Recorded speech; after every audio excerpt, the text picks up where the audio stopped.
Barely one circle.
Happy halfway fairly one vibe fairly one vibe fairly one vibe.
Hello! Hello, lunatics! Thank you for the head pat. Welcome to the Hun. Welcome to the Hun. Hello! Hello! Ow! Thank you for the hydrate, King Prawn. Howdy! Ow! Ah! Sorry. Slasher! I hardly know her. Thank you for slashing me. I can't believe this. How is dinner? Plenty of ketchup? Oh, yeah. Oh, what? Don't worry about it. Slasher, I Whoa! hardly know her. Shut up.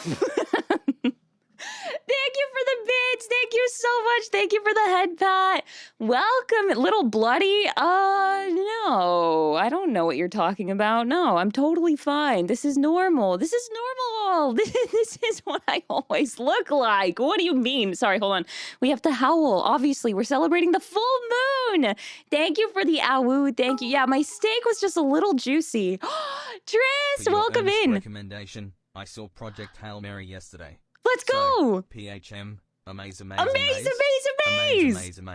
Let's I've go. also told my dad he should take my brother and sister to see it while it's still in theaters. Yes! I'm so glad you liked it, Tris. Heck yeah. Thank you so much for the bits. Stewfest, thank you for the bits. Oh my goodness. Thank you guys so much. Let's howl for the full moon. Look, we got the moon right there. We'll howl. We'll howl at the moon. Ow! Ow! Ow! Ow! Happy half-ween, everybody! My ween is halfway there.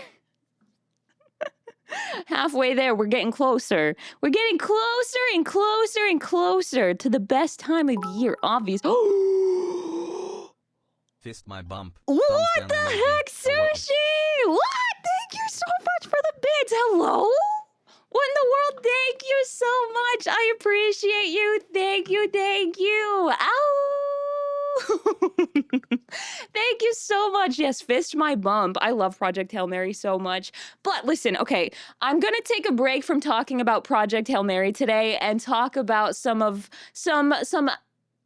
iconic filmography that a lot of people love, including myself. Obviously, we are celebrating halfway to Halloween because we have officially passed the halfway to Halloween mark. So we are closer now to Halloween than we were when we were not. Ow, ouchie.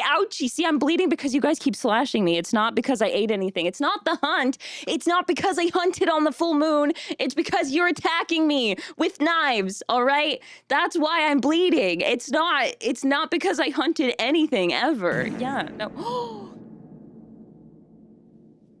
I have a new target to hunt. Hi, Tigris. PMH presentation, male Henry. Thank you for the good girl. Hi, Blade. Welcome in. Hello. How's everybody doing? How was your weekends? I hope you had a good time. I missed you guys over the past 3 days. I missed you all so much. I hope you had a wonderful weekend. And I'm excited to see you again. Are you guys excited for the full moon stream? Are you excited? Because I am. I can't wait. I have been putting in a lot of work for this stream. I put in a lot of work for a lot of my full moon streams. I won't lie. However, if you are not new here and you've been around for a full moon stream before, you kind of know how I do it, but I'm doing it a little bit different this time. Thank you for the head pat. Thank you. I'm doing it a little bit different this time. And if you're very new here and you've never seen one of my presentation streams before, I've only ever done 2 of them in the past, but it has been something that people have asked for another one.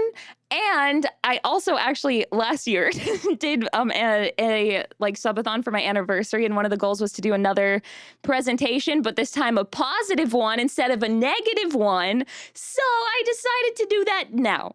And we're going to do a presentation on the horror subgenre of slashers. Get your jokes out now because I know it's gonna happen.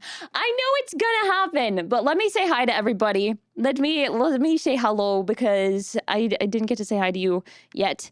Yeah, my tally is at 1. 1? Okay, you know what? That's not too bad yet. Not too bad. Let me see where I'm at. Let me see where I'm at. Thank you so much! Wait, what happened? What happened? Did I miss something? Oh, whoa!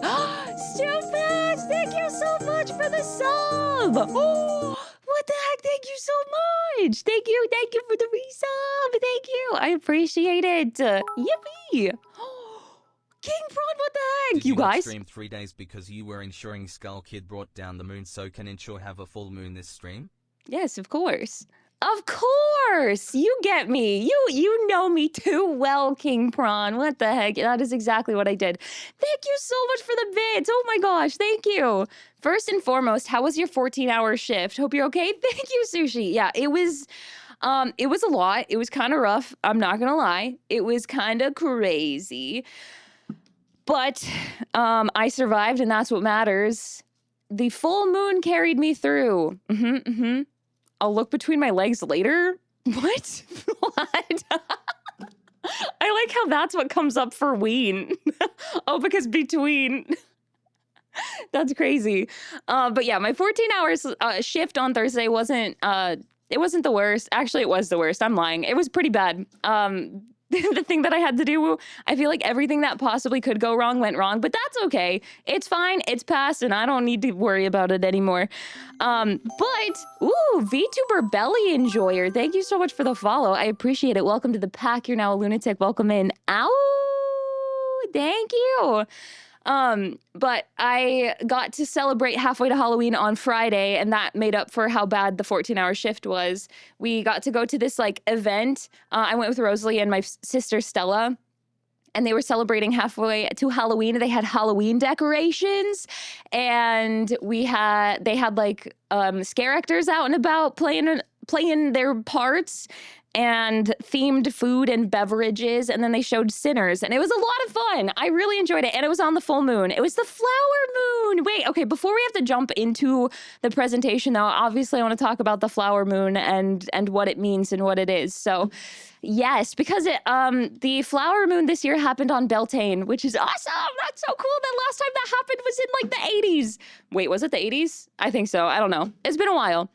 But yes, wrong quote, Nightbot. I'm sorry. I spent 5 hours cleaning out a hoarder house and I'm literally starving. Please eat, Yuri. Also, hi, Pandy. Thank you for the hydrate and the stretch. Welcome in. If that was me, I'd take a shit halfway. What? Oh, I hope you're able to find something better before they pull that shit on you again. I know, right? I hope so. Hi, Marc-Andre. Welcome in. Hello. Hello. But yeah, it was a lot of fun. It was great. Does the playlist have Thriller? This is actually my Slasher Summer playlist from last year. Last year when we celebrated Slasher Summer, I made this playlist and I figured what a perfect time to bring it back around again when we're talking about the slasher subgenre of horror. So yeah, at least we're safe here. Exactly, you're safe here. It's gonna be May 1st, also halfway to Halloween since it's gonna be May. Yes. Did you see many flowers bloom under the full moon? I did. Thank you for the head pat. Thank you. You can't dodge my dong. Yeah, you can't. Don't even think about it. Did you say hi to people yet? No. Just don't want you to accidentally prove people right by going 8 hours. Let me say hi to everybody. Hi, Swordsman. Welcome in. Hello. Hi, Claudius. Welcome in. Okay, let me say hi to everybody really quick. Let me do that before I forget. Where am I? Nemu, congrats on first. Welcome in. Hi, Waffle. Hi, Rosalie. Welcome. Hi, Sushi. Hi, Trist. Hi, Crow. Hi, Phil. Hi, Chubby. Hi, Riku. Hi, Philosoph. Phil, thank you so much for the resub at tier 3. Happy 31 months. What the heck? Thank you so much for 30. Ow. I hardly know her. Huggums, welcome in. Hi, Mira. Hello, hello. Hello, Hero. Hi, Jessa. Hi, Youngins. Hi, Evie. Hi, Shayla. Hi, Chris. Hi, Stag. Hi, Lobo. Literally how I felt.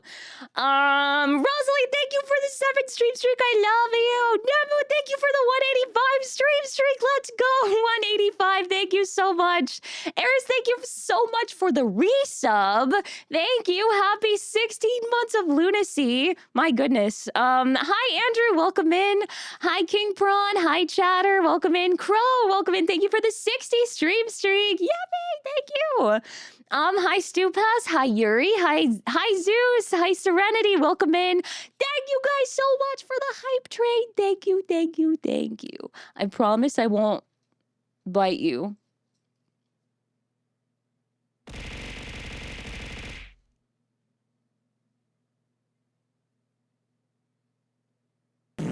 Now I'm gonna bite you. What the heck? That's so rude. How dare you? How dare you? Evil, stinky. Hi, Creative Geek. Welcome in. Hi, CD. Welcome, welcome. Hello. I hope you're doing well. Hi, Fishy. Welcome in. Thank you for the 135 stream streak. It's happy Halloween. Woohoo! Whippy. Woohoo! I don't know what I'm saying anymore.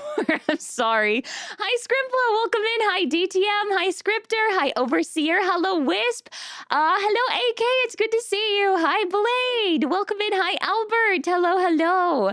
I hope you're doing well. Hi, Marc-Andre. Welcome in. Welcome.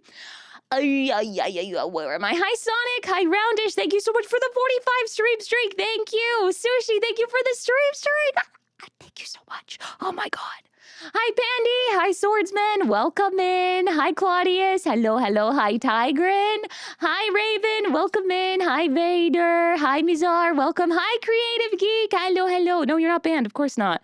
Of course not. Hi, Unlovely. Welcome in. Happy Halloween. Happy Halloween. Ouch! Ouch! Hi, Winnie. Welcome. Hello, hello. How are you? Yeah, I know it's perfectly timed, right? Hi, Vortox. Welcome in. Happy halfway to Halloween. Happy Halloween. Cheese dust in your nose. Why? What are you doing? Sniffing, you're snorting cheese dust? That's crazy. Hi, Chubby. How are you? Hello, hello. I hope you're doing well. I'm almost at my cursed stream number. Wait, what's the cursed stream number? What is that? Nani. Hi, Chris. Hello. Blue moon is on May. Yes. Yeah, we've got 2 full moons this month also, by the way. Hi, Lana. Welcome in. I'm doing well. How are you? Oh my gosh. That's a cute emote. We have 2 full moons this month, which is crazy. So a lot to celebrate this month. It's going to be wild. It's going to be hectic, but I think we're going to have a fun time. And I'm sure nobody will be surprised for what I have planned for the 2nd full moon this month, but it'll be a grand old time. But that's later. That's later. We have to celebrate this full moon. It's the flower moon, and we're celebrating halfway to Halloween and Beltane. That's 3 things. That's 3 things that we're celebrating. So, yeah. I'll get my dinner before the presentation. Don't half your ween while I'm away. Well, it depends on how long you take. That's what it depends on. Hi, fam jams. Welcome in. Hello. Hello. Bro, you and Rosalie had me second guessing what timeline I was with your post. Okay, I'm sorry. We went to a halfway to Halloween event on Friday, and it was a lot of fun. Hi, Moros. Hello. 69 stream streak. Nice. Let's go. My weekend was fine. I think I'm completely done with school for the semester, and I got back to playing Okami. It's really hard to break free from Tomodachi grip. I get that. But heck yeah, you're doing it. And you're done with school for the semester. Congrats, Waffle. That's huge. Let's freaking go. I'm going to work on designing my island during stream. Okay, deal. I think that's fair. I don't want to cook. I might just make ramen and hope that holds me over. I got a TV from that house, though, so it wasn't so bad. Oh, nice. Heck yeah. Let's go. Yeah, make some dinner. Get some food. Everybody settle in, because today's stream is going to be a little bit different. It's Halloween in May. Hi, Bark. Welcome in. We're celebrating halfway to Halloween because we have officially passed the halfway point until Halloween. So we're getting closer. Every day we're getting closer to the best time of year. The older I get, the more my bones ache and the more kids step on my lawn. You can be like the scary old person that lives on the block that everybody thinks is like evil. I think Lucas realized you were just on the screen. He seems to have stopped barking. Hello, Bobby. Hello, hello. We're celebrating Farah for being such an amazing person and being perfect and amazing and wonderful. Blade, you are so sweet. What the heck? Thank you so much. Thank you. Thank you, Lana. You are so sweet. I appreciate you. Thank you so much. Thank you. Thank you. Oh my goodness. Where am I? Hi, Frangie. Welcome in. King Prawn, thank you for the hydrate. $300 on a limo? Oh my goodness. And learned it doesn't come with a driver. I can't believe I spent all that money to have nothing to show for it. Oh, god damn it. God damn it, you got me. You got me. Farrah skipping my Skull Kid accusation? Wait, did I? No, I thought I saw it. Did I not? Did I not see it? I thought I did. Speaking of school, I got accepted into the university I applied to. Let's go. Congrats, Scrimbo. That's super exciting. Woohoo, you did it. I had to go turn off a bus's brake lights Friday night, which is about 2 football fields behind the school near the woods. It was pitch black, light, some horror film, and after I was done on the walk back, I heard a twig snap, and I swear to God, I heard, psst, hey, ew, no, that's awful. Raven, I'm glad you're okay. That's really scary. Hi, Elder, welcome in. It's good to see you. Hello. Hi, Wyvern. Horror. I hardly know her. Hello, bored and bothered. Welcome in. You are frightening. It looks great. Thank you so much. I'm glad you think I'm scary. Welcome. I promise I won't bite. It is a full moon and I am a werewolf, but I promise I don't bite lunatics because we're all lunatics together. Yeah. But welcome in. Thank you for your first time chat. It's nice to meet you. Maybe Twitch derped? No! I said you got it right. I said, yeah, you know me too well. I've never played Zelda though. I remember hearing you read it. Oop, that's 4. There it is. Yes, you may, Frangie. Yes, of course. Does anyone remember my bloody Valentine? I do remember that. Hi, VTuber Belly Enjoyer. Thank you for your first time chat. Thank you. I'm glad you like my model. This is kind of what we're... Am I crooked? No, there we go. This is kind of what we're looking like in full here. Here, we can show it a little bit more. But yeah. I'm just a spooky lady sometimes. Ooh, King Prawn, thank you for the haircut. Thank you so much. I appreciate it. Thank you, thank you. Where am I? Where am I? Hi, Ronan. Welcome in. It's good to see you. Oop, I have a lisp now. Sorry. Thank you for the head pad, Frangie. Thank you. That hoarder house had a beautiful BMW in the yard, but unfortunately it has no tag and everything was ripped out of it. No, lame. Lame. Thank you for lurking, Scripter. Thank you for the hug, Frangie. She doesn't bite and is scary. I have around 200 bites to prove it. Yeah, no, I would never do that. Never, not me. That doesn't sound like anything that I would do. Such a good pupper. Thank you. I think you are now. Now I am. Getting that protractor out. Listen. No, we don't have to check anything. It's fine. It's fine. I was gonna say you seem slightly crooked. Okay. Wait, hold on. I'll just reload in, but I'm gonna have to readjust some things. Hold on. Let me get spooky again. I gotta get spooky again. There we go. Okay. And somebody redeemed short hair, so let's... Oops, not that. Why do I still feel kind of crooked? I don't know. It's probably fine. It's probably fine.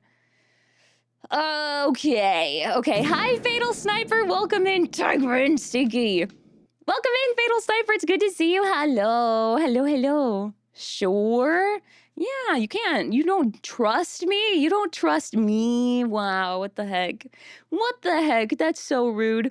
Hi, Polarisha. Welcome in. How's it going? Bark, thank you for the 15 stream streak. Thank you so much for streaking in my streams. I appreciate you.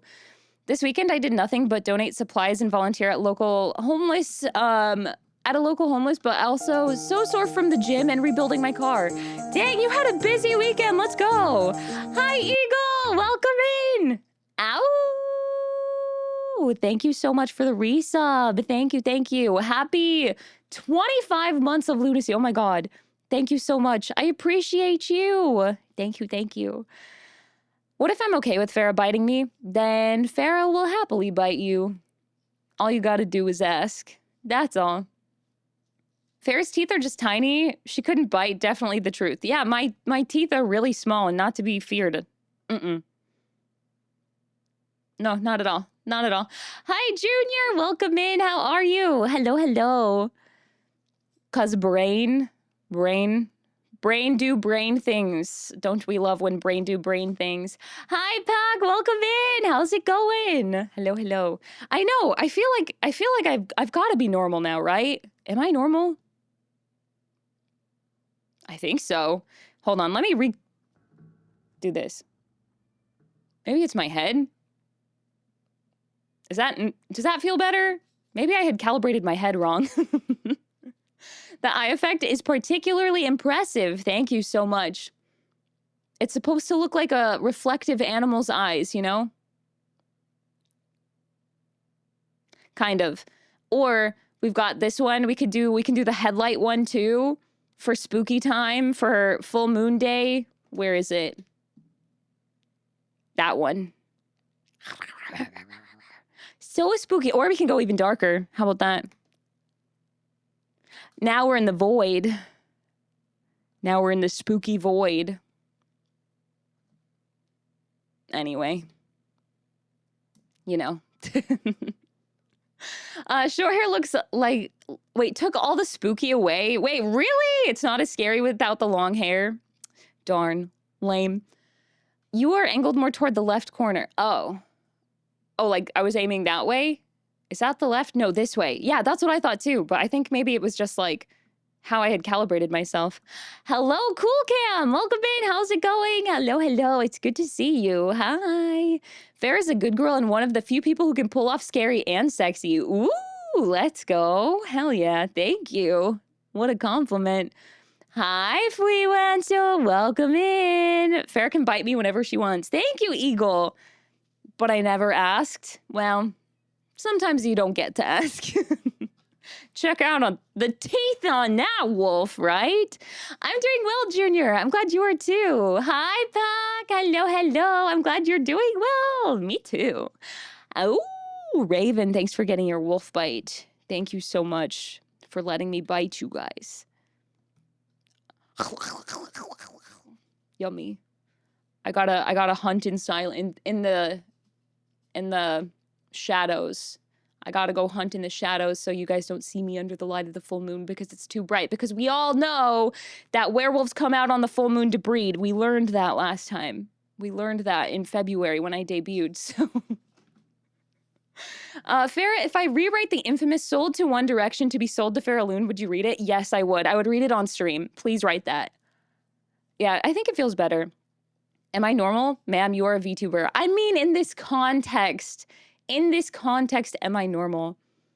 We all have a bad calibrated head. It's okay. Hi, Atlas. Welcome in. How are you? Hello. Yeah, spooky. I like being spooky. Obviously, I'm a spooky lady. I love Halloween. If you guys took one look at me, would you be able to guess that Halloween was my favorite holiday? Just like if you just looked at me, would you be able to tell? What about it would give it away? I'm curious. Christmas? Yes? No? Okay. Easter. Okay. All right. Interesting. Interesting. Could you expand on that? Think your favorite holiday is Christmas because Krampus. I do like Krampus. St. Patrick's Day. Okay. Okay. Interesting. All right. Valentine's Day. All right. Okay. I thought it was Easter. All right. All right. Thanks, guys. Thanks so much. I appreciate it. My chat is so silly. Chris, your birthday's in October. I'm so jealous. I'm so jealous of people born in October. Hi, Cool Kim. Thank you for your first time chat. Everything is going well. I'm glad you're doing good too. Welcome in. We need to use these toggles a little more often, methinks. I know. I keep forgetting about them. Wait, which ones? All of them? Yeah, very spoopy, very scary. I was just tilted, Vader. I don't know. Yeah, you guys gotta get your bite. Music crunch! Thank you for letting me know. I will restart the music. Heck. Crunchy music. Throw us to the wolves and we'll come back pregnant. Exactly. Of course she reminded us of that. Yeah, because it's funny. Because it's funny. All right, let me know if this is better. Let me know. Did we already watch this one? Or watch this one? Listen to this one. I don't care. We're going to listen to it again. We're going to listen to it again. What kind of slasher stuff are we going to talk about? The Jason Voorhees or Michael Myers kind? Both, actually. We're going to be talking about kind of the history of slashers, representation, symbolism, icons of slasher movies, and how they kind of changed horror as a genre altogether. So that's what I was going to talk about beforehand. I was going to say that if you have not been to one of my presentation streams before, they're a little bit more involved. I do a lot of research on them. I have a presentation that I prepared that is 42 pages long. 42 slides long, I guess I should say. It's 42 slides long. And I'm going to be going over quite a bit of information about slashers because if it wasn't obvious already, I really like Halloween. It's my favorite holiday. I like scary things. I'm a werewolf. Slasher, I hardly know her. Thank you for the slash, Tris. Thank you. Chubby, thank you for the 5 stream streak. Thank you for the comforting head pat, King Prawn, after I just got slashed. Unbelievable. Thank you. Thank you. Hi, Abaddon. Welcome in. Hi, Dee. Hello, hello. It's good to see you. Oh, goodness. You are legit actually giving me looks of Krampus and some tellings of him. Oh, let's go. Krampus is awesome. I do like Krampus a lot. Valentine's Day can be scary. That is true. Like, Krampus was described as a wolf. Like, that's true. I mean, he wore a big, like, fur coat. So, I get it. All that hand-holding is terrifying. That's true. All the cool kids have November birthdays. You know what? Yeah, you're right. I agree. November is the best. I do like Halloween. Another biddy in the crunch star. Darn it. Oh, darn it. My sister's birthday is actually on Halloween. I am so jealous. Oh, that's my dream. I can't wait to be back in LA and check out some horror-themed shops and cafes. There have been a lot more popping up around in the LA area. To breed? Oh no, I'm slowly meandering into Ferris' path. Guess I'm doomed. Go on without me. But how do werewolves reproduce? It's not the way you're thinking. It's a lot more painful, a lot more bloody. Well, maybe it is the way you're thinking. I guess it depends. But you know what? It's through a bite. Methinks you should use the growl more. I do like a growl. I do like the growl. Rawr. Hi, Cobalt. Welcome in. Thank you for the 190 stream streak. Thank you so much for streaking in my streams. I appreciate you. Ouch! Why? What hurt you, Waffle? Who hurt you, princess? Just tell me who it was and I'll go find them. I'll go get them. I'll go avenge you. I'm doing good today. I smell tested the most sweet fragrance that is so hedonistically, decadently sweet smelling ever. I had to buy a bottle. What scent was it, though? Thank you, Fatal Sniper. Thank you. I appreciate it. Farrah's so crazy on full moon. She watches songs. I know, right? Yeah, I do. It is Ween. It is Ween. We've made it halfway to Ween. Oh, baby. Halfway to Ween. What about Freddy Krueger? Of course, Freddy Krueger. Of course. Of course. Who is this diva? Hi, Dee. It's good to see you. I hope you're doing well. It's so good to see you. Happy Halloween. They're very educational. Thank you, Nemu. What kind of slashers are we going to talk about? Yes, all of them. Everything. Yeah, many good times ahead. We're going to have a lot of good memories. I hope you guys enjoy it. She deserves an award of what she does for this. Oh, thank you so much. You're so sweet, Fatal. Thank you, thank you. It'll be my first time to your full moon presentations. That's true. My full moon streams are a little bit different usually. They kind of started out being like, I called them cryptid hunts, where we would focus on different cryptids or mythological creatures and dedicate the entire stream around them. And I would teach you a little bit about them and then do other things in the stream that kind of, involve them, whether it was a game or tier lists or crocheting. I did a lot of different things like that, but this one's gonna be full presentation. It's Professor Fair time. You know, I've never tried the glasses with the full wolf look, I don't think. How does that look? Do you think it's gonna be too much on my face? Do you think I'm gonna have a bit too much on my face if I add the glasses too? Can you even tell I'm wearing glasses? Can you? Oops, they're blinking. Oh gosh, they're blinking. Can you even tell I'm wearing glasses? Oh gosh, hold on.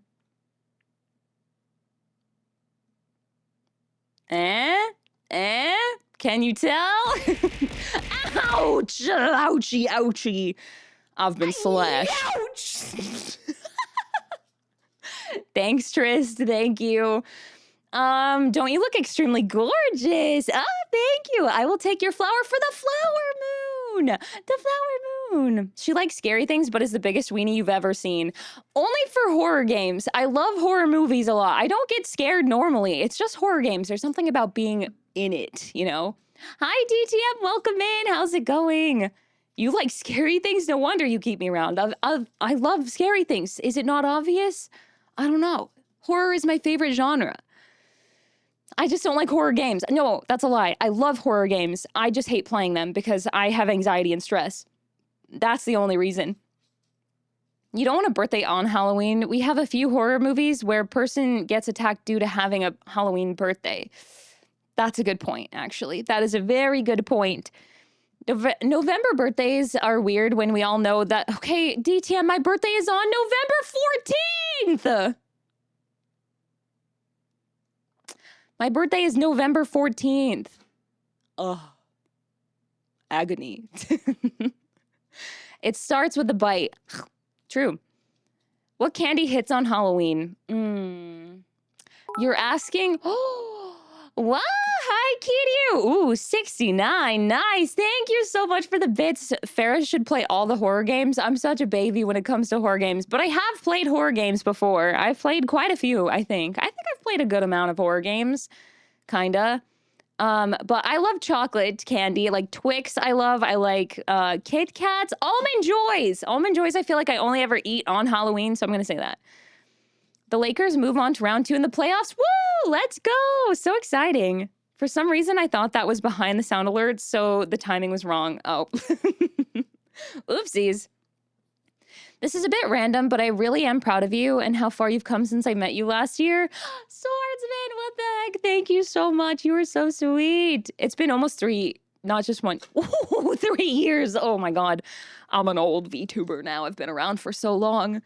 You said breed. Very specifically, breeding is a very different than werewolf reproduction via the bite. It's the same thing because you can't breed a werewolf. It doesn't work. It's impossible. Thank you for the head pat. Hi, Itzko. Welcome in. Hi, Jaybird. Thank you for the 5 stream streak. Thank you for streaking in my streams. It was very fruit, very gourmand. I don't know how to describe it. That sounds delectable. Ooh, fruity. I see. Next time we see another VTuber or streamer awards, we all know who to nominate. Me. I remember that. Me too. Do it. It is your day. You can tell? Okay, glasses. Yeah, I see them. Okay, cool. Yeah, Professor Loon, it's me. I'm your professor. Professora Loon. Professor? I don't know.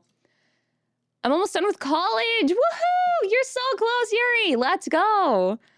It's funny with horror stuff popping up more in LA because LA is where Vampire the Masquerade Bloodlines, the first game, took place. Oh, really? Ooh, it's perfect. It's very haunted. Much better than my ouch! I loved it though. It was good. I realized that I could do that and I just couldn't resist. No, that's totally fair. That's why I left the ouch redeem there because I figured somebody would do it. So I left it. Is that forgot to clean up before class look? Yeah. Yeah, it's my I rolled out of bed look. I forgot to wash my face and shower. It's my degenerate cosplay, I guess. When you've got a lecture at 7 but howl at 7:30. Yeah, you gotta be ready for anything. Weenie Hut Juniors!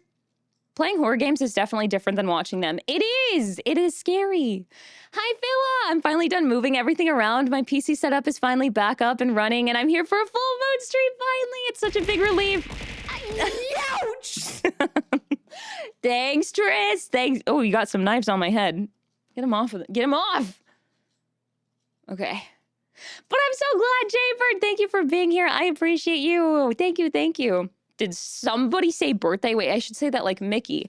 Did somebody say birthday? Wow. Hi, Wolf Lord. Welcome in. It's good to see you. Hello.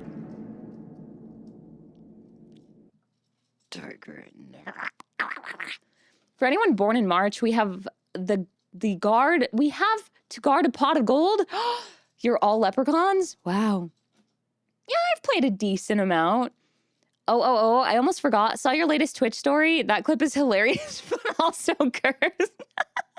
Yeah, the voice mod one. I don't even know which one that was, but like, if it killed it. I totally forgot about that. Let me see. I still have voice mod, I believe. Hi, Blaster. Welcome in. It's good to see you. How's it going? Oh, there's an update. What the hell? Thank you for the posture check. Hi, 420 Kush Swag. Welcome in. Welcome, welcome. Oh, goodness gracious. Eagle can't spell. Silly eagle. Silly eagle. Kumo's yelling outside my door. Kumo yelling. Blah, blah, blah. Happy birthday, Fear? Who's Fear? Who is that? I don't know who that is. Can't breed a werewolf, watch me? What do you mean by that? What do you mean? I'm scared. I'm scared, princess. You got some red on you, Farrah? Looks good. Oh, thank you so much. I'm glad. I just, I wanted to dress up for everybody a little bit for the full moon. Just kidding. I didn't dress up. I just look like this on the full moon. Where... Okay, I have voice mod connected. Oh, God. But I don't know which, I don't know how to change the microphone. I don't know how to change the microphone. I'll have to do this later. I don't need to do voice mod right now. I don't know why I'm doing this right now. I literally don't have to. Super freak. Oh, baby. Yes, there we go. Hello. Oh, it works. I did it. I did something correct. Hold on. Yeah. Is this the Marcus? Oh. Wait. Hello? I don't think this is working. Never mind. I'm not gonna do it. I'm wasting time. I need to talk about slashers. I'm getting distracted. I'm sorry. Not with that attitude. Professor? I hardly know her. Hi, Wolf Lord. Welcome in. Hello. Hello, hello. Oh, multiple tabs. You're you're doing it smarter, not harder. I always say the birthday quote like the clown in Inside Out. I forgot how that one sounds. Hi, Leo. Welcome in. How's it going? Hello. Tigran would never survive a horror movie giving away his position like that. I know. Come on. Come on, Tigran. Get with it. I cannot spell, but neither can I. Speaking of camp, I brought my camp hat and sweatshirt with me on the trip. You did! Wait, Blake, you're already there, right? You're already on your trip? Hi, Mr. Oreo. Welcome in. It's good to see you again. I hope you've been doing well. Welcome, welcome. One might say you woke up looking like this, so don't get under my skin. Woke up looking like this. Bum, bum, bum. Because you were silly. That's true. That's true. Too bad we couldn't get Professor Goob to help us with the study session. Unfortunately, I know. So sad. Blaster, thank you for the 10 stream streak. Thank you, thank you. Can you use growl to wolf bite me? Rawr.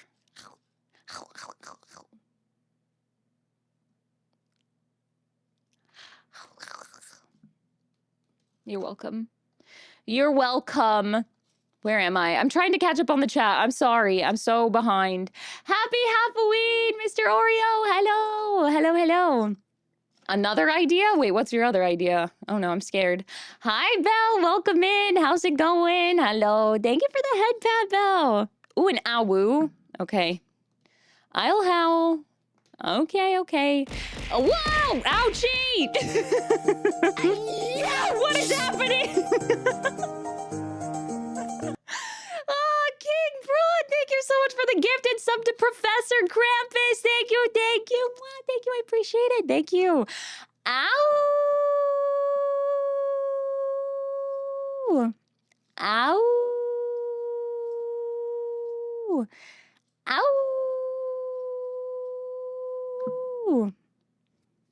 Ow! Thank you for howling with me. Thank you, guys. Oopsies, too far. Happy full moon.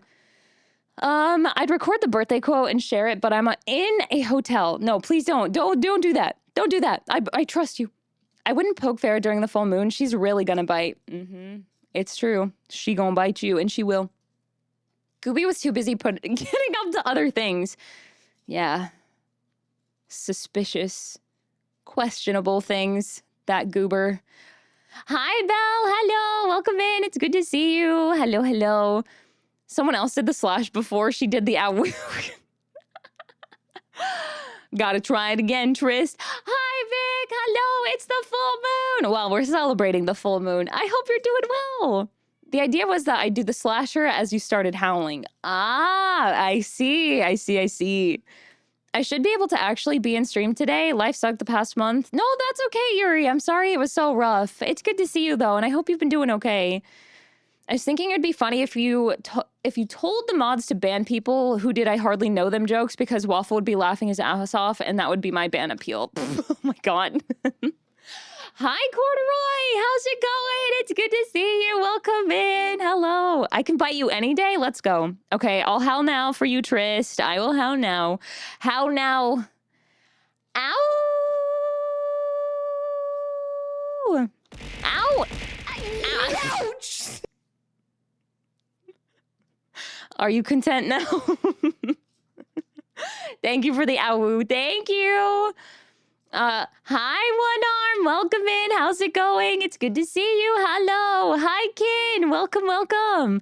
Yeah, I'm looking a bit different. I'm feeling a little bit feral under the full moon, halfway to Halloween. You know, it's just a special day, a quite special day, if you could believe it. Hello, Kin. Hello. I can't wait to learn more about the hash-slinging slasher. Yes, the hash-slinging slasher. Okay, where am I? Hi, Spencer. Welcome in. Hello. Farrah sold to Farrah Loon is now in the Discord. Wait, you wrote that fast. Oh, God. I'm scared. Where is it in the Discord? Where is it?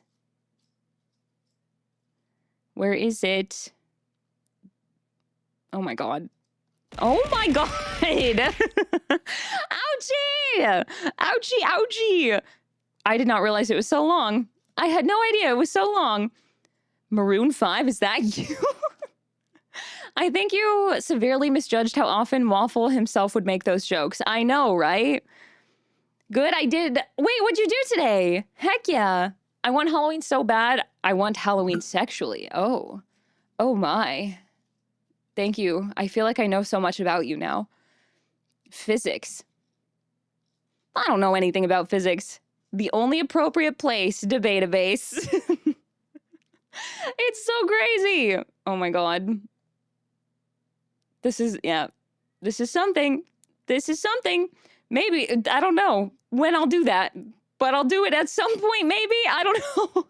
I need to talk about the flower moon really quick. Can I talk about the flower moon really quick? Does anybody know why it's called the flower moon? Why the May full moon is called the flower moon? Any ideas at all? No, I forgot. I love your enthusiasm, Waffle. Flower moon. Ow, it's so beautiful. Because May flowers, because of April showers. Maybe May flowers. Sokka put a flower on his girlfriend. Because of that Killers of the Flowers Moon movie. Ooh. Whoa! King Prawn, thank you. Thank you for the gifted sub to Flower Moon. Thank you so much. You were so sweet. Mwah, thank you. Moon is still a virgin? How dare you speak of her like that? How dare you? Because the single shower I had of all of April You know, I'm learning a lot about you too today, Waffle. April shower, bring May flowers. Yes, not since 69. The summer of 69? It's covered in flowers. That's a good guess. You think we sent 3 men up there, what, to take some dust samples? No, they planted flowers on the moon. Yes, you guys are right. It is called the flower moon because May flowers, at least for the Northern Hemisphere, according to the Farmer's Almanac, which is based in the Northern Hemisphere. It is called, ouchie! You slashed me. How dare you? It is called the flower moon for the blossoming of beautiful flowers in the month of May. That is why. So there's a lot of things coming into bloom during this time of year, and that's why it's called the flower moon. And what's even more special about this full moon, this flower moon, is that it was on... Good girl. Thank you for the good girl. Thank you. It was on May 1st, which is Beltane. So it is an ancient Gaelic celebration that celebrates the height of spring and the beginning of summer. So the start of summer is right around the corner. We're at the height of spring with everything in bloom. So the moon was extra powerful the past few days for things coming to life and growth in life. So that's what's so special about this full moon, this flower moon. Yeah, it's really cool. I think there's a lot of things that just kind of aligned perfectly, and it's very nice. I love it. Yeah, it's called ouchie. Thank you for adding that quote. Thank you. It is called ouchie. Tell the moon to calm the fuck down. My allergies are going nuts. Yeah, that's the one downside, is that if you have allergies, the pollen's been pretty rough this spring. It's been pretty insane. It's been a lot. Yeah. Ooh, Tris, thank you for the long hair. Thank you. Gooby brought a bouquet to rizz us up. Always. Yes, of course. The Farmer's Almanac is indeed based. Yes. Yep, it sure is. Take those knives like a champion, but it's hard and it hurts and they're spiky and pointy and sharp. Yeah. Farrah's ween is indeed growing. Yep, it's halfway grown. In about 6 more months, it's going to be a fully grown ween. Thank you for the head pat, Scrimflow. Thank you. Height of spring, it was 37 degrees Fahrenheit yesterday. Well, I don't know where you live, but here it's been pretty springy. Yeah, pretty rough. Yes, residents, you do hear that correctly. So yeah, that's why it's called that. I just noticed you have glasses on. I do, because it's my presentation day. I have to be Professora. Swimming sperm? Where are you going? I haven't seen no eggs around here. Easter passed. Thank you so much for the follow. I appreciate it. Welcome to the pack. You're now a lunatic. Welcome in. Happy full moon and halfway to Halloween. I got a Rizline? Okay, I'm ready. Guess what the temperature is here? Cold? Yeah, my head is pretty spiky, I know. Hi, hello, sperm. Welcome in. Thank you for your first time chat. I hope you're doing well. Thank you for the follow. Welcome in. Pennsylvania. LA keeps, flitting between 60 and 90 every other day since January. It's been an insane season. 6, 7. Fucking Nemu. You're so hot, I can only measure you in Fahrenheit. Oh, that's good. Ooh, that's good. Heck yeah, Waffle. Hi, Radicus. Welcome in. How's it going? Hello. I hope you're doing well. Sorry, my nose is super itchy. But yes, so to celebrate the flower moon, you know, maybe we should all take this time, because everything's been a lot. You know, it's a very cliche saying, but I think it always rings true. We got to remember to stop and smell the flowers. And unless you have severe allergies, maybe you can appreciate them from afar. But otherwise, maybe we could literally do that. We can stop and smell the flowers and appreciate their beauty and the growth that they have every year. We don't use Fahrenheit here. We use Celsius. Farrah and height. I am tall. I get pretty pine trees. That's true. I do love a pine tree. Hi, Slayton. Welcome in. Hi, Pardue. Hello. It's good to see you. You measure how tall a Farrah is by units of Fahrenheit. I'm about 69 degrees tall. Flower Festival isn't this weekend. Well, whenever they sprout, all right? I discovered my new favorite flower while I've been stopping to smell them. Lilacs! Oh my god, I love lilacs. They're so beautiful, and they're so fragrant too. Lilacs have one of the nicest smells, I think. They're so pretty. I love that, Vic. I'm so glad. I'm so happy. Hi, Ranger. I am doing well. How are you? It's good to see you. Welcome in. Happy full moon and halfway to Halloween. Stop and smell the flowers. That sounds suspiciously like touching grass. Yes, and I urge you to do so. 69. Nice. Freaking nice. I'm 1 farah and -3 inches tall. Wow. Small.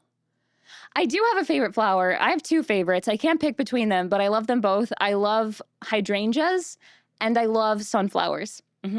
Those are my favorite. I love them. It is a hydrangea, yeah. Yes, I do love hydrangeas very much.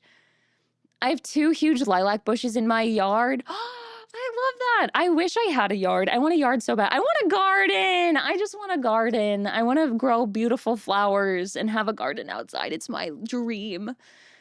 Apologies, we have quite well-known flower festival around here in May. Ooh, let's go. Exciting. Grass, ew? No, ew. Sometimes I chill or slow down on a walk and enjoy the sun rays and warmth. My way of smelling the flowers. That's perfect. I love that. It's a wonderful way to do that. Man, getting outside sometimes is just healing, you know? Nature is healing. Cutie, thank you. That's you. I am 1 farah tall. So small. Hi, mixed boy. Hello, welcome in. It's good to see you. I'm doing well. How are you? I want a garden too. I've been thinking about that a lot lately.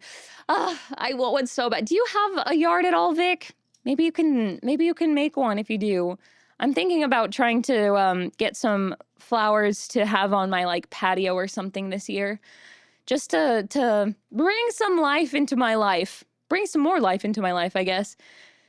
My mom also loves lilacs and had a few from our old house transplanted to our new house. Wait, really? I'm glad she was able to get some. That's so cool. I'm glad you're doing well, mixed boy. Yippee! My favorite flowers are daisies and sweet peas because it's the twins' birth flowers. Wait, that's so cute. Oh, I love that. And that's like, it's so special too. I love our mountains, biggest gardens. Yeah, the mountains. I love the mountains too. I do, but it's really shitty. All of my neighbors are questionable. Oh, lame. Maybe you can have like some sort of indoor garden or something. I don't know. Yeah, flowers just bring so much like color and beauty into a yard or into your life. Oh god, there's an ad start. It's already been an hour. Oh my god. Okay, after the ad break, I will get into my presentation. Oopsies. This sure has. My bad. Okay, so I have an ad break starting soon. I run 3 minutes of ads once an hour on my channel. It's the least amount of ads that I am able to do without it being incredibly annoying for you guys as viewers. So thank you guys for sitting through them. I won't start the presentation until they are over, so you guys don't miss anything at all. And we'll have fun, I promise. So thank you in advance for sitting through the ads. I know they're annoying, but I appreciate it, and it helps the little guy streamers like me out. So thank you. I love daisies. Daisies are beautiful. I used to have a garden, but then the goats got into it, and the chickens, then deer, and it's a whole thing. Wildlife is definitely one of the issues about gardening. Yeah. Hi, White Bear. Welcome in. Hello. You are 5'11", so I'm also 5'11". That makes me 1 farah tall, but I'm 69 Fahrenheit tall. So, 1 hour later, I love you. What do you mean? What the heck? Hi, Buddha. Welcome in. How's it going? Presentation, that sounds like it's just advanced yap as compared to normal farah yap. Basically, but it's more researched yap, more educational, but in a fun way because I make it fun kind of yap. Yeah. Hi, Darkfire. Welcome in. How's it going? I will never live anywhere without foliage. I know. It's too depressing. How generous of Farah. I try. I'm actually getting ready to build a big garden because I have so much larger backyard now. I was just gardening out of a little raised planter before. I'm going to grow all sorts of Cooking herbs. Yeah, carrots, taters, broccoli, zucchini. That's so exciting, Jaybird. Ooh, and tomatoes. Yeah, support the streamer, please and thank you. Ad break has started. I can't believe you didn't think I'd rewrite that fanfic on command as soon as you said you'd read it. I didn't know. I'm sorry. I was unfamiliar with your game. My bad. Hi, Buddha. Welcome in. It's good to see you. Hello. 6, 7. Oh, I need to check my feral. 42 slides and you call that fun? Yes. Yes, I do. You've clearly never been to a Farah presentation before. 79. 31. Damn. I can't wait for my cows. Cows, that's so exciting. Context is something I don't have at the moment. I think you were here for that conversation though, Slayton. I was doing a ground camera of my Tomodachi Island to see how it feels to walk around, and there's a gooby right in the window of one of my stores, and it jump scared me. Who's that gooby in the window? That's so cute, though. It's me. I'm the goob in the window. Yeah, no pups today. No. Yeah, the presentation. 6, 7 on the Google Docky. Damn, that's crazy. Whoa, 6, 6, 6, 6. Wow, Blade. Cursed. Ouchie. Ouchie, thank you. Thank you for the slasher. Wow. So many 6s. How much is that gooby in the window? Too expensive. You can't afford the goob. You can't afford the goob. Goob is too expensive. Sorry. Sorry about it, princess. Thank you for the Awu Buddha. Thank you so much. Will you guys howl with me? Let's howl together. Let's howl. Ow!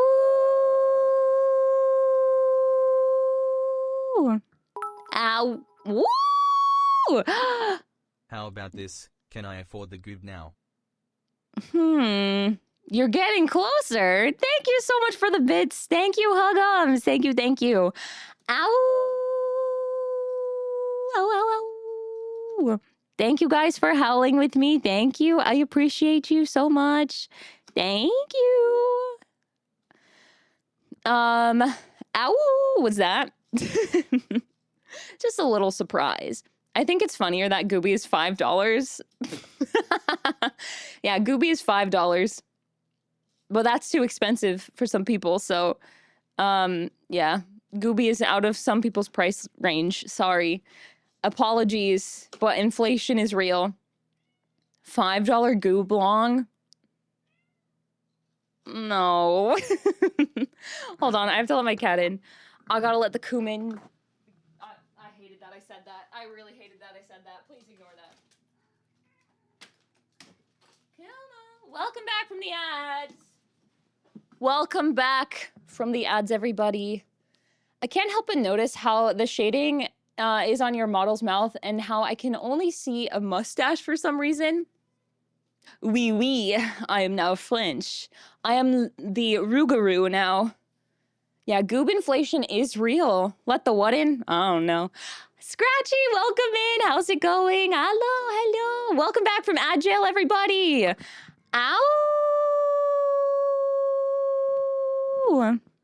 Ow. Ouch. Ow. $5? Just how much money do you think I have? I know, it's expensive. I know, I'm sorry. It is a Kumo. Inflation is very painful. I only bought one goob for you, but I have another 2 in my inventory, and I don't know how they got there. Oh my god, they're like gremlins. They just keep coming in. I want to take out a loan for a gooby. A what? It's important. We need one. Yeah, the Rougarou. Time to begin. Who's ready? Who's ready to get started on the presentation? It never gets old doing that. I'm so glad. Watching your Uber Eats driver miss the turn to your street really feels like the meme of Homelander looking at his phone while losing it. Real. Let the poor wolf girl ow-woo. Thank you, Jaybird. Ouch. Ouch. Me? Yippee. Let's go. Top 3 streamers with the best music taste. Genuinely. Let's go. I'm not 2 or 3. I'm 1. Really? Okay, let's freaking go. Let's get into it. Yes, we've got so many slides to get into. Hi, Ram. Welcome in. How's it going? It's good to see you. In my early 20s, I was getting into, whoa, Ram, thank you so much for the resub. Happy 32 months of Still here, lunacy. unfortunately. Thank you. It's not unfortunate. I love having you here. Thank you. It's getting into growing plants, and my family started planting their own plant and wanted me to take care of everything from plant care to buying all the supplies. I just hated riding back home on hated riding back home on a skateboard bike carrying bags of soil for a couple miles. Yeah, that sounds awful. That sounds terrible. Oh my goodness. Oh my goodness. Okay. I love being here. Thank you. Do you need a message about, like, might not read every chat message during presentations? Yes, please, actually. Yes, please.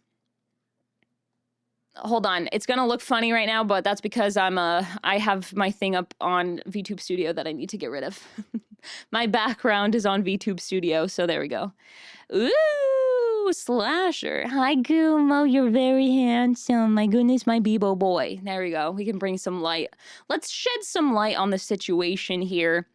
Okay, so because this is a big presentation stream that is going to require a lot of my attention, I won't be able to read every single message, and I apologize. I will try to, like, take breaks here and there where I can to chat, but it is a 42-page presentation. It's quite long. 42-slide presentation.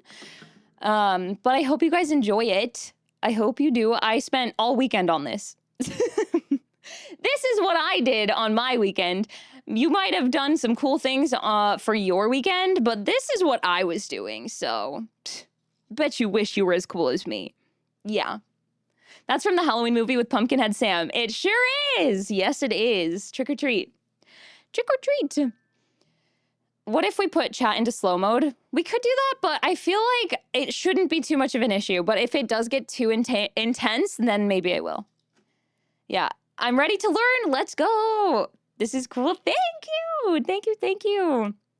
Okay. Yeah. Sharpen your pencils. Everybody get your notebooks out. Get your pencils ready. And we're going to learn about slashers. It's more of a volume than frequency thing. Yeah. Yeah. Please do your thing. Thank you, Sushi. Thank you. Kind of think of this as like a video essay almost. Like, you know, when you go on YouTube and you watch people talk about things, think of this like that. Hi, Harold. Welcome in. Technically, the full moon was on Friday, but I was busy on Friday and I worked a 14-hour shift on Thursday and I didn't want to stream on Friday. So we're celebrating it today. And Friday was also halfway to Halloween. So we're making up for that today. Welcome in. I hope you're doing well. Okay. Yeah, live video essay. Yes, exactly. That's it. If you find yourself trying to catch up for some reason, then we can consider it. Deal. Defunct Land is great. Heck yeah. Yeah, 14 hours. It was rough. Okay. Without further ado, let's do this. Hi, Cystic. Welcome in. Hello, hello. Happy halfway to Halloween. Welcome in. All right, so today we're talking about the impact that slashers have on the horror genre. Why are they so beloved? Why do people like slashers so much? You know, a lot of people kind of consider them trashy or, you know, too formulaic. They're kind of boring. You've seen one, you've seen them all, blah, blah, blah, blah, blah. Well, I'm going to tell you why they're so important to the genre, why they're so important to pop culture as a whole, and how some of the most recognizable horror icons ever are from slasher movies. So, yeah, let's freaking go. It's pretty cool. I love slashers. So, I have a quick question, really quick. How many of you are horror fans? How many of you like horror movies, horror games, horror books, horror as a genre? Farrah won't be able to respond to every chat message during her presentation. She apologizes and thanks you for your understanding. Yes, that's good. I dabble in horror. Me? What about the hash slinging slasher? That counts. It's a slasher. Me to an extent. Okay, all the horror can't handle horror, so not me. That's fair. That is totally fair. It's not for everybody. Me, 50-50, kind of a love-hate. Understandable, chubby. Not much for the slasher genre. Okay, all right, very cool. I love horror. Nice. I like psychological and analog horror, but I don't like gore. Good to know. What if you are horror? Well, I am also horror. Thank you for the ow stag. Ow. Ooh, open mind. Okay, good. Keep it open. Ow. Frozen is not a horror. Spooky vibes are fun. Okay, cool. So it seems like a lot of you are at least, familiar with the horror genre, whether you are a fan or not, but it seems like a majority of you are. Welcome in, Doctor. Hello, I'm doing well. I hope you are too. So to start the presentation, to start the stream, I want to begin with talking about horror as a genre before we go into the slasher and the subgenre that is. Hi, Samara. Hello, welcome in. It's good to see you. Auga. Happy full moon and happy halfway to Halloween. Welcome in. Welcome. Okay. So horror is a genre of storytelling that is intended to scare, shock, and thrill its audience with all of its scares, all of its suspense, it's anxiety-inducing moments. Sorry, I'm fighting my cat here too. Hello, Howling, welcome in. Hello. Happy full moon, yes. Ow, happy full moon. Ooh, thank you. I was getting warm, so this is nice. Thank you for taking my coat off. In horror, there's usually one central villain. Sometimes there might be a handful of central villains, but there's always an antagonist of some sort. It's a monster or a threat that is a reflection of the fears being experienced by society at the time. And that's kind of important to note, is the fact that horror constantly changes with time. It changes with culture. It changes with how cultures change and move and adjust. It changes with politics. It changes with current state of affairs. Horror is a genre that always reflects like what is currently going on in the world and where you are in the world. So with that being said, I'm mostly going to be focusing on the American side of horror and slasher as a whole, just because that's what I'm more familiar with. I haven't dabbled too much into other cultures' horror genres. I mean, I have here and there, especially a lot of East Asian horror, but this presentation specifically is going to be focused on American horror and American slasher films. Yes. So the fear represents what is different, what is misunderstood, or what is unknown. One of the biggest fears, the most human fear that is there, is the fear of the unknown. And that's why horror movies are so scary, because they're always written to add suspense. They're always written to build anxiety and tension, to have its audience get more scared before they see what happens. That's why killers are masked. That's why, monsters aren't shown in the beginning of the movie. It's to build that anticipation, Yeah, you can get a degree in studying other cultures' horror. It's true, you can. Very interesting. But yeah, as I said, as the cultures shift and change, the fears change, and so do the different types of horror. Because the slasher genre hasn't always been around. That subgenre has only been around for technically since the 60s, but not so much until the late 70s. So it's actually fairly new as a subgenre to horror, which I think is pretty cool. Especially given the impact that it's had on horror and pop culture and media. So yeah. As I mentioned as well, different cultures have different types of horror, but the common elements that we tend to see in most horror stories include themes of invasion, like aliens, or, even things like The Birds. If you've seen The Birds, Alfred Hitchcock, it's an invasion of birds, or it can be an invasion of, insects or zombies. It's a lot of things coming at you at once. There are themes of disease. So again, that could be a zombie infection or people just getting really sick and dying. That can be considered horror. Themes of war. There are horror war movies. The paranormal, of course, which is a very popular one. Ghosts, monsters, ghouls, goblins. And then, of course, the serial killer genre as well, which is a little bit more realistic and plays on to more of a human innate fear. Which is kind of what started the slasher genre, and that's what inspired it to become its own thing. We also see a lot of very similar character tropes throughout horror as well. Of course, things like the killer and the monster, the hero, the final girl, the first to die, The Smart One, etc. But I'm going to go into those a little bit more, and I'm also going to talk about them specifically related to slasher movies. We also have the genre of horror. We've seen them in like gothic castles, like Nosferatu is very gothic. There's gothic horror. Guillermo del Toro does a lot of gothic horror, like Crimson Peak. There's small town horror as well, where you can get stuck in a small town and you can't find your way out. There was I can't remember the name of the show, but there was a series that aired a few years ago. I had started it but never finished it, because there's also horror TV shows, not just film, it's any media. But, you know, they got trapped in a small town and they were stuck and they couldn't get out. Yeah, Gremlins is another good small town horror. The blonde gets killed first is a good trope. Yeah, Twin Peaks also, yeah. You do real small town horror. The final girl is great. The final girl is actually one of my favorite tropes in horror. I think it's really fun. Yeah, Frankenstein. Frankenstein was fantastic. That one's like got a mix of gothic horror in it, because that's just Del Toro's style of storytelling. This could be homes as well. Entire horror movies can be set within a single home. Like a lot of the Conjuring movies are set within one single location. I just saw Hokum yesterday, which was fantastic, by the way. I loved Hokum. Highly recommend. It was really good, and it delves into Irish folklore, which was really cool.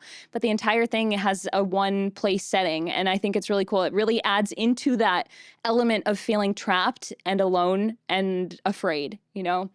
Hokum is really good. It had some good scares, but I don't think it was that scary, to be honest. But I did really like it. It wasn't like too spooky, but it was good. Howling, thank you so much for the 20 stream streak. Thank you. I've seen Deadly Premonition, Alice. I actually did like that one. I did like Deadly Premonition. I used to watch it a lot when I was younger. The couple that has premarital sex. Yes. That is one of the tropes. Here you go, Kumo. Sorry, Kumo was laying on me. He was making me really hot. Sinister is one of my favorites too, and I actually have an example of Sinister later on. So, bottle episode horror. Yes. I live a shortest drive from the Amityville Horror House. Have you ever been? Do they do tours? That's really cool. Ooh, Abigail. That's a good one too. Vampire Ballerina.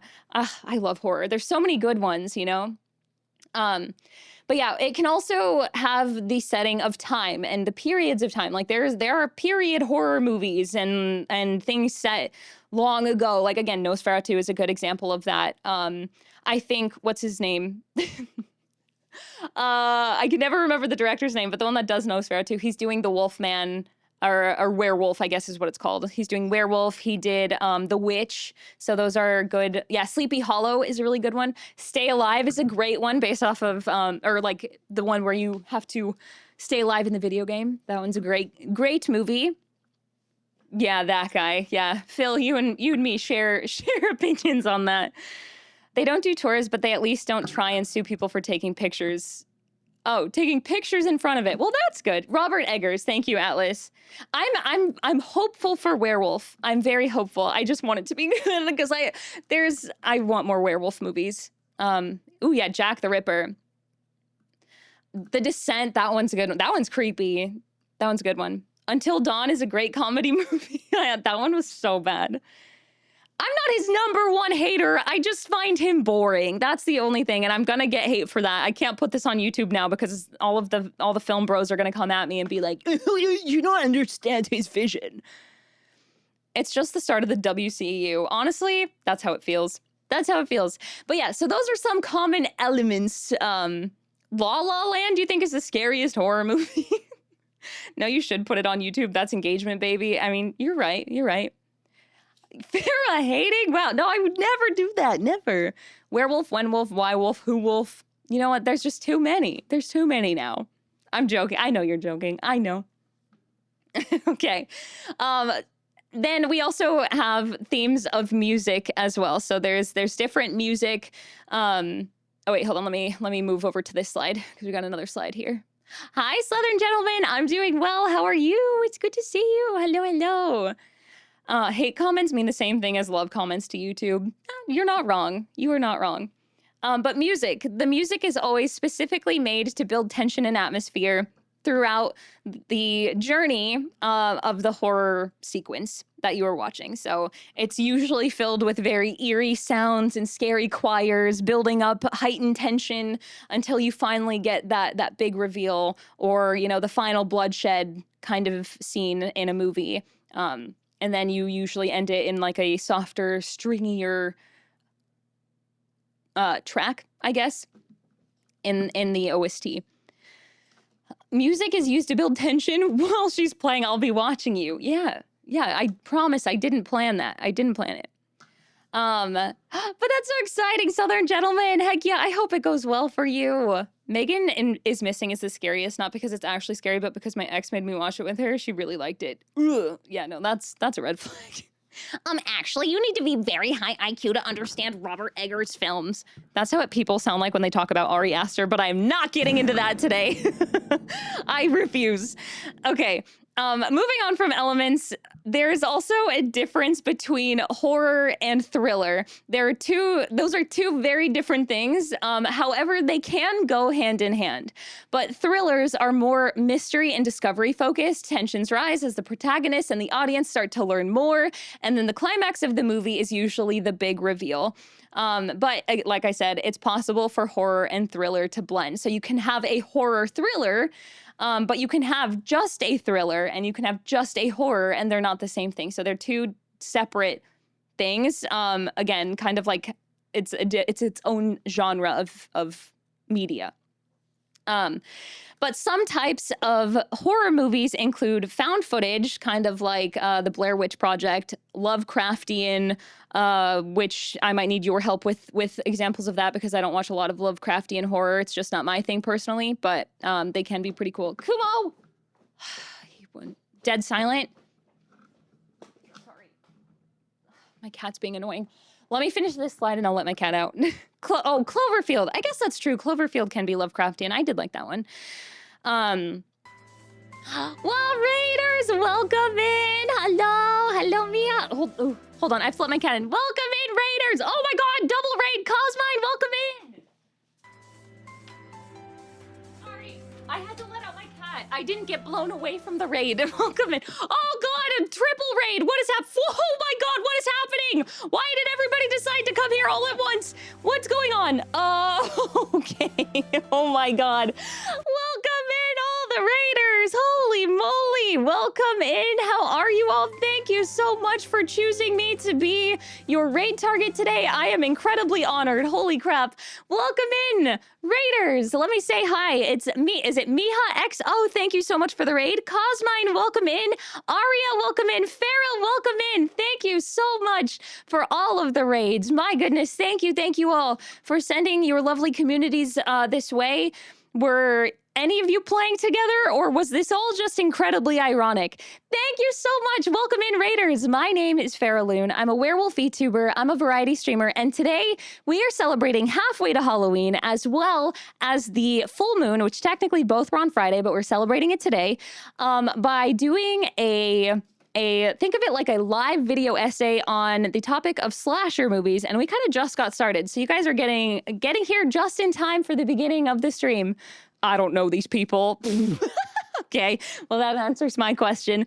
Welcome in, everybody. How were your streams? What were you up to? Miha, what were you doing? What were you playing, Cosmine? What were you up to?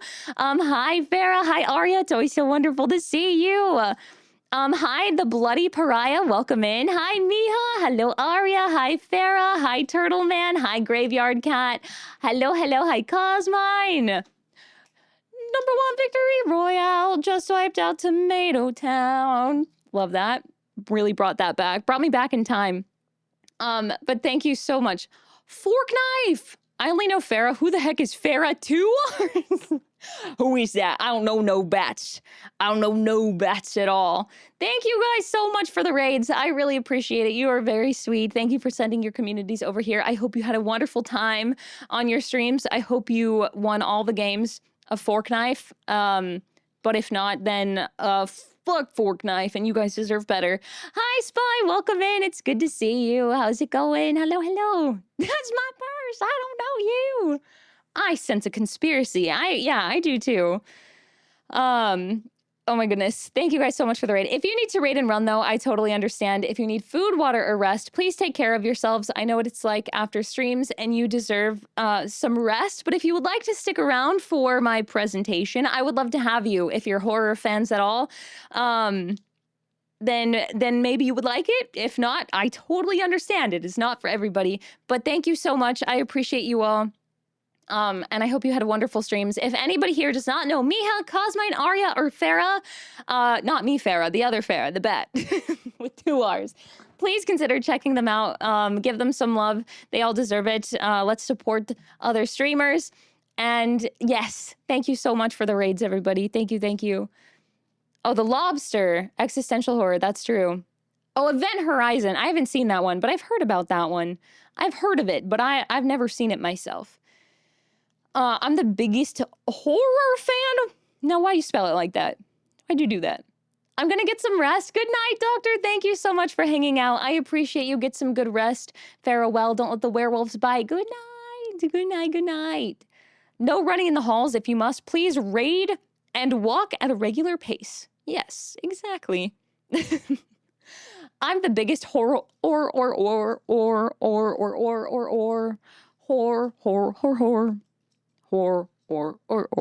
fan. Hell yeah. Okay, I'm sorry. No, I should see myself out for doing that. Event Horizon is really fun. I don't know if it's like absolute cinema, but it's fun. Better go in blind. Okay. Raid and walk into the wall. Well, you know what? I would do that. I'm blind. Why, you gotta be calling me out? I don't, what do you mean? I'm sorry. Oh, sorry. So we have 2 real ones. Yeah, the fair reception. Exactly. Exactly. I was just talking about music, right? Yes. Okay, so we're moving on to music. Oh no, I was talking about thrillers. Thrillers versus horror. They're different. They're different. Found footage, Lovecraftian, psychological horror is another version of horror movie where it's more in your head kind of thing and you're trying to figure out what's real and what's not real. There's science fiction horror. There's supernatural horror, again, which is more paranormal. There's torture horror, which, you know, like Saw. Saw is a good and probably the best example of torture horror. There's monster horror. There's slasher horror, which, you know, we're going to focus on today. But there's many, many subgenres under the giant umbrella that is the horror genre. But of course, we have to narrow it down because if I were to do all of them, we would be here all week, if not all month. So we're just going to talk about slashers, the slasher subgenre. And then there's the Hell House of Leaves is. Right, yeah, that one I feel is very, you know, that's just personal horror. Paranormal horror, my personal favorite. Yeah, it's good. It's really good. It's funny that Sam Neill started in Event Horizon, and In the Mouth of Madness, both movies being about horrors from beyond our own reality. Ooh, maybe he's typecast. Yeah, Hostel. Hostel is a good one. I'm down to being educated by Farah for a week in horror. Oh, thank you. Thank you. Yeah, 10 Cloverfield Lane is a good psychological one. Prince of Darkness. So many good movies. So many good movies. But of course, 13 Ghosts, I love that movie. I love The Jackal. I put The Jackal on my Hear Me Out cake. But I'll talk to my therapist about that next week. Petting Zoo Horror. Yeah, yes, that one. Oh, yeah. Anyway, enough about me. Let's talk about why we're all here. What brings us all together. Hi, Sorrel. Welcome in. Hello, hello. Oh, psychological for you. Good. It's good stuff. So, you might be asking, well, slasher is still horror. What makes it so different? Like, what's so special about the slasher genre? Like, why do I care about that? It's just any other horror movie. I just kind of clump them all together. Well, you shouldn't. You shouldn't, and I'm here to tell you why not. Don't just put it together with any other horror movie because it's its own thing, and it literally created a craze that is still around today. Yeah, because they're slashing, and it's very different than anything else. Overall, the 70s, especially the 70s in America, was a time for music, expression, fights for equal rights, and a rise of violence with the Vietnam War and the overwhelming increase of serial murders throughout the United States. As I mentioned previously, culture often impacts and affects horror, and it reflects that in the fear that is portrayed within that genre. And due to the events of the 70s, the world was then introduced to the horror subgenre of the slasher. But, I mean, technically, it could be traced back to even longer, but I'll get to that in just a bit. It doesn't help that the 70s kind of put serial killers in the limelight. News reporters would display like crazed maniacs killing people as like celebrities, and they were kind of put on pedestals in a really weird way in the 70s, and it caused a lot of people to end up like romanticizing them in a way, and it got really weird, and things got super muddled with that in the 70s especially. It was very strange. I don't know why that was the case, but yeah, very weird. But that fear, because people were obviously still afraid of being murdered, you know, by a serial killer, increased paranoia throughout the U.S. and Americans, and they believed that the monster next door would break into their homes and kill them, because that's what they were hearing on the news. You know, they would turn on their TVs and they would hear about how, oh, my neighbor next door was never the kind of person that I would have expected to like murder somebody, and yet here they are having murdered 35 people. What? I didn't know. That's like they're a monster. And it happened like in increasing numbers. Ah! I've been slashed. Thank you, Harold. Thank you for the hydrate. But it happened like exponentially in the 70s. Also, hi, Ferret. Welcome in. Hello, hello. Yeah, exactly. Ted Bundy, Gacy, the Zodiac Killer. It was a lot. Farron knows who the Zodiac Killer is, but won't tell anybody until we solve her riddles too. Yeah, I'm like a troll on a bridge. You have to solve my riddles and I'll tell you who the Zodiac Killer is. Thank you, Ranger. Slasher. I hardly know her. Thanks, Ferret. Welcome in. Your neighbor next door is probably not a serial killer, but there's a chance they are an astronomical freak. True. But yeah, the Golden State Killer. So there were a ton. There were a lot of them, and they were abundant. Yeah. Can you tell us their sign, or do they have all of them? They have all of the signs of a killer. Instead of a troll, Pharaoh's like, answer my riddle, Monty Python style. That's more fun, at least. But yeah, so a lot of people tend to look at slashers and consider them to be a trashy kind of entertainment with little to no artistic value to them. Critics were very, very harsh on the slasher subgenre. They would see them and they would watch them and they were like, this is like watching trash TV in movie form. Like, what is this? This is bad. This isn't good, blah, blah, blah. But it had to have been good in some way because it ended up gaining so much popularity, and all of those movies have become like cult classics for people even to this day, in modern day. So in 1978, we were shown the first ever quote unquote slasher with Halloween in 1978. Who knows who the killer is in Halloween? Yeah, we love a good cult classic. Everybody on the count of three. 1, 2, 3. Who is it? Come on, chat. Come on. Who's the killer in Halloween? Who is it? Michael Myers. Yeah. It's that guy. It's that guy. It's that guy. Yeah, yeah, yeah. No, not his mother. That's the other movie. That's the other movie. Yeah, John Carpenter film. Yep. George Clooney. Hi, Jules.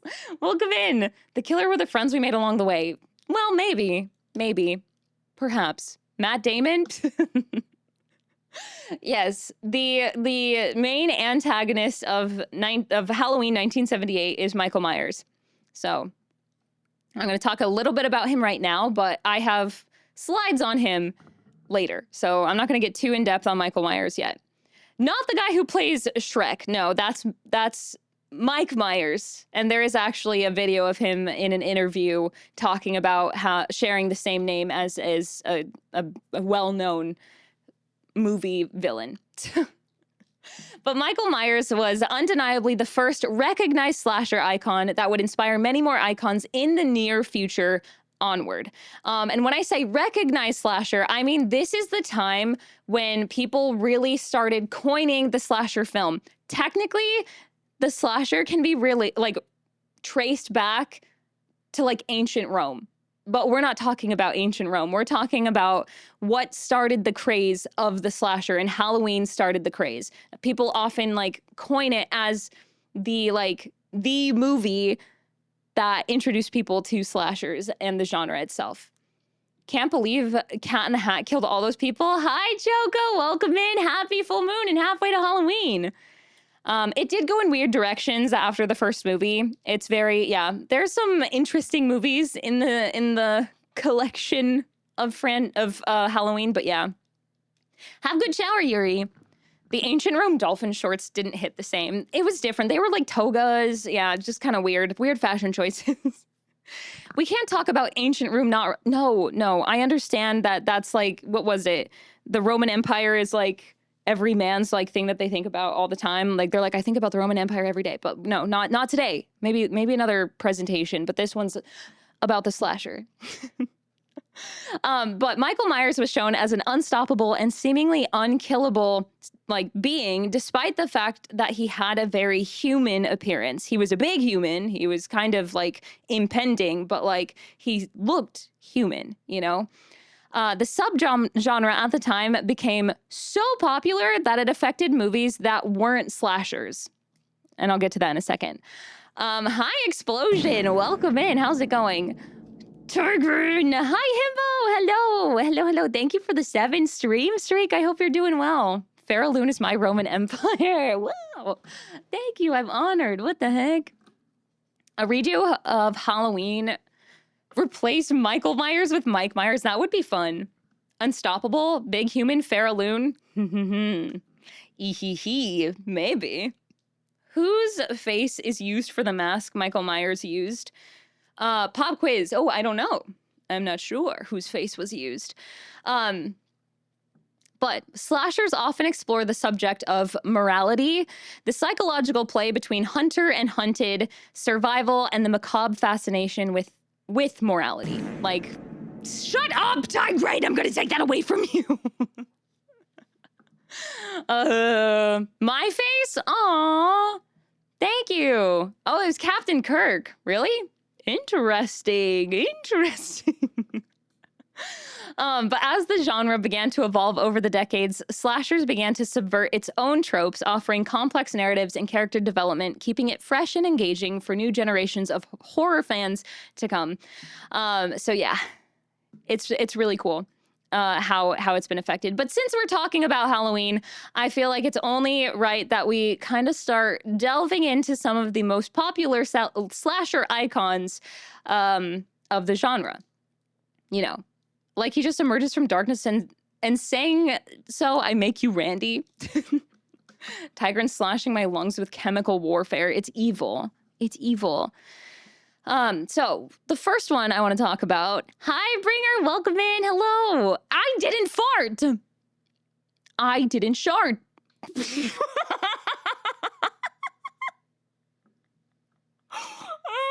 even mean to say that. I did not.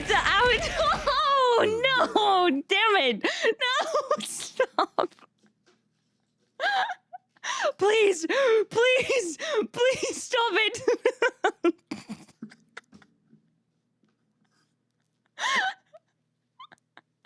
I'm sorry, I didn't mean I can't even speak. I can't even go through my presentation. What slide are we even on? Thank you for the hydrate, Raven. Thank you.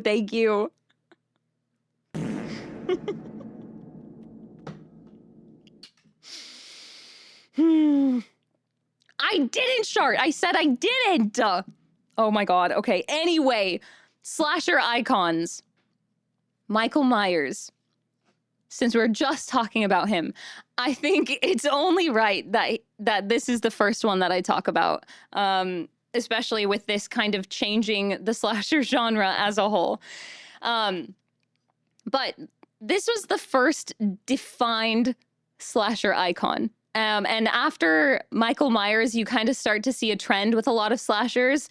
Again, usually pretty big human-like, usually wears a mask, and has some sort of sharp weapon that they use as their primary way of killing people. And before that wasn't really the trend for slasher icons. They didn't really have a lot of this iconography to them. But this is kind of what changed that.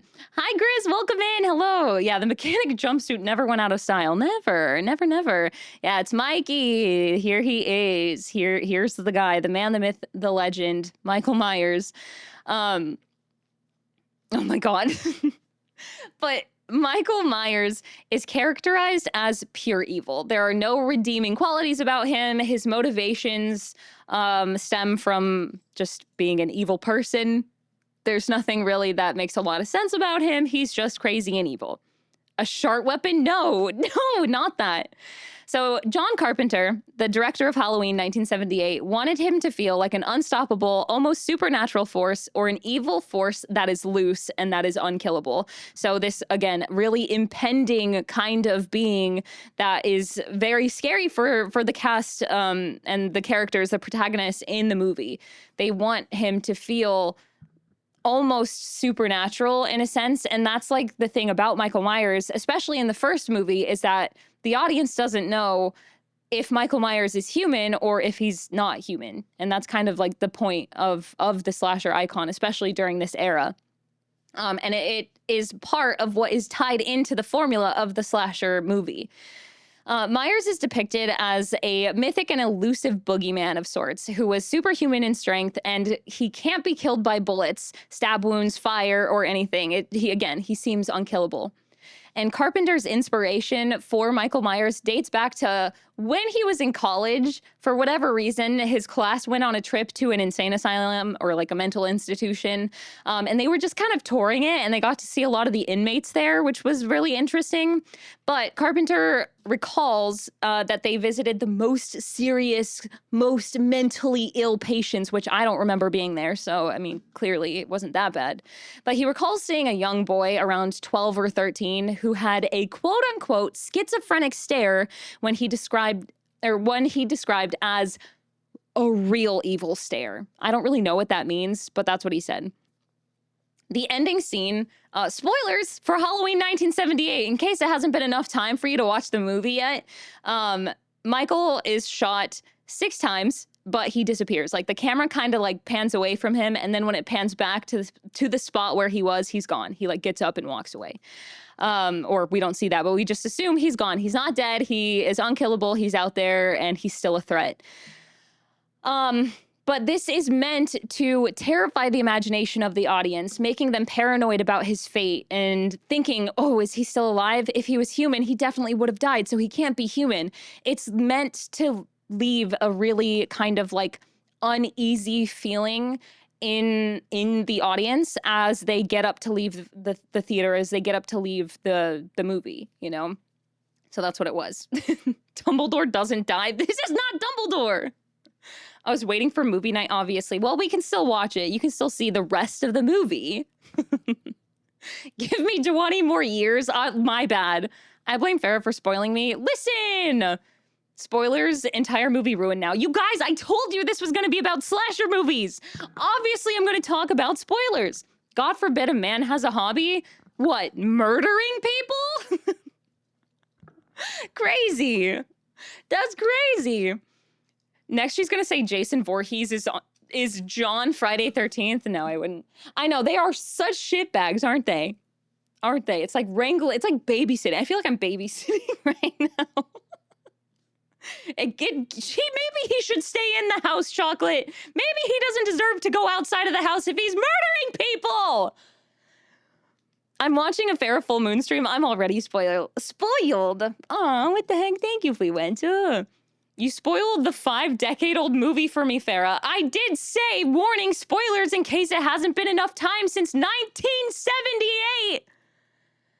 Silent Rage is what if Michael Myers met Chuck Norris? Ooh. That's a movie? I haven't heard of that one. You are? Thank you. maybe it is a hobby. You got a problem? Let him live. No, well, I mean, he did live. He got shot 6 times and he lived. Thank you for the hydrate. And then if you've seen any of the other Halloween movies, he walks through fire. He breaks out of like burning buildings. Listen, I'm not a hater. I'm just saying this is a murderer. I worry about a lot of you. Thank you for the hydrate. Hi, Davey. Welcome in. Hello. You said slasher presentation, not spoiler presentation. It kind of was in the subtext. Yeah, he's got plot armor. Exactly. Hi, Brennan. Welcome in. How do you know he lived? Did they make a second one? I wouldn't know. I was keeping away from spoilers. Well, you know what? There's like so many Halloween movies, and it kind of like ruins the story a little bit, but it's fine. He walks through the fire and the flames and carries on. Yeah, exactly. I think that song was actually written about him. I could survive 7 shots just saying, really? Shall we test it? Not like the movie hasn't had reboots. That too. Original Terminator. I mean, kind of, when you think about it. A lot of these slashers are. Didn't he go into the future? Kind of. Yeah. It's not hatery. I'm not a hater. But the merchandising... I'm gonna judge him for having a hobby of murdering people. They make one every October, I thought. Oh, no. Sweet summer child, that's the holiday. They already forgot how many slides we have on this presentation. 42 slides, by the way. 42. I'm moving on. Throughout the Halloween movies, the different filmmakers and writers continue to build off of Michael Myers' character as it goes forward. So Daniel Farrens, who wrote The Curse of Michael Myers, describes the character as a sexual deviant. He decided he wanted to add a little bit more into the character. And if you're familiar with true crime and serial killers at all, you know that most of the time the motivation for a serial killer is with sexual intent of some sort. Elendar, welcome in. Thank you for the 45 streak. Thank you so much for streaking in my streams. Thank you. But he describes him as a sexual deviant, following girls around and watching them, which contains a subtext of repressed sexuality, which is a very common theme seen throughout slashers in general, because again, a lot of them were inspired by serial killers. So yeah. Hi, Wolfie. Welcome in. Hello. Love of the game. Well, that just makes you crazy. But I mean, that technically was Michael Myers' original kind of motivation until he was written to be otherwise. And then Farrens theorizes that as a child, Michael became obsessed over the murder of his sister, Judith. Spoilers, by the way. And this became his motivation of killing, wanting to repeat that action over and over again. As, again, we have seen with a lot of serial killers and their behavior. Usually somebody will murder somebody, a killer will murder someone, their victim, and then they like get caught up in that feeling and they want to like recreate it over and over. Didn't he do that? He didn't. Yes. Yeah. No, that's what I'm saying is that he wanted to recreate that murder over and over because they become so obsessed with it. It's like this obsession that they have that they can't like get out. So yeah. Yeah. Anyway, so that's kind of a little background on Michael Myers. Next, I want to talk about Ghostface. Everybody's favorite killer, Ghostface. Murder's like the greatest coping. No, it's not. Social anxiety hasn't killed yet another tradition, of course. Why is there an inflatable worm on your throne? Because I saw a video of it and it was really funny. What's up? Okay. So Ghostface. Ghostface is a very meta character inspired by the slasher icons of the 60s and 70s, whose entire motivation is proving how realistic slasher movies and their themes truly are to like real life. And Ghostface debuted in Scream 1996 as a disguise adopted by Billy Loomis and Stu Maker during their killing spree. And nobody complained about spoilers on this one, as long as you've been in my community since last year, because we watched this one last summer. All right. Cool. The costume is used as a way to hide the killer's identity, much like Michael Myers and a lot of other slashers from slasher movies. throughout the Scream movies and the Scream TV show while they conduct their murders. Because if you know anything about Scream, or if you don't know anything about Scream, I'm gonna teach you something about Scream. The killer changes every time. So there's a ton of Scream movies, but the killer changes a lot. There's also a Scream TV show, which I really enjoyed, and they canceled it, and I'm really sad. But it was pretty good. But unlike most other popular horror icons, the Ghostface costume is just a standard Halloween costume that can be attained by anybody in the universe of Scream. So any kid can go and buy this costume and pretend that they're Ghostface, or pretend that they're this mass murderer, essentially. And it allows anyone to don the disguise easily, which is what plays into the fact that anybody can be Ghostface. So that's like literally the point of this character, is that anybody can be him. And it plays into that like neighbor next door. It could literally be anyone, you know? But Ghostface, like any slasher icon, plays a game of cat and mouse with their victims before going in for the kill. A good cat and mouse never hurt anybody. Seems like an oversight on the universe's part. Yeah, totally. I know, right? But Dewey, I know. I loved Dewey, Deputy Dewey. I also see the lingerie version sometimes. Very interesting. Yeah, the internet has a very weird obsession with Ghostface. Everybody wants to fuck Ghostface, and I think they need to be reminded that he is, in fact, a killer. So he does murder people. He and she, it's a lot of people that are Ghostface, but they always murder people. Another reason to not have kids. Yeah, William Afton too. Yeah, anybody can be Ghostface. Can I be him? Do you want to be a murderer? It's not a hobby. No, I'm not going to give that one to you. You can keep saying that. I'm not giving it to you. Yeah, it's Tom and Jerry. You don't need to remind them. They know. I promise you. Yeah, unfortunately. Original Ghostface was in a relationship. Yep. Yeah, it's true. It's true. Because there was not really any kind of intention behind Ghostface's killing. At least, well, there was. Kind of. Halfway. Anyway. More about Ghostface. Usually, the way that Ghostface will play their game of cat and mouse is by calling them over the phone, using a voice changer, and then giving them horror movie trivia, while he stalks them around their house, or wherever they're located at the time. And then the ever-changing identity of Ghostface, again, represents that there is no definitive motivation behind the killings. Like, each singular person might have their motivation. I mean, Billy kind of did. Well, Billy did have his motivation, but Stu didn't. Stu just did it for the hell of it, you know? The motives can range from revenge to seeking fame to peer pressure. There's a lot of different motivations for Ghostface and the killings that they do. Yeah, it kind of really was Ghostface's hobby. Yeah, that one, yes. Yeah, it is coming from inside the house, which When a Stranger Calls is a fantastic movie.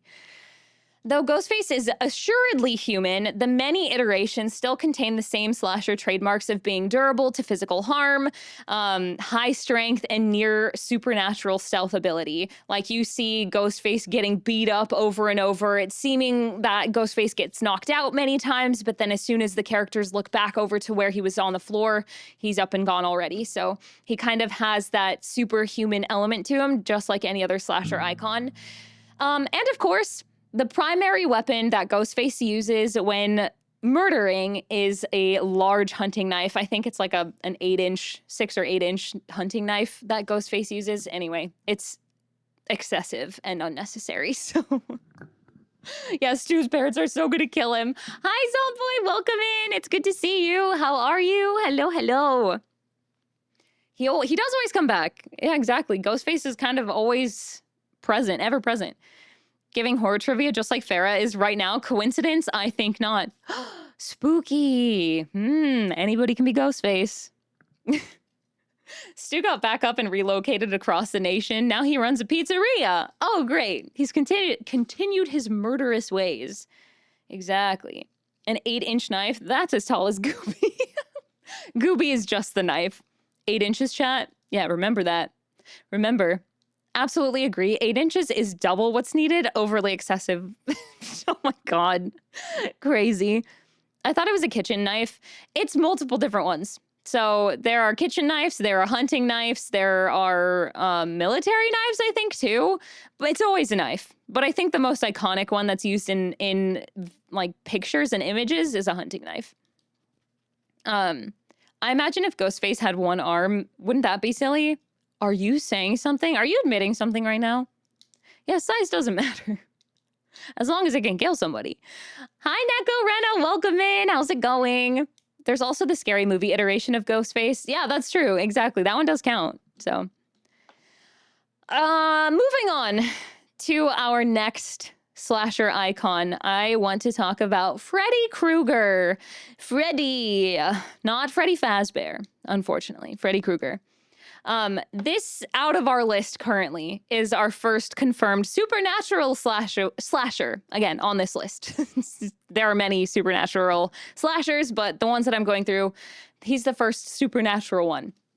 And he's kind of the interpretation of a literal living nightmare, an aspect that comes to life to punish bad children or people, which is a prominent element to the idea of the boogeyman, which is what Freddy Krueger is based off of. So once again, kind of like Michael Myers, Freddy Krueger is also based off of the boogeyman. So one arm actually physically controls the other arm to kill people remotely. That's crazy. Thank you for the hydrate. Yeah, both characters from the mind of Wes Craven. Exactly. What you know about my homeboy Fredward Krueger? Well, let me tell you. He also killed Captain Jack Sparrow. He did. So historically, as child mortality fell, the figure of the boogeyman became identified with sexual abusers of children. Which again is kind of a big theme with a lot of serial killers and murderers, especially towards children. And Freddy Krueger operates in the dreams of his victims, so much like a boogeyman, and sometimes shapeshifts, which ties him more to the supernatural evil roots in the collective consciousness of the culture of horror and slashers, which is pretty cool. Let me go to this slide next. But originally, Wes Craven, the scriptwriter of Nightmare on Elm Street, 1984, was written as a child predator who was caught and burned to death by his angry parents. However, during that time, there was a child abuse scandal that happened in California, like literally during the time that they were producing this movie, that they ended up changing that. They rewrote Krueger to be a child murderer instead. So, that's better. I guess. And in the dream world, he is a powerful force and seemingly invulnerable. So, you can't attack him in the dream world. That is his realm. That is where he moves about. He is untouchable there. However, it is possible to pull Freddy Krueger into the real world, and he has normal human vulnerabilities. I can't talk anymore. When he is in the human realm, and that is how he can be killed and destroyed, is by pulling him out of the nightmare realm into the real world. And Freddy's weapons are his knife-like fingers, so quite literally just slashing people with his fingers, that he imagined into reality. He's a boogeyman. He can do whatever he wants in the dream world. And having welded the blades himself before using it to murder his victims, both in the real world and in their dreams. So he gets around. He moves all over the place. Didn't the remake actually follow the original idea? I believe it did, yeah, because they changed it at the time, but the remake, I believe, went back to the original plan. So yeah. Didn't know that part. Now you know. Yeah, Wes Craven did create some very iconic characters. Also, I have an ad break starting in about 1 minute. We just finished up Freddy Krueger, and I'll be going into some more icons of horror of slashers after the ad break, but I won't do that until the ad break is over so nobody misses out on the presentation. So thank you all so much for sitting through the ads. I know they're annoying, but they help me out, so thank you. I wonder if the lady who was making fun of me in my dreams the other day was actually Freddy in disguise. I mean, maybe. Yeah, the other night I had a nightmare about Michael Jackson. Do you think that was Freddy Krueger? Ironically, one of my favorite slasher villains. He's a good slasher villain with a very iconic look as well. Freddy is what happens when you don't put on enough sunscreen. Yeah, just he gets a little burned sometimes. Notice how Freddy has never been in my dreams. He doesn't want He doesn't want the smoke. Dang. He knows. He knows who to stay away from. Just call Jason Voorhees. He can kill him too. Right, that too. Can't attack him. Watch me. These hands gone whoop his unmoisturized ass. Listen, he was burned. He was burned. Hi, Rosalie. Freddie, my mom really likes Freddie. She finds him hilarious. He is kind of funny. There is like a very close tie between like comedy and horror, which I think is really fascinating. Where am I? Yeah, Freddy versus Jason. That's a fun one. Hopefully we get to Leatherface. We'll be getting there. We'll be moving through. There's a lot of things I go through. I don't go through every single horror icon. That would be far too much. Or slasher icon. I have to say, Farah, I love the style of this presentation. Yay, I'm glad. Thank you so much, King Prawn. I'm glad you like it. Thank you. Now I can actually shower. Go shower. Most certainly. I knew it. I knew it. Just an aside, you were killing this. The level of detail is crazy. Well done. Thank you, Choco. Thank you so much. I appreciate it. I'm glad you guys are enjoying it.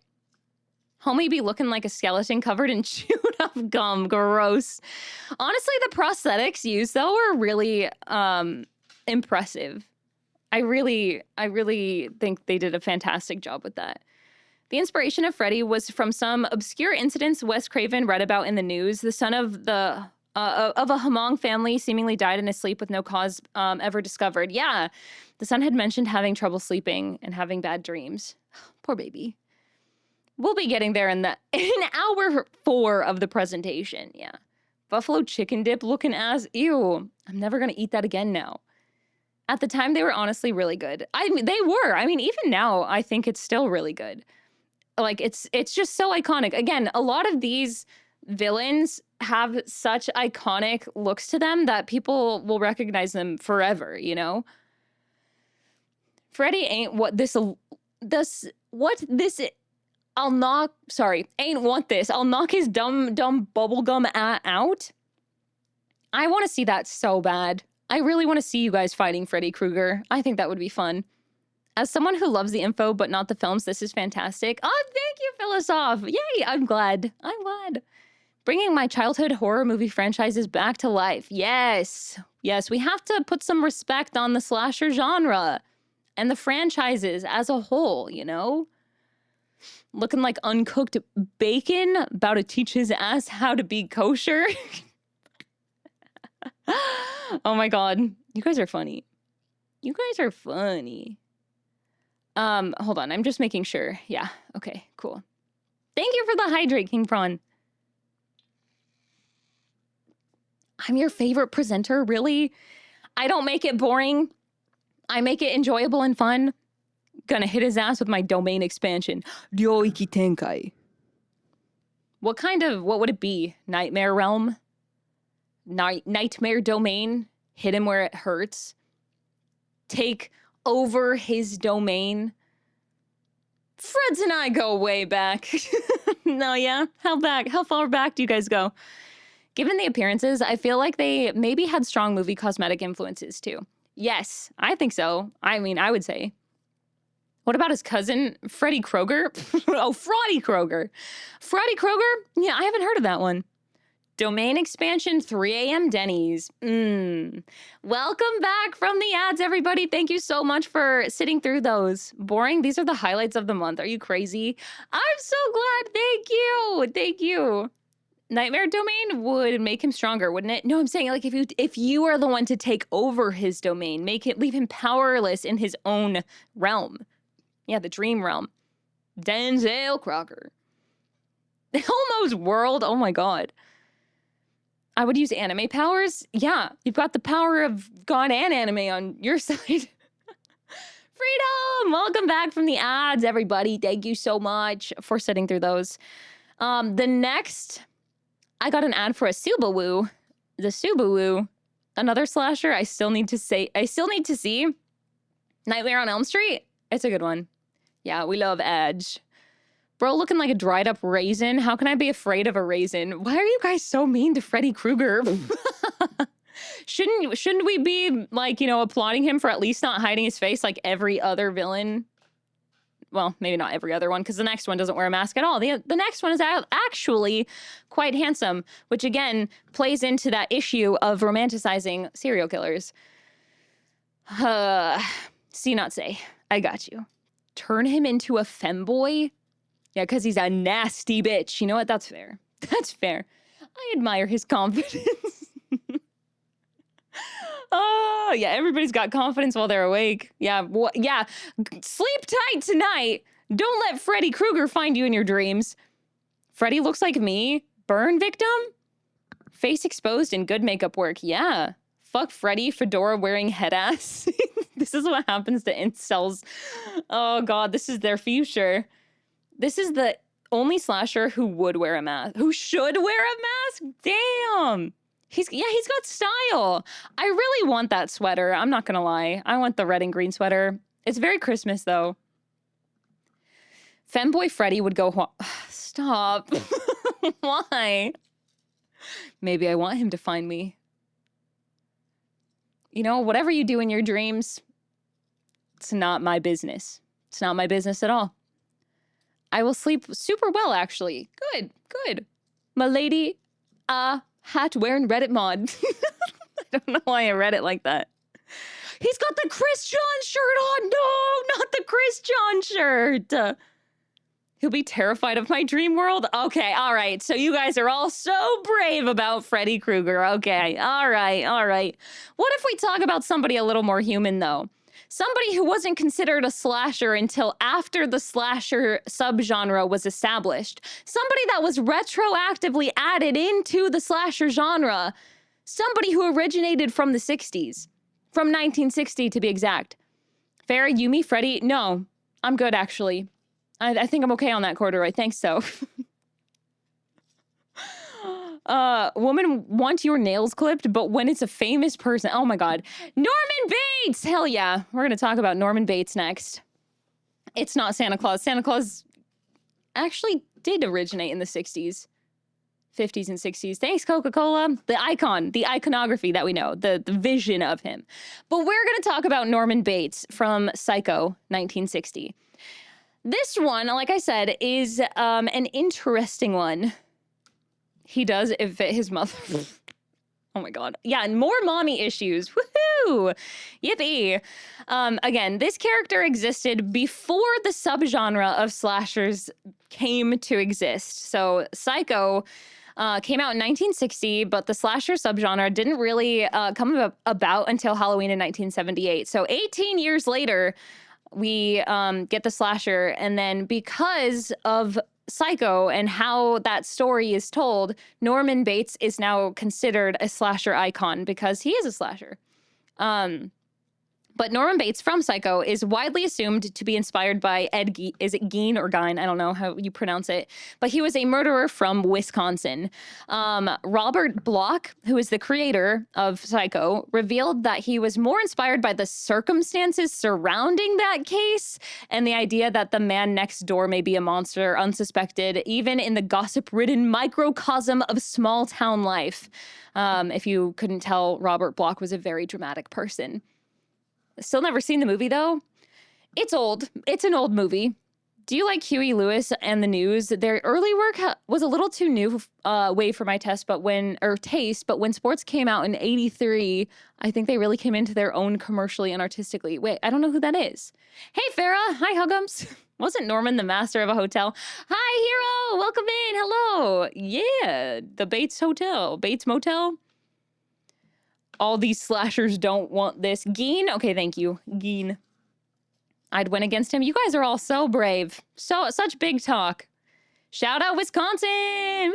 Woo! Only slash that fuck ever used was on Reddit. Sorry, mommy. Oh my God. Hi, Lone Wolf. Welcome in. Hello, hello. Hi, Crimson. Hello. Oh, Master Norman Bates. Yes. That's the other Norman Bates. Oh, yeah. American Psycho 2000. Oh, just Lorgate. Thank you for Lorgate. Thank you. Thank you. But yeah, so again, this idea is what most slasher icons are based off of. The monster next door, murderers, serial killers, which is literally the basis of Norman Bates. So of course he would have to be considered as a slasher icon. Thank you for the hydrate. Thank you. So if you're unfamiliar with Psycho, I'm going to be talking about it a little bit. So again, spoilers for a movie that came out in 1960.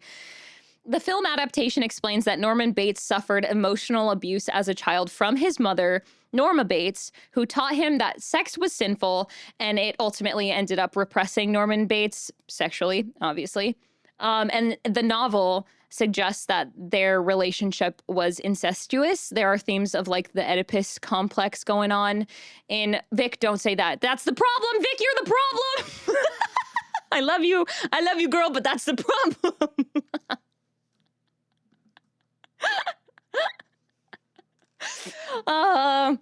But later in his life, Norman kills his mother and her new husband with poison, and this murder is kind of what causes him to develop a split personality that then incites all of his other murders, and that split personality is his mother. So he will dress up as his mom. He also keeps his mother's body, by the way. And he talks to her as if she were still alive. And then he then continues to perform his murders with a kitchen knife, specifically, under that split disguise, and kills the woman that he's attracted to, because he always talks as his mother, being like, oh, you can't be attracted to these women, that's sinful. So his reasoning, or the only way he can get out of that is by killing them. And it's kind of renowned for having, oh, sorry, hold on. I'm a little bit behind on changing. I have my notes up on a separate thing. But it's renowned for having having kind of like, it was a nearly on-screen murder that was the first of its kind. And that's kind of what people think of when they think of Psycho. And it chilled audiences everywhere. It also deals with themes of psychoanalysis and the Oedipus complex again. Something that will become very important to the slasher genre in later years. Also, Rosalie told me a really interesting fact about Psycho. This was the movie that actually start times at movie theaters, I guess, because movies just used to play over and over in theaters. But when they released Psycho, they wanted people to actually be able to see the whole movie and actually get that like scare of the murder on screen. Well, not actual murder, but like the near murder on screen, to leave them feeling really uneasy as they left the theater. So this was the movie that started start times for films in the theater. The guy liner, I know, right? It's crazy, so edgy. All kinds of people talk to dead people as if they're still alive, but they usually what? They usually do it in graveyards. Well, yeah, that's true. That's true. They don't keep the bodies of the people they killed in their house. Did you say it was one of the first killings depicted on screen? One of the first murders, near murders depicted on screen. But yeah, I had no idea movies work like that. Yeah, it was really weird. Really weird. That is interesting. I never knew that. Yeah. AK, don't say that. No. You can think that the actor is attractive. That's fine. The blood in the shower scene was actually chocolate syrup since it was in black and white. Yeah. Very delicious. Because Redacted happens very early in the movie and the rest of the movie is solving the mystery. I like how Nemu is like being kind and avoiding spoilers for a 1960 movie. Thank you, Nemu. What you're saying is without Psycho, you could have just gone to a theater and watched Project Hail Mary on repeat forever. Yeah. I could have. I can't believe they treated movies like an amusement park ride lines. They really did. I still think I could fight this dude. Honestly, I feel like maybe out of all of the slashers, this one would make the most sense of successfully being able to fight. Is there going to be an unofficial wood poll? I don't think that would be wise. I don't think. I was in Psycho. You were. Really interesting. Very, very interesting. I heard you're not allowed in the theater once the movie started if you were late in the 60s showing. I think so, but I'm not sure. The stair it's meant to be uncomfortable. It's supposed to be. What is it? Like the Kubrick stair? Is that what it's called? Like it's meant to leave you feeling really uneasy. Larry the Cucumber. Crazy. I was crazy once. They put me in a room. Tasty murder or near murder should say in that film. Oh, I know, right? Anthony Perkins was a very handsome man. Yes. The unibrow. It's a very faint unibrow. Okay, so I talked about some slashers. Here are some other very iconic slasher characters. I'm not going to go super in depth on any of these ones just for the sake of time and because I am on what page am I on? I don't even know what page I'm on in my notes. I'm halfway through my notes. I'm on page 4 of 8. So yeah, but these are some other icons here. We've got Jason Voorhees from Friday the 13th. We have Leatherface from Texas Chainsaw Massacre, Pinhead from Hellraiser, Jigsaw from Saw, fucking Chucky, I hate that motherfucker, Die in a Fire from Chucky, and then Art the Clown from Terrifier, the Terrifier series. So, yeah. Kumbricksair, yeah. I've actually never seen any of the Terrifier movies just because I'm not the biggest fan of just straight up gore. Is Jigsaw really a slasher? Kind of, yes. He is, but he manipulates it. He manipulates other people. I hate Chucky. I hate Chucky so much. I'm terrified of him. I hate him so much. That's Chucky's full legal name, by the way. It is. It is. Yeah, why don't you hate Chucky?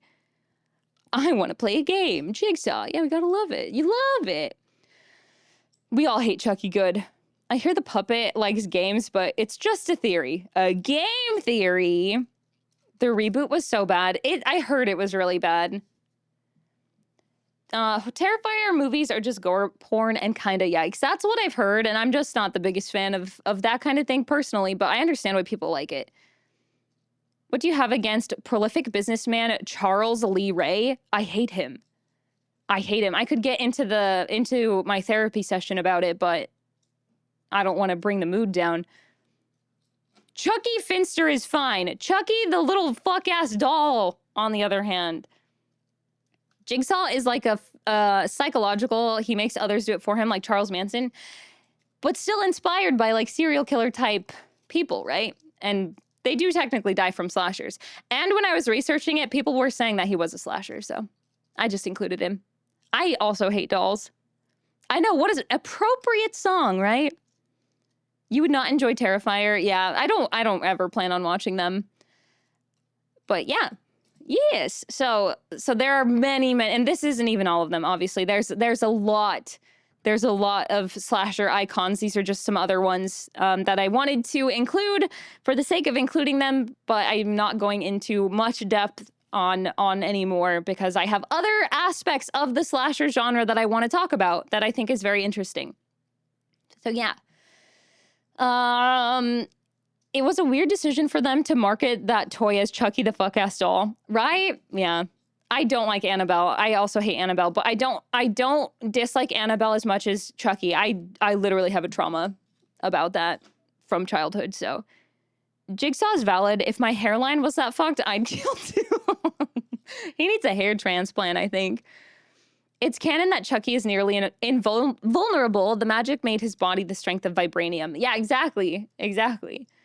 Terrifier was, well, there's a scene that just goes on for a long time. I think I know which scene you're talking about, and yeah, I just have no interest. Yeah, any other doll would break easily. Exactly. Would Patrick Bateman be considered a slasher icon?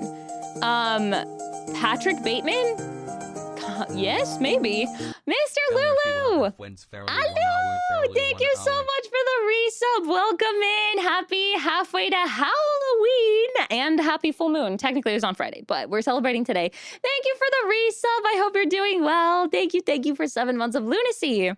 I watched like a quarter of the first Terrifier and it made me feel physically ill. Yeah, I'm good.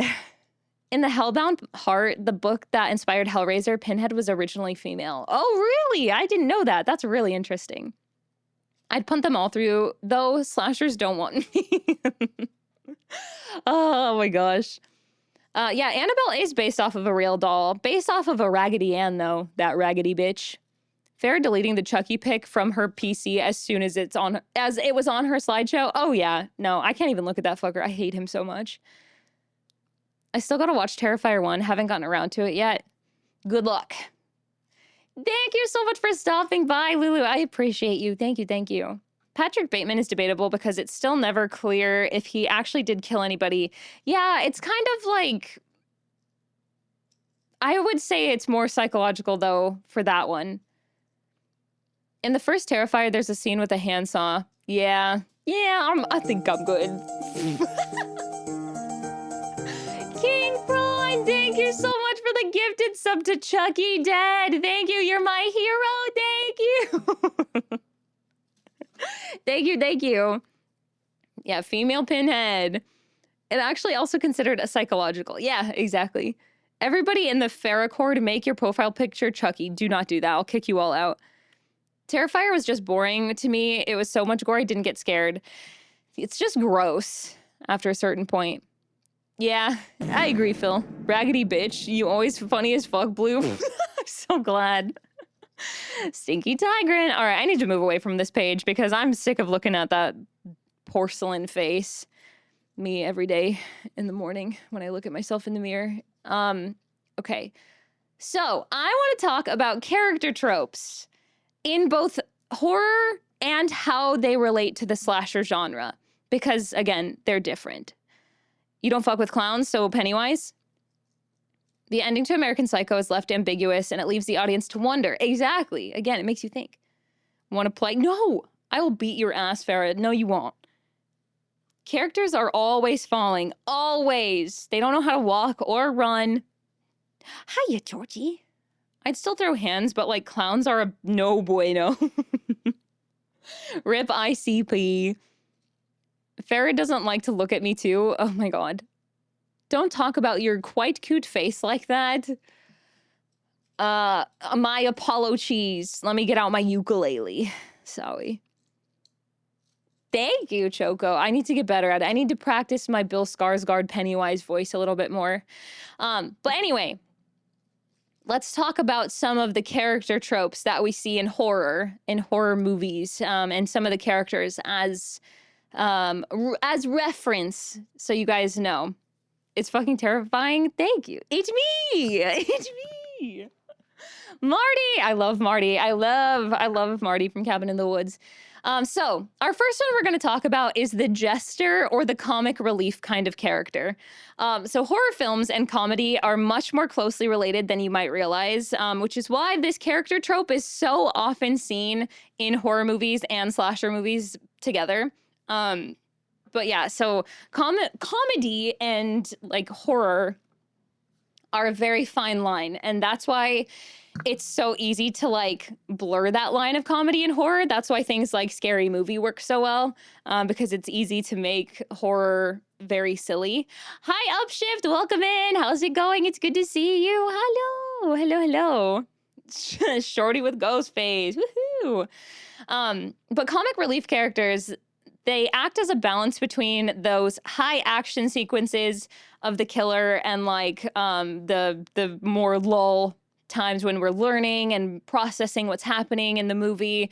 And of course, they offer that comic relief. They throw a joke in there every once in a while. They say something unnecessary but still funny, and you're just kind of like, oh, that guy. That's my role. Woohoo! I love it. I'm glad you're doing well, Upshift. I'm doing good too. It's good to see you. Hello. Like when Michael Myers stabbed a girl with a shotgun. Basically, yeah. Exactly. Yeah, Scary Movie 6 looks funny. But yeah, unfortunately for our comic relief or our jester, they tend to always die in their movies. Not always. Some of them tend to make it to the end, or at least close to the end. They're one of the last to die when they do die. But when they perish, it's always with an iconic last line, and it almost feels like a joke the way that they die. So they die just like how they were in life. Hilarious. So shout out to our jesters and our comic relief characters in horror. They deserve some love. Jamie Kennedy somehow survived Scream. Somehow. She let me live because I'm goofy. But yeah, so of course, so for some examples, we have Marty from The Cabin in the Woods. We have Jamie Mortimer from Friday the 13th, the final chapter. And I included Eddie from It as well, 07 Eddie. But yeah, so that's our first character trope. We have our comic relief or the jester.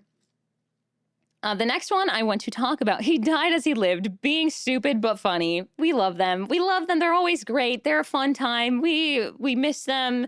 They help ease the tension of horror as we're watching. You know, we're so scared and nervous with the anticipation, and then all of a sudden, our comic relief character, our Jester, does a little jig, a little dance, says a funny joke, and then we're like, "Thank you, Jester, for making me feel a little bit better."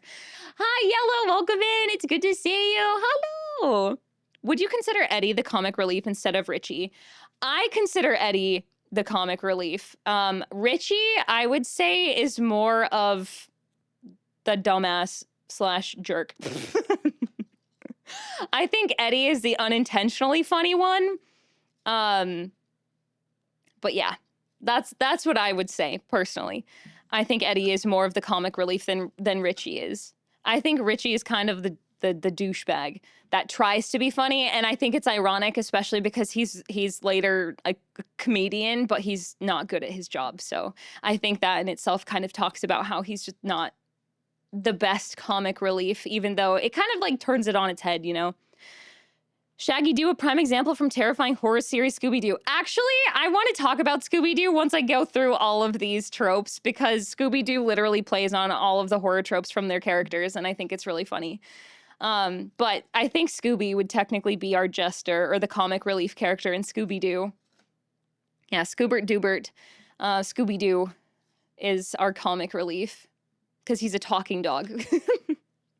I can relate to that. Next is the Scholar, or the Brains. The Scholar and the Brains. Sometimes this character type ties into another character type, so they can coincide with another one. Like the Brain can sometimes be the Jester, the Brain can sometimes be the comic relief, the Brains can sometimes be the final girl, or the one that lives in the end, the hero. But sometimes they're also written in solely as the Brain, the Scholar, the one that knows everything, the one that knows what's going on. They're usually like a downer that points out the flaws in the character's decision-making, whether that's the protagonist or the other characters around them, or if it's the flaws in the killer's motives or things like that. They're always pointing things out for the audience to be aware of as you're watching the movie.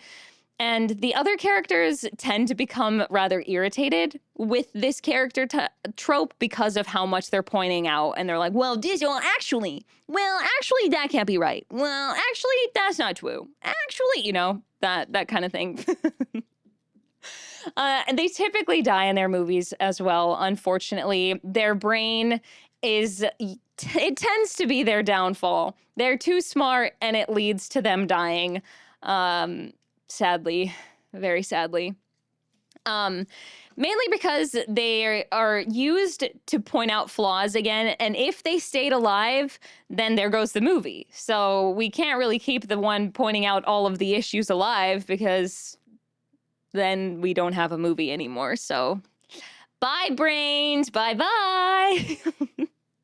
However, over the years, characters in horror and slashers as a whole have become more aware of themselves in general, kind of starting with Scream, and smart in their situations and how they portray them.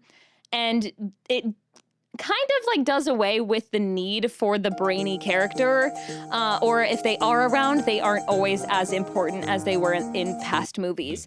Maureen, hello, welcome in. Thank you so much for the resub. Thank you. Happy 6 months of lunacy. You're so sweet. I hope you're doing well.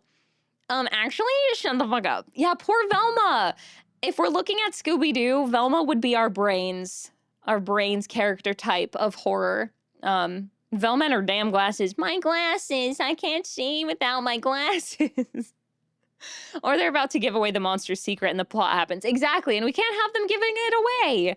Hi, iWiggles. Thank you for lurking. Realistic brains. Yo, all this is messed up. Deuces, chums. I know, right? Exactly. They're getting out of that situation. But some of the examples that I have for the brains is Paul Holt from Friday the 13th, Part 2, Randy Meeks from Scream, and then Dana Polk from The Cabin in the Woods. And Dana kind of is the smart one and the final girl, which is cool. Not to spoil, but Fred is the final girl. Yes! Hi, Phantom. Welcome in. hope you're doing well. Welcome in. So now that we've talked about the comic relief and the brains, I want to talk about the promiscuous one. Ooh, baby. The promiscuous one. Hi, Paul. Welcome. Thank you for getting your wolf fight. Welcome in. Hello, hello. The promiscuous one is written into horror movies as being more interested in sex than escaping the killer. They'd rather, get it on than get their ass out of there, Yeah, full moon. Woohoo, full moon time. That was my your nickname in high school was the promiscuous one? Damn. Yeah, they usually die too. I can't realistically assign Daphne into this archetype. I think Daphne is the final girl. So the promiscuous one, they are often loud, they're rash, and they're not afraid to voice their opinion. They will say what they're thinking all the time. They're not going to hold back. They're pretty intense at times, and they tend to die due to their promiscuity. Modern horror and slashers, though, reimagined this character into a more edgy best friend. You don't really see the promiscuous one in modern horror as much. Every once in a while you will, but it's shifted more into the quote-unquote edgy best friend type rather than the girl who's obsessed with sex, meaning they have more agency, but they don't end up dying any better. They usually still die, but it's at least not because they're having sex all the time. So, the perks, I guess. Promiscuous girl. All over. It's not even the words, but Daddy's home with a big juicy burger. Welcome back, Corduroy. Hell yeah. In for a good time and check out. Woohoo! Exactly. The classic sex before death. Exactly. Because we all know, thanks to Scream, if you're not a virgin, you're gonna die in a horror movie. Oh no. Promiscuous like a Nelly Furtado song. Yes, exactly. Willy's Wonderland. Velma was brains and horny? Nah. So far we have Teehee actually and yeah, exactly. Yeah, the Goth Maxer edgy best friend. Killer's literally scaring the hoes and killing them too, I guess. Why is there blood on my chest? It's nothing to worry about. I thought Daphne was a danger-prone Delphine. She is, yeah. Like the damsel in distress, I guess, is Daphne technically, but that's not really a trope of horror. I mean, it kind of is, but it's not one of the main ones. Who wouldn't want to spend their last dies fucking and fighting? I mean, if you know you're gonna die, may as well go out with an actual bang. Am I right? So virgins can't die in horror movies? I guess that's the theory. That's what the theory is. Times when the killers don't even let them finish. Rude. I know. They kid them mid-hump. Unbelievable. I'm safe? Hell yeah. Yeah, smash. Nice smash and bang. I mean, not true. Jason and Freddy is Jason folded that guy after stabbing him a shit ton right after he laid some pipe. Girl died later on as well. Well, yeah, exactly. Start selling Virgin Card for $49.99 so folks survive in horror. I mean, you gotta find a way around it. That isn't blood, it's ketchup from chicken nuggies. Yeah, exactly. Exactly. Talk about looking for the ultimate reason. Wiggles, thank you for the 85 stream streak. Thank you. Guess I'm cooked. Oh, man. I like the blood. It brings out your eyes. Thank you. I'm glad. Freddy versus Jason. Oh, no, you're fine. You're fine. I'm fucked. Oh, no. Yeah, the mid-stroke attack. Oh, no. I'm fucked then? Damn. They never let them finish. Heck, they get them near the start before things get good. I know. Unfair. How did you get blood on your chest with the rib cage, though? You think I wear the rib cage to eat? No, I take off my jewelry. I'm not a heathen. Would you be mad at me if I am not a fan of horror? I think the movies are boring and not interesting. No, everybody has their interests. I'm not offended if people don't like horror at all. It is not for everybody. Virgin equals innocent, pure, safe from evil. Yeah, that old mentality. To be fair, if you're penetrating in a horror movie, expect to get penetrated. Well, yeah, especially a slasher. You're gonna get stabbed. I don't know. I think I'm like a big himbo jock who is probably cooked. Well, we'll get to the jock in a second. If you want to survive in a horror movie, no sex. I mean, literally, Randy talks about that in Scream, right? Imagine you're Kevin Bacon trying to get your fuck on, and some dude just up and he starts getting in your guts, literally. Not even in the fun way. We thought you were a heathen. Yeah, no, not at all. I mean, not like that. I'm a decent lady. I'm a decent lady. It's been a long time since I've seen a good horror movie. It's been a while. It's hard. I think it is an oversaturated market, but I think there's some good ones out there. Thank you for the hydrate. If you're stabbing, you're gonna get stabbed. Don't poke me too hard, Mr. Killer. Hey, yo, what? How dare you be on your own complex? Be your own complex person with your own complex likes and dislikes. Exactly. Oh no, please don't kill me, Mr. Ghostface. I want to be in the sequel. Remember when I did the Paul Bunyan thing? That's the voice I was trying to do. But it came off wrong. Anyway. Examples of the promiscuous one that I included in this are Marcy Stanler from Friday the 13th, Linda Vanderklok from Halloween, 1978, and Tatum Riley from Scream. These are our promiscuous ladies. Southern Gentleman, I did see Hokum. I saw it yesterday. I loved it. It was great. That was amazing. Thank you. Killer. I hardly know her. Interesting. That's 5. Not bad, actually. Just imagining that part in Emperor's New Groove where all the guards get transformed, but for a slasher movie instead, I'm a virgin. Can I go home? Your excuse. Wait, that's good. I like that. That's funny. You can just be promiscuous for Paul Bunyan. It's okay. I don't want to. It was, listen. It was meant to be a bit, but then it didn't work out. That's good. Yeah, that's bad. It was an awesome movie. Glad you enjoyed it. I really liked it a lot. I thought it was really interesting. And I liked seeing Adam Scott in a horror movie. I think he did a great job. Okay. Our next character archetype is the stoner. We love the stoner. Am I right?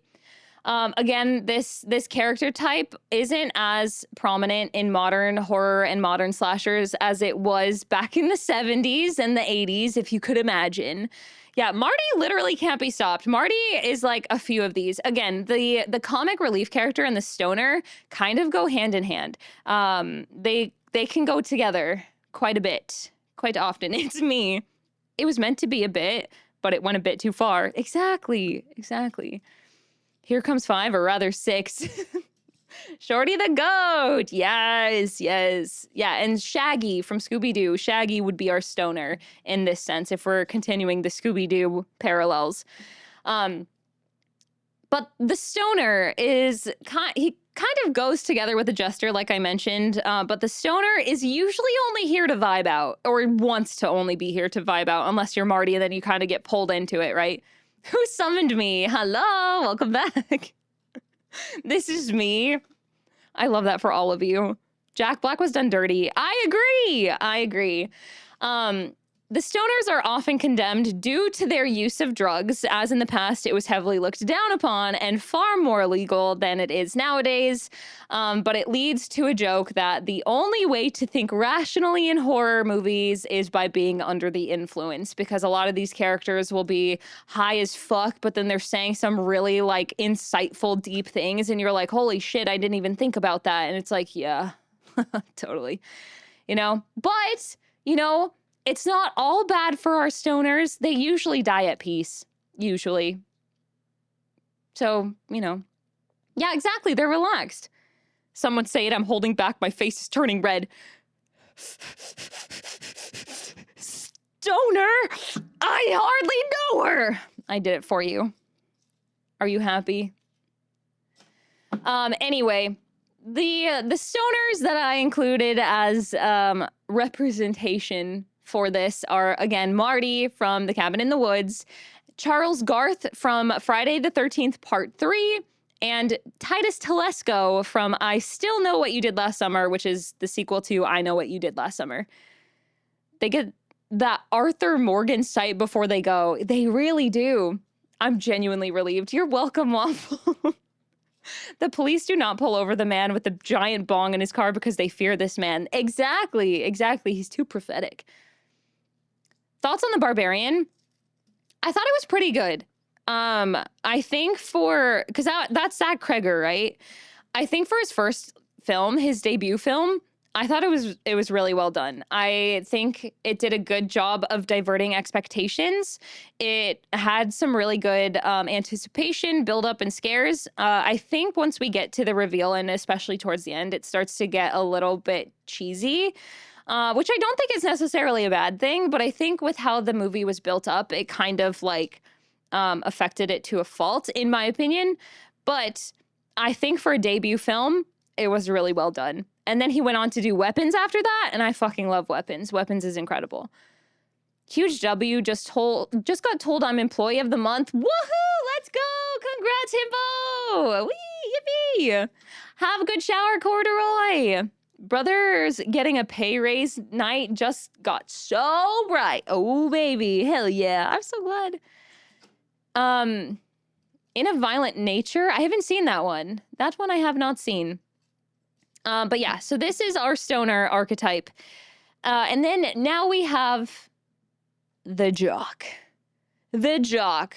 This lineup would not be complete without our jock, which, again, if we're comparing it to Scooby-Doo, would be Fred. That's Fred. The jock, also known as the himbo. Oh, it's very good? Okay, I'll have to check. I will have to check that one out.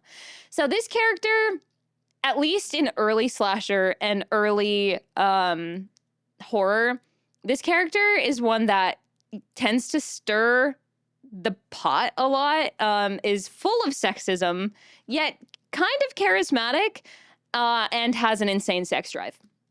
And is usually the one getting down and dirty with the promiscuous one. They're usually dating. The promiscuous one and the jock are usually dating in this scenario.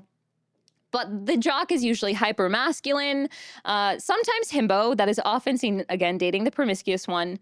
They almost never make it to the end of their movie, and they die in some of the worst ways. The jocks often get the worst murders, which is typically deserved, depending on how bad they are. But sometimes it's not so deserved, and it can be a little bit sad, but, you know, it is what it is. 07 himbos and 07 jocks. But yeah, again, in modern movies, the jock is far less aggressive and leans a little bit more into the himbo archetype, if anything, and is sometimes merged with the scholar. There are times where the jock and the scholar tend to merge. And in more modern movies, more modern horror and slashers, their deaths are a bit more valiant than older films where they die in really intense, grotesque ways. So yeah, really cool. I heard a lot of people weren't into Weapons, but heard borderline glazing reviews of Barbarian. Really? I loved Weapons. I thought it was really good. Fred gets it by default. Yeah, exactly. I love that one of the jock examples is Chris Hemsworth looking the smallest we've ever seen him. I know I mean, he was younger here, but it is really funny. If someone mentions my ascot one more time, I guess I'm used to Fred being depicted as the leader in the more recent series, probably. Maybe, yeah, probably. Himbo, you say? I gotta stop working at... Why? Me and Daphne will go this way. You'll go that way, Fred. Exactly. The joke. Kurt was really brutal. It was really intense. One thing I thought was interesting about it follows the killer's POV. Wait, the one that you were talking about, AK? The Violent Nature? Interesting. Chris Hemsworth death cabin in the woods is hysterical. It's really intense. It's really crazy. The jock gets it the worst because the writers are nerds. Stupid jocks, die. On a scale from 1 to 10, I'm cooked. Oh no, himbo, it's okay. Yeah, it's baby Chris Hemsworth. As an example of jock himbo that can survive, are we including The Quarry as a slasher story? Yes. So our boy Jacob in The Quarry would be the jock / himbo archetype in in horror. If we go into games, there's definitely a few that we could look into, but The Quarry for sure. Until Dawn, obviously. Any like teen slasher tends to have these archetypes, or teen horror movie. If I keep working out in a horror movie, I'm gonna get messed up. But you were talking so big earlier, Himbo, about beating up all the slashers. What happened? I love The Quarry. It's so fun. I was thinking about butt naked Jacob. I miss him in his shorts and his crop top. Ugh, good times. I miss that. I wasn't sure since there wasn't a single slasher character. Technically, I'll talk about it later. I'll get to that if I remember. It wears its film's influence on its sleeves. Exactly. Hi, Ginger Puppy. Welcome in. Thank you for your first time chat. I'm glad you like my model. Thank you. I'm a werewolf, and we're celebrating the full moon, even though it was on Friday. We're celebrating it and halfway to Halloween with learning about slashers as a subgenre. Welcome in. I miss the crop top. Thank you for the hydrate. I was getting thirsty. Fair enough, I'm different. They aren't built like me. I love the confidence. I love the immediate switch up. Hydrate since thirsty. Thank you. We need to go back, kill everyone route. I'm sad though. I don't wanna. His crop top is literally what pops into my brain when I think of him. Me too. It's so good. It's so good though. Why did they do that? They did it to hurt me. I don't know of any Jacob look besides crop top Jacob. It's the only look that matters. His other one is not nearly as good. Nerd Riders. It's halfway to weed. Woohoo! We heard you talking about Jacob. We know you were getting thirsty. Listen, it's not my fault. It's not my fault. The hash-slinging slasher would be a great character in a horror movie. Yeah, he's a slasher. Jacob only wears a crop top, and it stays on. Anyway, some of the examples I have for our jock is Kurt Vaughn from The Cabin in the Woods, Barry William Coxon, I Know What You Did Last Summer, and Glenn Lance from A Nightmare on Elm Street, which I think he had one of the most iconic deaths in that movie. Hi, Dragon. Welcome in. It's good to see you. How's it going? Hello. What if you were a nerd jock? Hell yeah. Hell yeah. Even better. I had my moment. I'm so back. Those jocks aren't jockey, though. Jockey enough. How jockey are we talking? Like horse or not? That was a bad one. Sorry. Anyway, the next character trope that we have, I find it funny that Glenn was considered the jock. When you look at the lineup, yeah, he would be. Like Google. Oh, like Google. I see. Google jockey. Right. Nerds were Freddy's worst nightmare. Plot armor protected him so hard. I know, right? Let me add. All right. Our next character archetype in horror and slashers is the token minority character, which luckily in more modern circumstances and horror is not really a thing anymore, because there have been more diverse movies that have come out in recent years, which is good, because our token minorities were it wasn't good.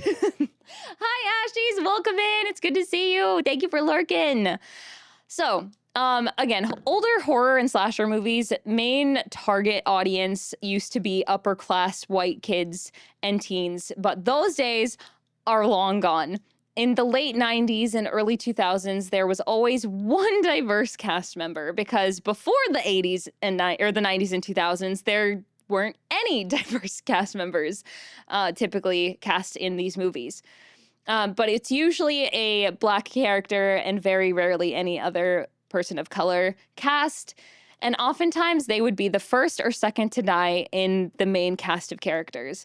They would step into the scholar role a lot of the times, which made them a lot more likable, which is really annoying that they would do that to quote unquote make them likable, but it's just, yeah, how writing used to be. It was really bad. But modern horror has brought much more diversity into its casting as a whole.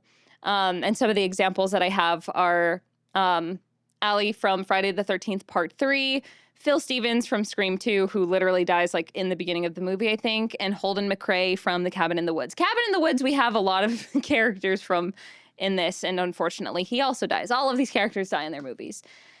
As a member of Latinos Against Spookies, we have vastly improved our odds. Yes, and that's good, and it needs to keep getting better. And of course, we see that especially with a lot of just like specifically focused like Black horror and like POC horror in recent years that kind of delve more into like those specific like fears, because it's different. It's not always the same. It being a commentary parody on this type of horror makes it a great resource. Exactly. I agree. Look, it's a cabin in the woods. Oh my goodness, another one. Another cabin in the woods. But yeah, so this is something that's obviously been like rectified, but there's always room to get even better with it, is what I will say. We have our last archetype I want to talk about in horror, which is the final girl. Our leading ladies, our wonderful girls. The trope became pretty funny. Because it became satirical. Yes. Was that the Cabin of Hackett's Quarry? Yes.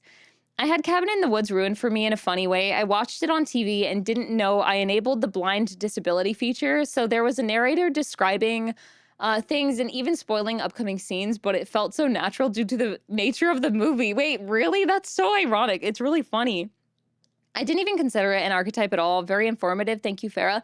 Yes, of course. Of course. The final girl. I need more spicy Latinas in my horror movies. Yes, we need more of not just white characters in movies. No one get mad. The one that suffers the most because, survivor's guilt and trauma. Yeah, exactly. Last one to take a bite. Classic werewolf mistake. I know, I've been there.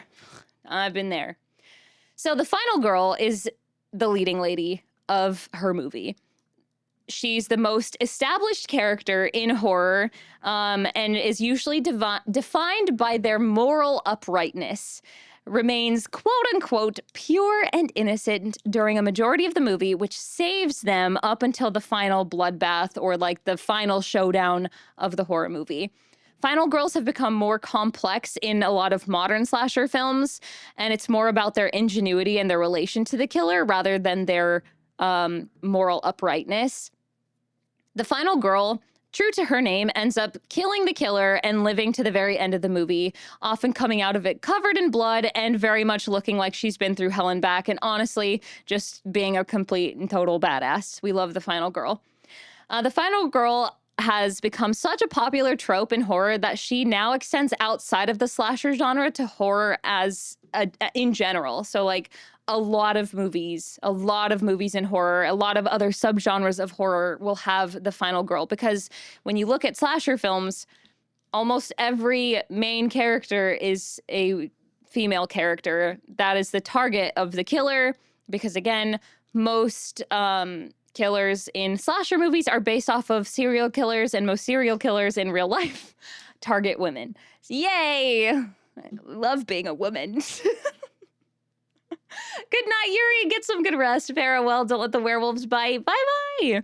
References Ellen Ripley uses the one in Aliens and not Alien. I couldn't find a good picture of her from Alien. I couldn't find one. It was all promotional pictures and they were all shit quality, so I had to use the one from Aliens. I don't know why I couldn't find a good picture of her. And then there were AI ones, and that pissed me off even more, so I just grabbed this one.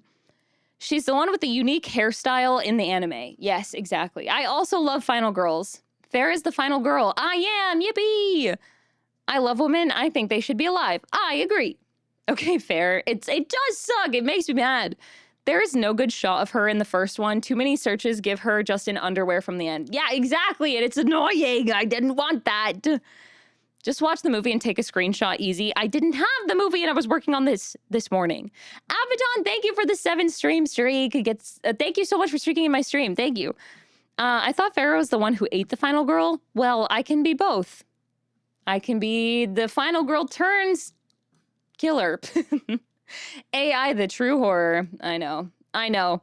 So, of course, some of the ones that I have as reference are Sidney Prescott from Scream, Laurie Strode from Halloween, Ellen Ripley. I know the pictures from Aliens, but from Alien, she is a final girl, and literally like any other slasher movie, they're all final girl type. Ouch! Ouch! Hi, Lex. Welcome in. How's it going? Hello. It's good to see you. Everyone on my timeline has been talking about her ass, but in a very judgy way. And I'm like, hello, why? Why did they do that? That's so lame. What the heck?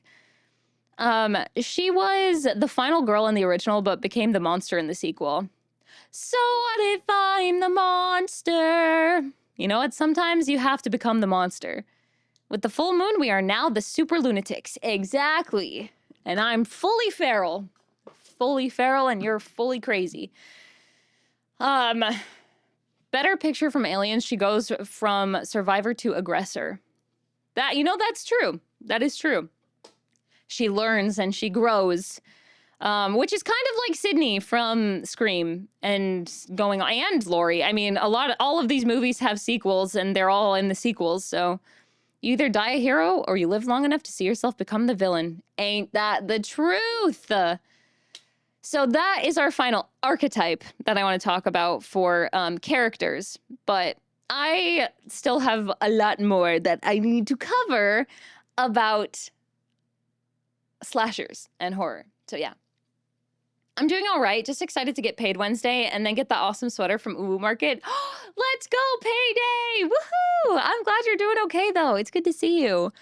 I think there's like some weird reason for making Final Girl a thing. Like they think women are weaker, so people root for them more. I don't know if it's necessarily that they think women are weaker. I think it literally, quite literally plays into, especially old slashers, play into the fact that most victims of murders were women. So when making a movie, they're having it reflect what is inspired the genre, but they're giving the audience and the characters more hope in living, you know? So I don't think it's necessarily that they're weaker. It's they're trying to give them a better story, you know? The ending they actually deserved instead of being murdered. So, is this the perfect time to pull out my emote? Is it? I don't know. It then becomes the expected trope rather than a dude. Mm-hmm. Exactly. And that's why it's called the final girl. That's why we have all of those leading ladies that go through hell and back and then become traumatized forever. Cute. So cute. Okay. So the next section of my presentation mixed up those two messages by mistake. Oh, I did? Did I? Huh? Men watch longer if seeing a woman rather than a dude. Oh, I did. Ah, I see. I did. They came in at the same time. It's because they have more brains than the male characters. Well, that too. It is often the case that the final girl is also the brains. When you're in a horror movie, but remember, you're not a girly pop. No! Listen, it's not always just the final girl that wins. It's just the final girl that's the main character. You know, there are other characters that live in their movies. They're just not the main one. Sometimes the chat moves when your eyes flick to another word. Yeah, exactly. This conversation is walking a line, all right. Yes, it is. Which I'm going to move on from, but I know that ads are going to be playing soon. So I don't want to move on too quickly because we've got some ads coming up here in a few minutes. But I needed water. I'm trying to see how much more. I still have so much more. Oh, God. Good presentation. Thank you. We're not done yet. I don't even know what number I'm on. 23 out of 42. We're over halfway. Woohoo! There we go. The ad break is starting in about 1 minute. When the ad break is playing, I will not continue the presentation until the ads are over, sorry. Ouchie! You slashed me. But I will pause the presentation until the ads are over so nobody misses out on anything, so. But yeah, ads once an hour because it helps me as a streamer. So thank you guys for sitting through those. I appreciate it. Yeah, it's not too bad. Good prog. We're making pretty good prog, I think. I also thought it would be lower. 3 more hours of stream. Yes. Hey, 6 hours is better than 8. This is great. Thank you, Philosoph. I'm glad you're liking it. Over halfway, and I'd still beat any slasher. I believe in you, Himbo. The sweater I was talking about is one of yours. That's in Uwu Market. I love the design and honestly gonna make it my cozy stay-at-home sweater. Thank you, Lex. I am honored. What the heck? That is so sweet of you. I appreciate it. Thank you. Thank you. Thank God you started earlier. I know, right? This is a great presentation, and that's not just me glazing. Oh, thank you. I'm glad you think so. Hope I can catch the vlog or the VOD YouTube. Of course, no worries, Grizz. Have a wonderful rest of your day or night. Get some good rest later. Farewell, and don't let the werewolves bite. Bye-bye. Oftentimes, the trope of the final girl is a narrative about... Ouchie! Thanks for the slasher. About women taking back their autonomy from the situation rather than remaining the victim. Yep, exactly. Exactly. Oh! Hi, Maple! Welcome in! Thank you so much for the bits! Thank you! Welcome in, I hope you're doing well. I am glazing, though. Thanks for glazing. Glazing. Thank you, thank you. I'm also gonna take a pee break when the aha! The ads have started! I'm gonna go piss! I'm gonna go pee-pee. Yeah, stretch during the ad breaks. Stretch, piss, get water. Thank you, Maple! I'm glad you like it. Thank you, thank you. Slasher. I hardly know her. Okay, I'm gonna go pee really quick. I'll be right back. BRB. Gog. Gog. Gog.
wants to rule the world. Bow, bow, bow, bow, bow, bow, bow.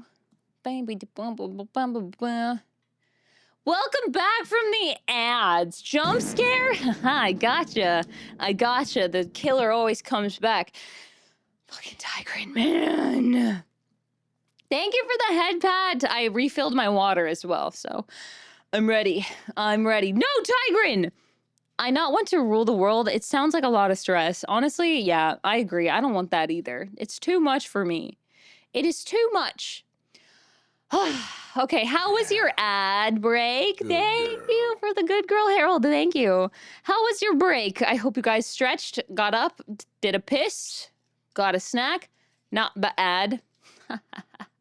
I see what you did there. I see you. You got lost? No, I'm glad you found your way back, though. I'm glad you found your way back. It was very GOG. How can I be? Awful. You killed demons. Okay, nice GOG. Finally back from Jeff Bezos giving me 5 minutes of ads. Man, funk that guy. Jeffrey Bezos. Crouches. Nice. It was Goggant. My bow. I don't even know what that is. Are you ready to get back into the presentation? That's so fucked, Himbo. I'm sorry that happened. Gog to the left. He'll defund. No, you're right. Don't do that. Presentation! Okay, so now that we've gone through the archetypes of some of the characters of horror and slashers, now I want to talk about slashers throughout the decades. Because we've had decades and decades of slasher movies and different slashers and different eras of slashers throughout them too. Yeah, it's Netflix and chills time. Oogie boogie spooky. Fuck their wives, drink their blood. Come on, Jeff, get on. So, obviously, we gotta go back in time. We gotta go back in time a little bit. I'm taking you back. I've been bringing you all over the place through time. Watching with the lights on. Good. You want to, it's gonna get spooky. But we're going to start kind of back in the 60s. But I mentioned it a little bit earlier that you can technically trace slasher elements as far back as ancient Rome. But I want to focus on the era of the film industry that established the slasher genre we know and love today.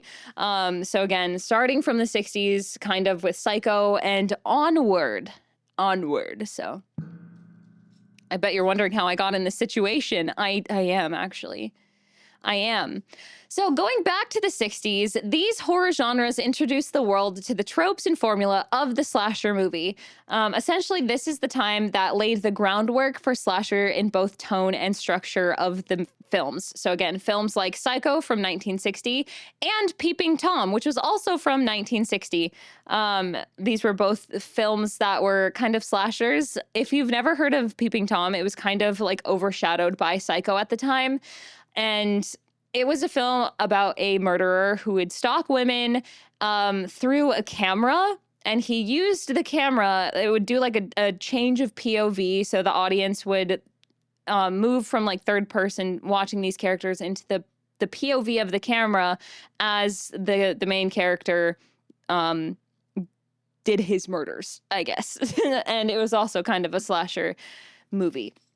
So both of these films introduced their audiences to a new psychological route of storytelling, following the disturbed minds of these killers who stalk their victims and portray them as complex and mentally damaged characters rather than just faceless threats. So they feel a lot more human. Again, they feel like something realistic to people, and that's what was so scary to audiences, is that it felt as though they were watching something that could really happen. And that was a very terrifying kind of feeling. Yeah, like reverse rear window. Rear Window was a really good movie too. That was another Alfred Hitchcock one. Was that in, what year was that? I don't remember. But yeah, that one's a good one. I met a feral werewolf and became a lunatic, and now I'm here. Exactly. But yeah, Alfred Hitchcock was kind of like a innovator of horror, which is really cool. I should have gone with front window. You know what? It's okay. I'll pretend that that's what you said from the beginning. It's totally fine. But again, like that formula of the slasher movie is following this like seemingly unkillable brute force that goes on like murderous rampages, killing usually women, but not always just women, but people. A lot of the time it's like teenagers in their stead, but a lot of these ones, especially in the 60s, were focused on women. You're welcome, Freelancer. Yeah, he was the one that did Psycho. But yeah. So again, more psychological elements than just slasher. But again, Psycho is kind of retroactively considered a slasher, even though it was before the time of the slasher.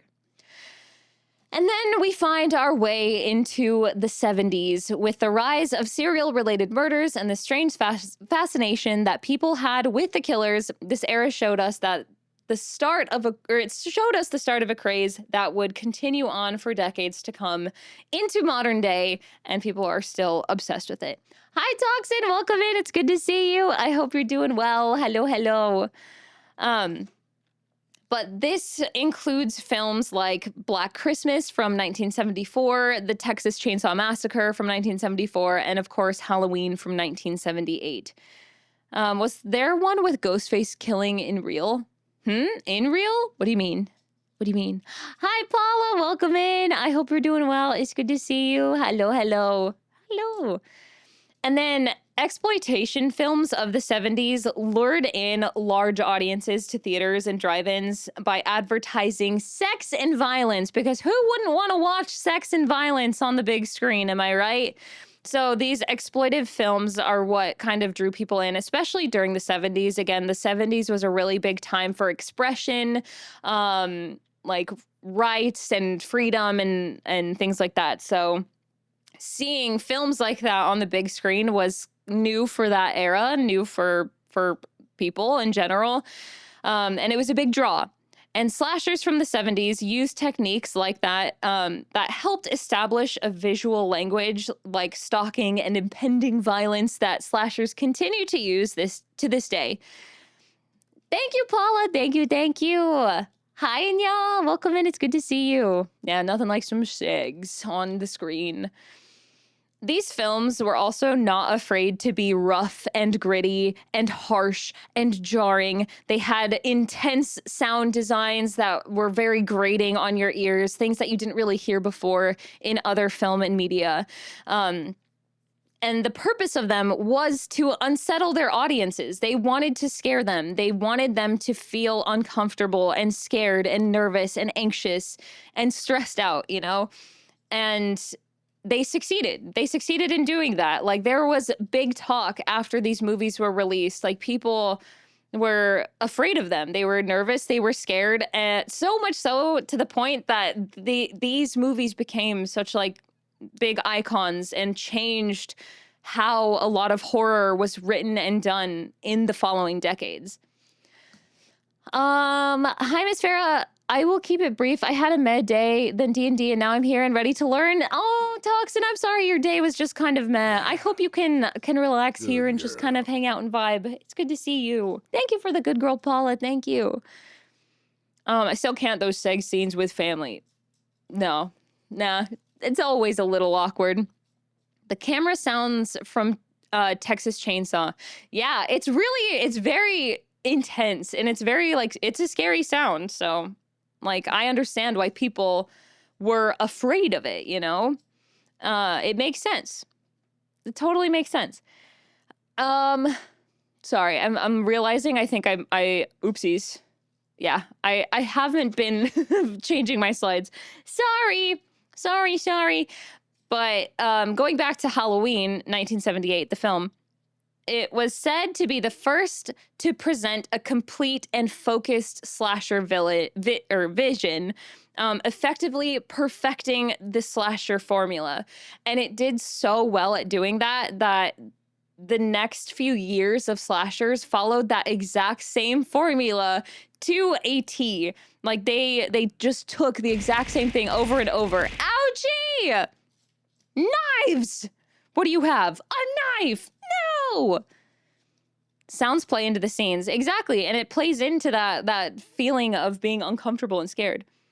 I mean what? Nah, I'd never be scared of a silly little camera. No, it's okay to be scared. It's supposed to be scary and uncomfortable. That's the whole point. But yeah. So from this point, we move into the golden age of the slasher movie, which was the 80s, starting in 1978, but going on into the 80s. This was kind of the golden age where we saw many films come out with the exact same formula. So people would be going into these movies. They were very, very popular. They wanted to see them. People were packing the theaters to get their spooks and frights in. They wanted to feel scared. Again, many of these films followed the same formulaic layout that Halloween had, with murderous figures that stalk teens and children, but with even more gore and nudity than before. Woohoo! Gore and nudity! Yes! That's what people want! Woohoo! And that's what they got! They got gore and nudity! Yay! These films exploited the dangers of lurking in American institutions like high schools, colleges, hospitals, and summer camps. Summer camp? Happy for them? Yeah, of course.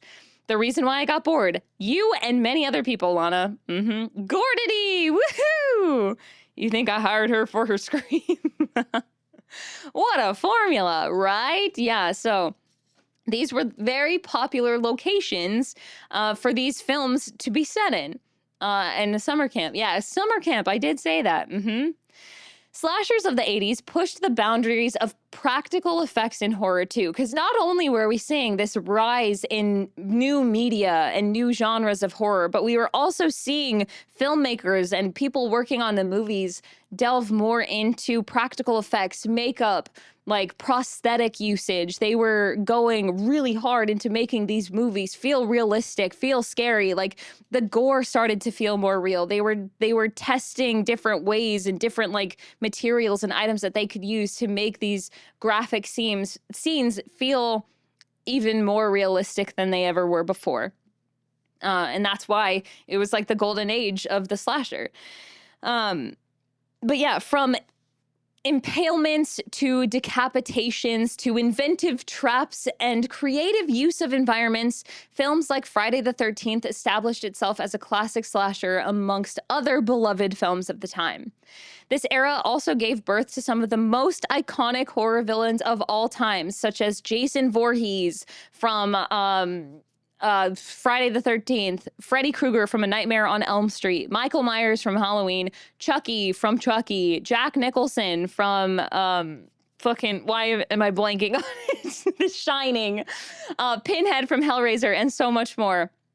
With the genre's huge success, sequels began popping up left and right throughout the 80s into the early 90s. We were seeing more films added into the Halloween franchise. We were getting new Friday the 13th. There were so many of them. We were getting just slasher after slasher after slasher, sequel after sequel after sequel.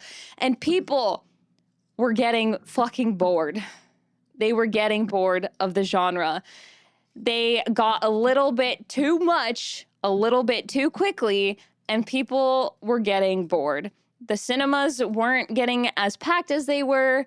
People were starting to realize how familiar the formula of the horror movies had become, of the slashers. They went to one, they saw all of them because it was always the same. They would go into the movie, they would be able to guess what would happen because there was never any interesting, like, development. It was always the same thing. Even though a lot of these movies are very iconic, it is the same thing.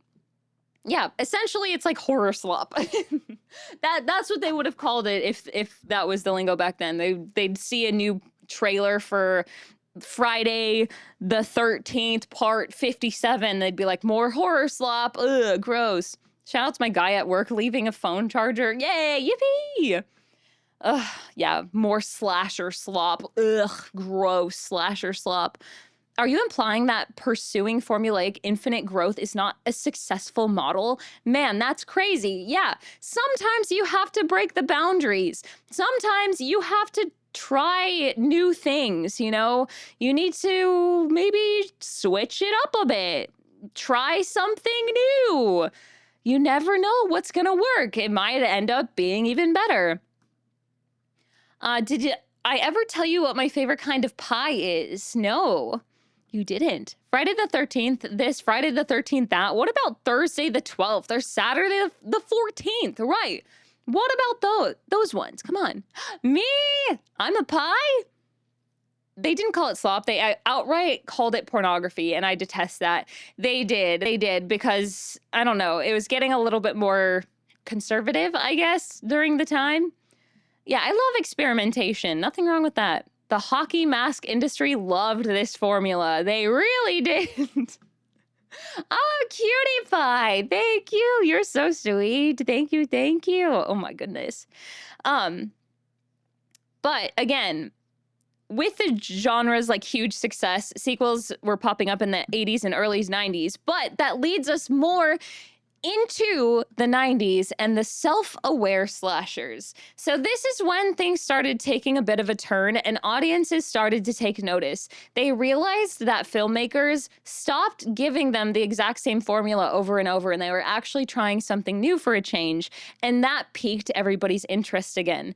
So they started to go back into the theaters again, because by the 90s, there were just so many slashers being pumped out into cinemas that audience were feeling bored of the repetitiveness of the same formula, that the saving grace of the slasher genre was Scream, and it came out in 1996, and it changed the genre forever, which is really cool. And I love Scream. Scream is my favorite slasher movie. I love it so much. It's so well done. I think it's fantastic. And it's just one of those ones that I feel like will stay a classic for a very, very long time. It took everything that people knew about slashers and it turned it on its head. The so-called self-aware twist made Scream feel both scary and smart at the same time, which slashers never really had before. Like, they had the scares, but it was always the same. This one instead took those scares and made them different. They kind of like made it more satirical. They turned it into a joke of itself, and then did it better.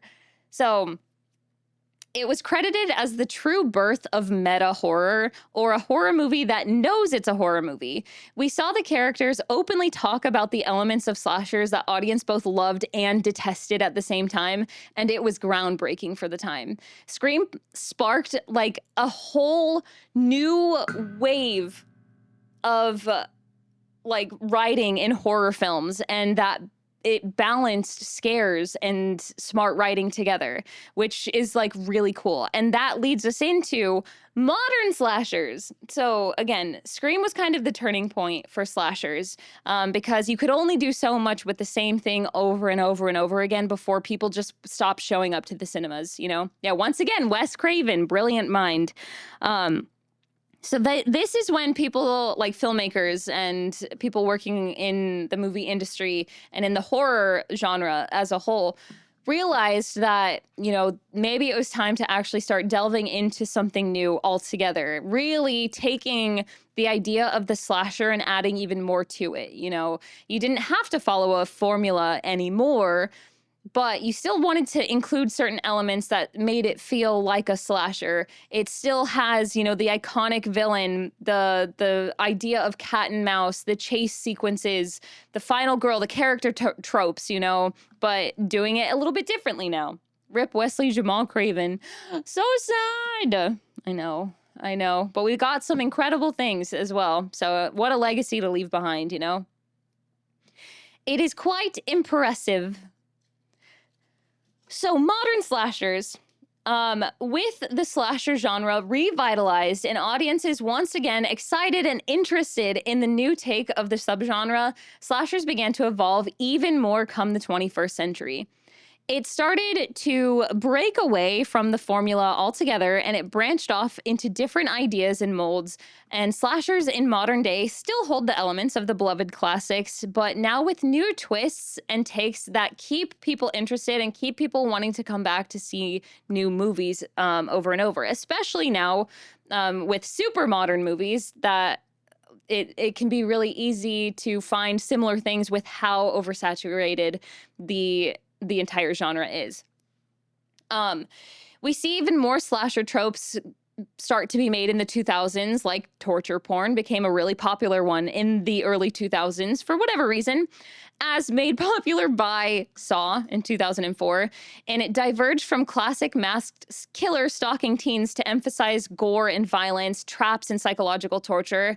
These were made to feel even more visceral than before and darker than most other horror we had seen in the past. It was way more intense. Things were way more heightened, and it was just like, it was a lot scarier because it was far more graphic and gory, and they started adding in more psychological elements into those genres to really kind of play with the audience's minds as they were watching the films. Which was, it was interesting, and they were very popular movies at the time.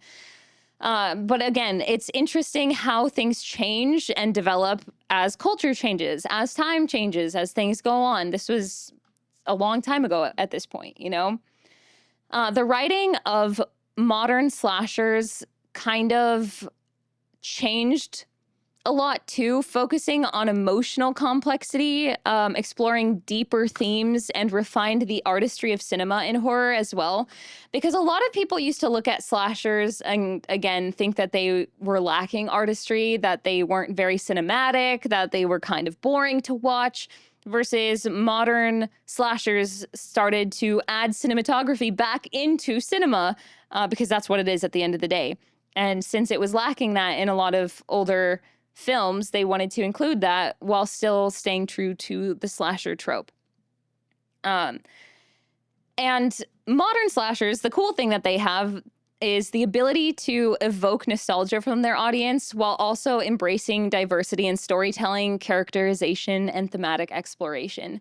So we kind of just got this giant new age of cinema, new age of horror that just really kind of opened the floor for writers and storytellers to be able to kind of do a lot more with their works, with their stories, than just following a formula. They, you know, believed that you needed to follow the same formula to be successful because that's the one that was successful. Why not change away from it? Like, if it ain't broke. But sometimes even if it's not broke, you still need to, you still got to fix it. Or at least maybe not even fix it, but just be what is it called? Creative. Be having ingenuity to make something new, make something more interesting. And that is what a lot of modern horror has, is the freedom to be able to add different elements into it and mixing genres together to bring like this weird amalgamation of horror to the big screen, which is really cool. And that's why, I don't know, I just think horror is such a fascinating trope and genre altogether, because there's so much you can do with it and so many different ways to scare people and tell these stories, making it really intense while still making it visually entertaining to watch and like musically fun to listen to. You know, it's just like there's so much to it that a lot of people still write off to this day, but it's definitely become a lot more popular, even in modern days. So hold on, I'm dying.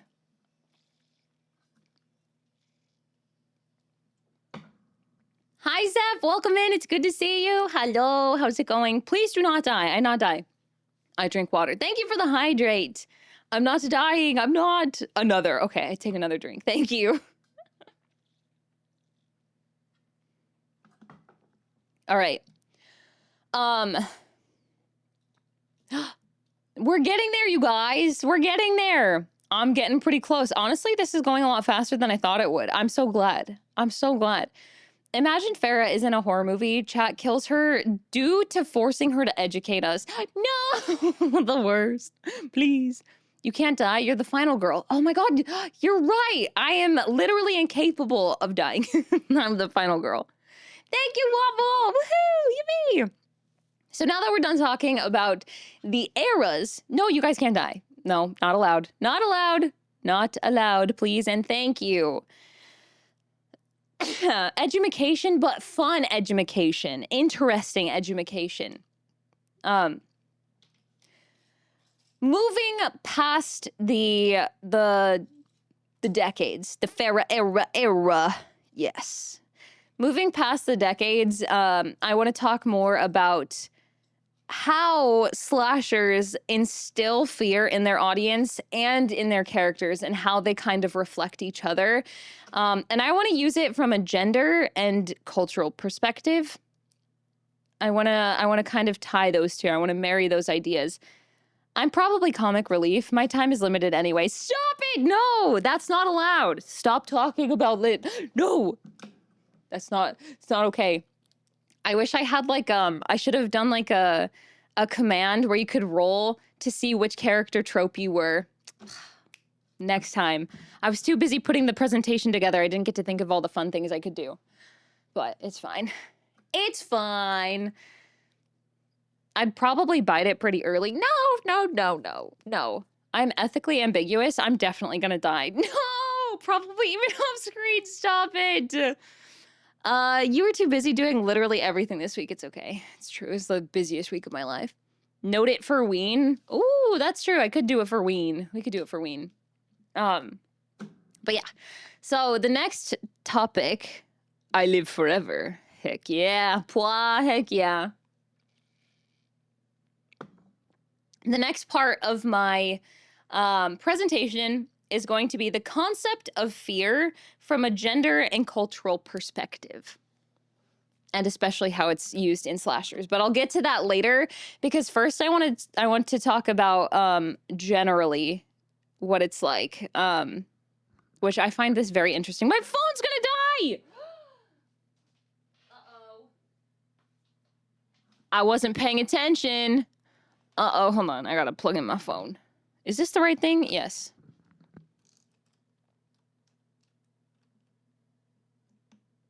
Okay, there we go.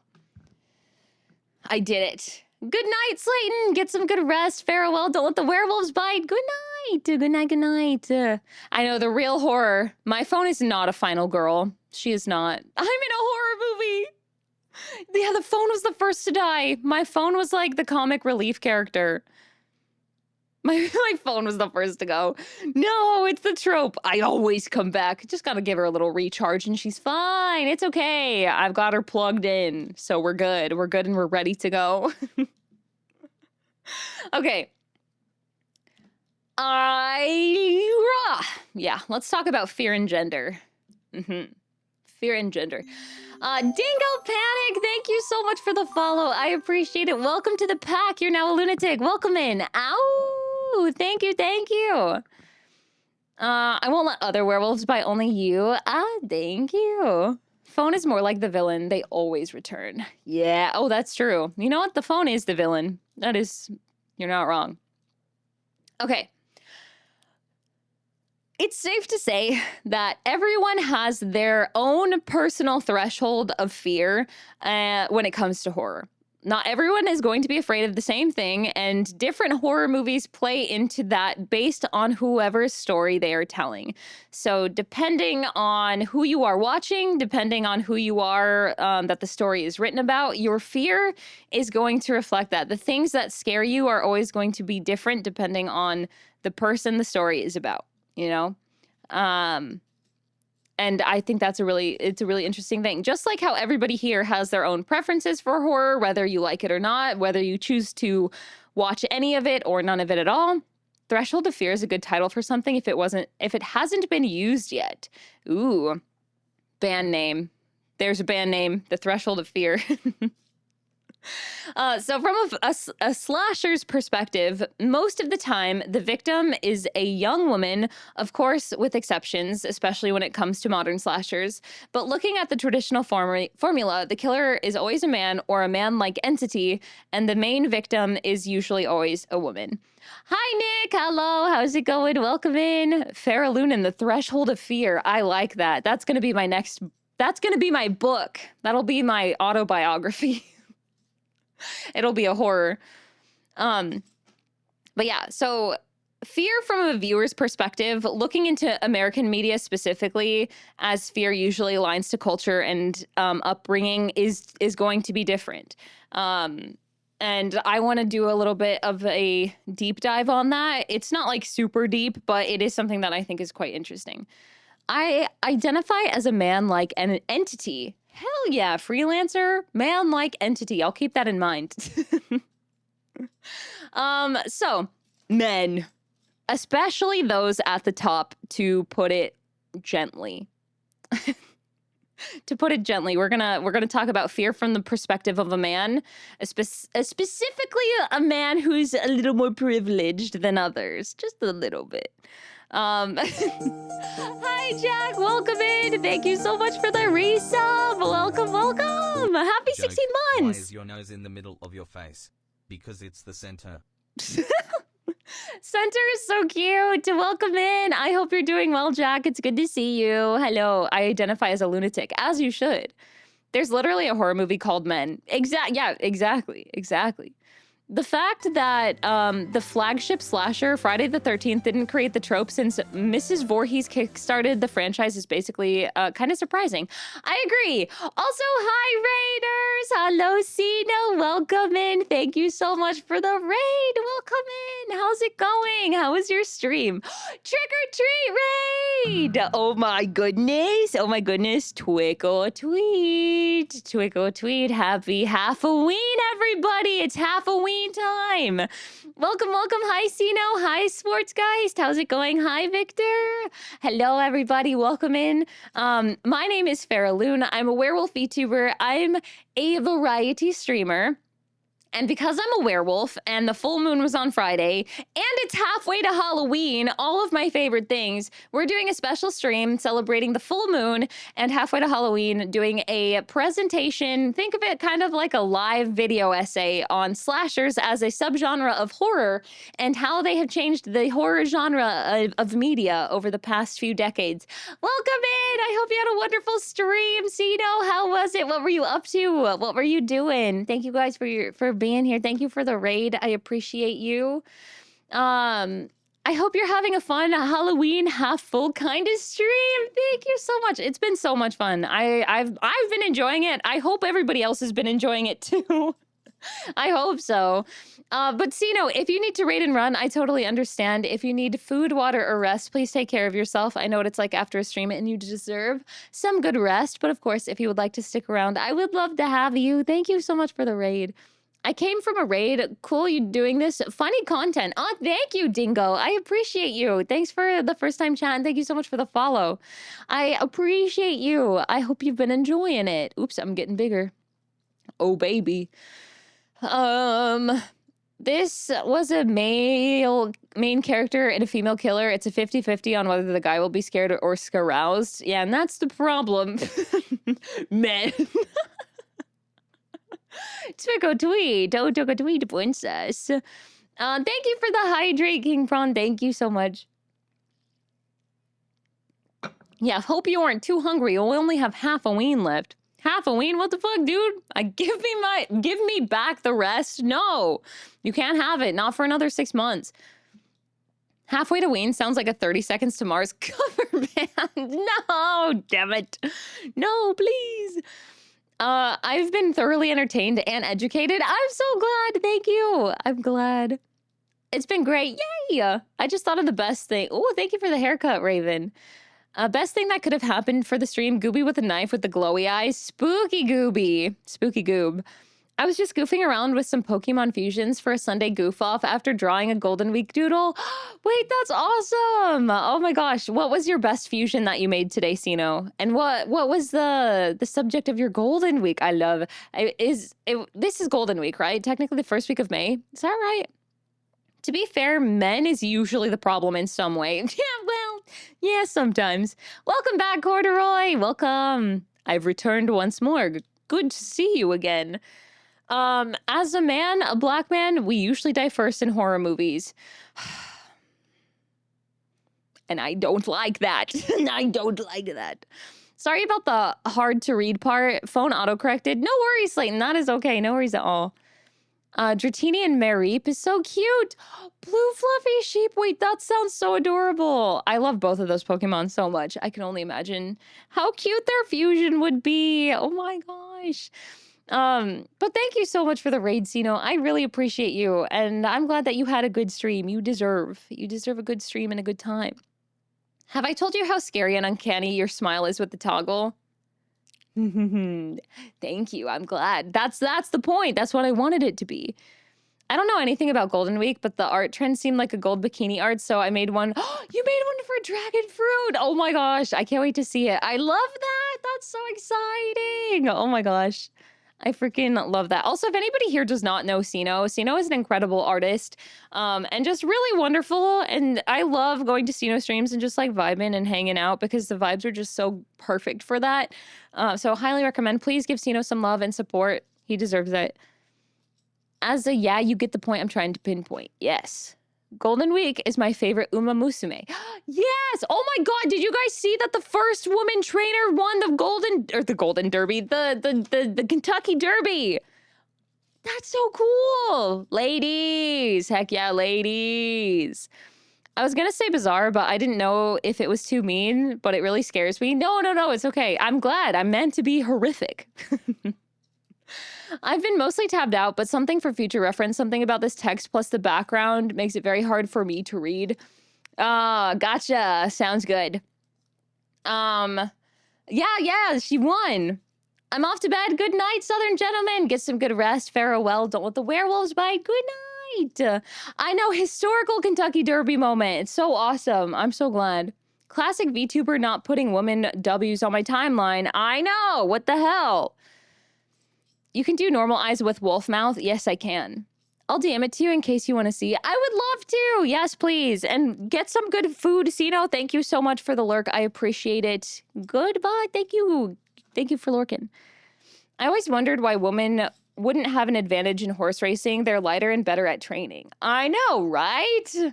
I know. Oh, classic Twitter? Where did I read VTuber? I don't know. I think it's just because I assume VTuber Twitter because that's the only Twitter that I have. I'm basically trying to say I'd slash the slasher with lunatic energy. Ooh, hell yeah. Slash the slasher. Golden Tempo didn't win a race until the Kentucky Derby. True. Yes. Okay, so again, we're talking about men and their fears and the things that they're afraid of. So when it comes to men being the protagonist of a horror film or the viewer of a horror film, they're usually afraid of something bigger and grander than themselves, either a supernatural being or a paranormal creature or monster, such as like an eldritch horror, basically. This audience and protagonist tends to fear what they cannot explain and what they have no power over. They cannot simply kill the antagonist from their strength or wit alone. They usually need some sort of special way of killing it. It's usually like some demon or entity or other being that requires very particular steps to get rid of. And kind of an example of that is like they're put in a rare position where they are no longer have the power that they're used to having, thus instilling that fear of the unknown. So some of the examples that I include are The Ritual from 2017, Sinister from 2012, and Signs from 2002. Men have a fear of letting down Farah. Oh, stop it. Stop it. These pro-tags out here are afraid of eldritch beings while I'm scared shitless when confronted by spiders. You know what? Spiders are scary. They are scary. So, if you have not seen... Actually, how many of you have seen The Ritual? Who of you have seen it? It's on Netflix, if you're at all interested. But I'm sure you could probably assume what it's based off of by both the name and what I'm talking about here in this presentation. Yes, it's a really good movie, actually. Never heard of it. Essentially, it's about a group of men that go hiking. You have seen yes. I haven't. I deeply apologize. I forgive you. Never seen or heard of it. I don't remember. My mother has forced me to watch several horror movies. Haven't heard of it? Okay. Love your presentations. I must retire for the night, but keeping awesome and knowledgeable and sharing with your community. Oh, thank you, fam gems. Get some good rest. Farewell. Don't let the werewolves bite. Good night. Good night. Thank you for hanging out. It's about a group of men that go into, it's like, where is it set? I can't remember. Rosalie, do you remember where it's set? I don't know. European woods, I guess. They go on like a men's trip.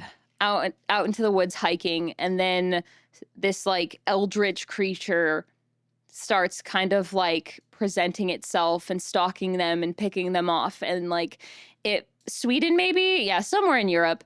Basically, it shows how their fear is this fear of something that they don't know, that they have no power over, and they need to learn more about and understand this culture and this place that they have no power in to be able to kind of defeat it. It is a good movie. Brilliant parenting moment. She will never live down, forcing me at 10 and my sister to watch The Blair Witch Project. Ooh, sounds like trauma. Congrats on your trauma twist. It's a good movie. It is. Black Forest, yeah. Maybe. A manly time with men in Manlandia. Woohoo, being men. And then actually one of my favorite horror movies is Sinister. I think it's actually one of the scariest. It's one of the movies that I have watched that left me feeling incredibly uneasy, which not a lot of horror movies make me feel that way. But Sinister was definitely one of those ones. I think it's really well done with how it does its scares. But again, it's a horror movie about an evil entity, a demon that this author, he's like an author of a book, I believe, that he moves into a new house, and while he's like writing, he discovers these old tapes in the attic of the new house, and they're incredibly sinister tapes that show very bad things happening to these families, and it's really like unsettling. And of course, during the movie, his wife is like, you need to stop watching these. Don't do this. Like, it's not good. You need to leave it alone. But of course, why would you trust a woman's intuition? Oh, ha, ha. He doesn't do that. He continues to delve more into it, and it essentially calls this evil entity into their house. And then they are left to have to find a way to exorcise it and get it out before said bad things happen to them and their family as well. So again, it's a paranormal entity that you have no power over until you have to give in and get help from somebody else or something else to get it out of there, you know? Was this the one where they were all high up in companies? No, I don't think so. I watched the first Alien when I was 10. Dang, that's crazy. I forget things easily and have aphantasia, so it actually didn't traumatize me, and my sister just doesn't care about horror in general. That's crazy. Yeah, Ethan Hawke never listens. Exactly. Never, ever. But that's kind of like some of the fear that is instilled in men when they're protagonists, and also audience watching as well. As for women in horror, whether from an audience perspective or the perspective of a female protagonist, one of the most common archetypes seen is the fear of not being believed. Again, that female intuition coming up when they know something is wrong, but they're never believed whenever they go to it. So, meaning a woman's intuition leads her to believe and understand that something is wrong, or she experiences things that are often far-fetched or unexplainable. Yet, when she tells anyone else about it, they brush it off or they simply do not believe her. For example, It Follows from 2014, Midsummer from 2019, or Paranormal Activity from 2007. In this instance, it doesn't necessarily matter if the antagonist is human or not. The fear is more rooted in no one taking her seriously and ultimately having to go about it alone. So regardless, it's not really the thing that's scary. It's the fear of having to do it alone because nobody fucking believes you. Yeah, It Follows is a great movie. Like the Invisible Man remake. Yeah, that one was also pretty good. Hi, Cyber, welcome in. No, we are not doing lectures every Sunday. This is for the full moon. Every full moon, I do a special stream. And today we're learning about slashers as a subgenre and some of the archetypes of slashers in media to celebrate the halfway to Halloween point that we are at currently. So yeah. Again, has anybody seen any of these movies? Midsummer, Paranormal Activity, or It Follows? Has anybody seen any of those? Regardless, I think out of all of these, I would recommend It Follows. Personally, I did not like Midsummer. which I know, again, people are probably bad at, but I don't like Ari Aster. I don't like his movies. I don't think they're good. Seen none, but heard of them. Okay. Midsommar was an interesting horror movie. I did not like it. It was ass. I hate A24. I hate Ari Aster. I agree it was mid. Oh my god, I'm so glad. It Follows, yes, not the others. Paranormal Activity is good. I like Paranormal Activity. But Midsommar, never seen them. Also, hi Ginger, hello. Did I say hi to? I don't know, I think so. It Follows is terrifying. It's very scary. Paranormal Activity is also good. But again, these are all ones.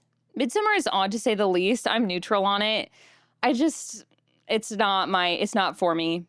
Didn't understand what was going on in Midsommar, to be honest. I think Ari Aster likes doing that, though, to, like, purposefully try to confuse his audience and be like, well, you just wouldn't get it. Wild because I really like A24. I like A24. I don't like Ari Aster's movies. I've had a hard time handling one normal activity, let alone a pair. Sounds horrifying. I know, right? It's too much. Thank you for the hydrate, Avedon. It felt like a lot of internet people just, queened it into popularity like bobbleheads. I think people were excited about Florence Pugh. I think she gave an incredible performance. And I think, like, there were elements of it that were really interesting and unique, like the dichotomy of horror and its usual themes being dark, sinister, and scary, and how Midsommar is placed, or it's set during the day. It's very flowery. It's very bright. Like, I think that kind of thing is interesting. I think the story itself is really bad. I don't like it. You have, but I was playing a cleaning game, so I'm not chatting. No, that's okay. That is okay. So Midsommar is essentially a story of cults. Yeah, and I also don't like cult movies that much. The husband wasn't perfect, and the cult utilized that against the woman. And again, when the woman was like, hey, husband, this is wrong. We shouldn't be here. Something's terribly wrong. I don't like it here. I need to leave. He's like, no, it's fine. No, you're crazy. No, it's just in your head. And lo and behold, she was right the whole time. Wow, crazy. I hated Hereditary. I did not like Hereditary at all. I am looking forward to the back rooms. Yes, I am looking forward to that. Yeah, Florence was incredible. She was amazing. The movie was ass, though. I'm guessing you didn't enjoy Hereditary. Not at all. Not at all. Not a gal MC, but for a colorful horror, I liked the OG of Wicker Man. Ooh, I haven't seen that one. I'll have to check it out. Hereditary was not great nor horrid for me. Also got mad at him for being assaulted, by the way. Wait, Florence Pugh's character? I think if that's what you mean, I'm like, I think it's bad. I think she was frustrated that nobody was fucking listening to her, which is the whole point. The Backrooms movie, I'd see it. Yeah, I'm very curious. Midsommar is just the fake intellectuals Wicker Man. Okay, I guess I need to see Wicker Man then. The 1973 one, not the Nick Cage meme one. Noted. Okay, 1973. But yeah, like, I'm not a fan of Ari Aster's writing. I also don't love that Hereditary was... To me, Ari Aster and Neil Druckmann are cut from the same cloth. I think they're the same people. But Nick Cage in a bear suit! Actual pretension slop, yeah. Ari Aster. Hi, Big Country. Welcome in. It's good to see you. How's it going? Hello, hello. Farrah, watch your language. I know. I said the forbidden name. You guys aren't even allowed to say that name. It's blacklisted in my chat. I've never seen Ari Aster and Neil Druckmann in the same room at the same time. They're probably the same fucking person. I'm doing well. I am doing well, Big Country. Thank you. I'm glad you are too. No, Nick Cage is great. It's just, yeah. Thank you for the hydrate, see? Thank you for the hydrate and the posture check. Thank you. Okay. And the stretch. I mean, there are a lot of reasons Neil is terrible. Oh, yeah. No, I agree. I did an entire presentation on how much I hate The Last of Us Part 2. Imagine this kind of holy shit, I can't talk anymore. This kind of presentation, but about hate. Like being absolutely hated. I see we are understandably Druckmann antis here. I'll allow that one just because you're saying he's bad. Denied by Marilyn. Fuck no, we're not talking about him again. But we can talk about him in a derogatory way. That's fine. But yeah, anyway, back to women's fear. Thank you, Spencer. I'm glad you liked it. I'm glad you liked that presentation. I was very passionate about it. I was very, very passionate. I want to see you do a presentation on I have no mouth and I must scream. Oh, somebody was telling me about that recently. I have not read it. Can't stand him. I can't either. Neil Derogatory. Yes, that's his name. Druckmann, more like Cuckman. That's why we call him that. I'm going to deny that, though, just because fuck Druckmann.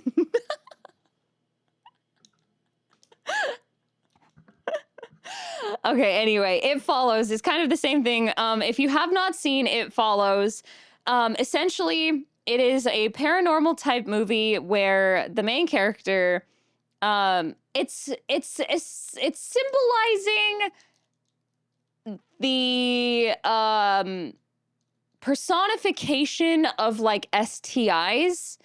And so essentially what happens is when you have sex with somebody who is quote unquote infected, it passes along the infection to the person they just did the nasty with.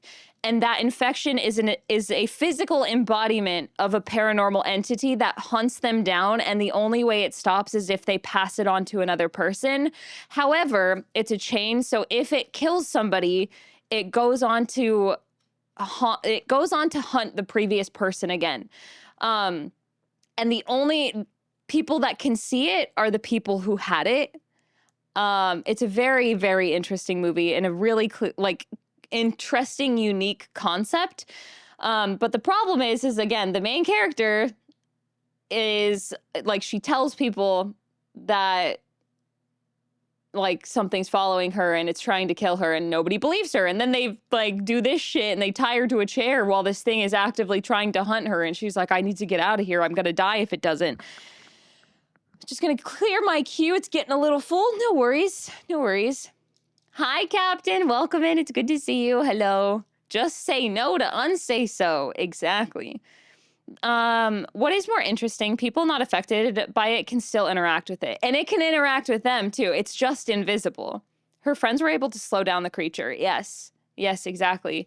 I still like, there's a specific scene where they're in the apartment and the really tall man. That one fucking terrifies me. It's like burned into my brain. Ooh. I can get not believing, but tying to a chair is wild. I know, it's fucked up. It's so fucked up, but it's a really good movie. I recommend it if you have not seen it. It Follows is incredible. Okay. And then I know I talked about men and I talked about women, but I also said I wanted to talk about fear from a cultural perspective as well. So I want to talk about it from a POC perspective, but mainly from a Black protagonist perspective, especially because we've been getting a lot more movies over the past years that feature like a full diverse cast or full Black cast, and specifically horror meant for a Black audience. I don't do horror, so I will pass. I thought you weren't affected by it. Though, was movie trying to discourage having unprotected sex? Yeah, absolutely. Get Out, Sinners, Us, Nope. Yeah, they're great. Fantastic movies. I love all of them. They're all really good. You should see all of them if you haven't. Yeah, The Tall Man gave me nightmares too. Sinners is fantastic. I literally just saw it again on Friday because I went to a Halloween event and they were showing Sinners. I've seen that movie so many times. It's so good. Oh, your sister isn't affected. I see. I didn't even know people hated on Sinners. It was literally incredible. Anyway. Oh, I have an ad break starting soon. Oh, no. Let me get through. Actually, no. Yeah. Let me read through this before the ads start. But once the ads do start, I'll pause the presentation because I want to talk about this more. So let me just read through the bullet points. But when it comes to instilling fear, in this audience. These films surrounding a cast of POC characters focus on the fear of them losing their autonomy, their homes, and their freedom, usually by the hand of somebody with more power over them. So this can be seen in supernatural ways and by other people. So both supernatural and not supernatural. So in movies like Get Out 2017, Nope 2022, and Sinners 2025, you can see it. You can, Nope is by a supernatural entity. Get Out is by other people. And then Sinners is a really interesting one that uses both supernatural entities and real people to instill that kind of fear. I've seen a few people not liking it. Really, really interesting. Yeah, all amazing movies. I still need to see Nope. I actually just watched it recently, and I thought it was really interesting. I also love Keke Palmer. I adore her. She's been one of my favorite people for a very long time. I love Keke Palmer. But I thought it was interesting. I know a lot of people didn't like it, but what I appreciated about it is that they went with the more alien take on it, and I thought that was cool because, I don't know, alien movies are not as prevalent anymore. Keke the Goat Palmer, I adore her so much. I love her so bad. I'm so glad the director went with the ending to Get Out. That is in the movie. The other ending had a white cop pull up, and well, you can guess. Yeah, no, I'm glad that it was not that ending. But there's an ad break happening right now, so I'm going to pause really quick before I continue on into more presentation time. Yes, ad time. I need water.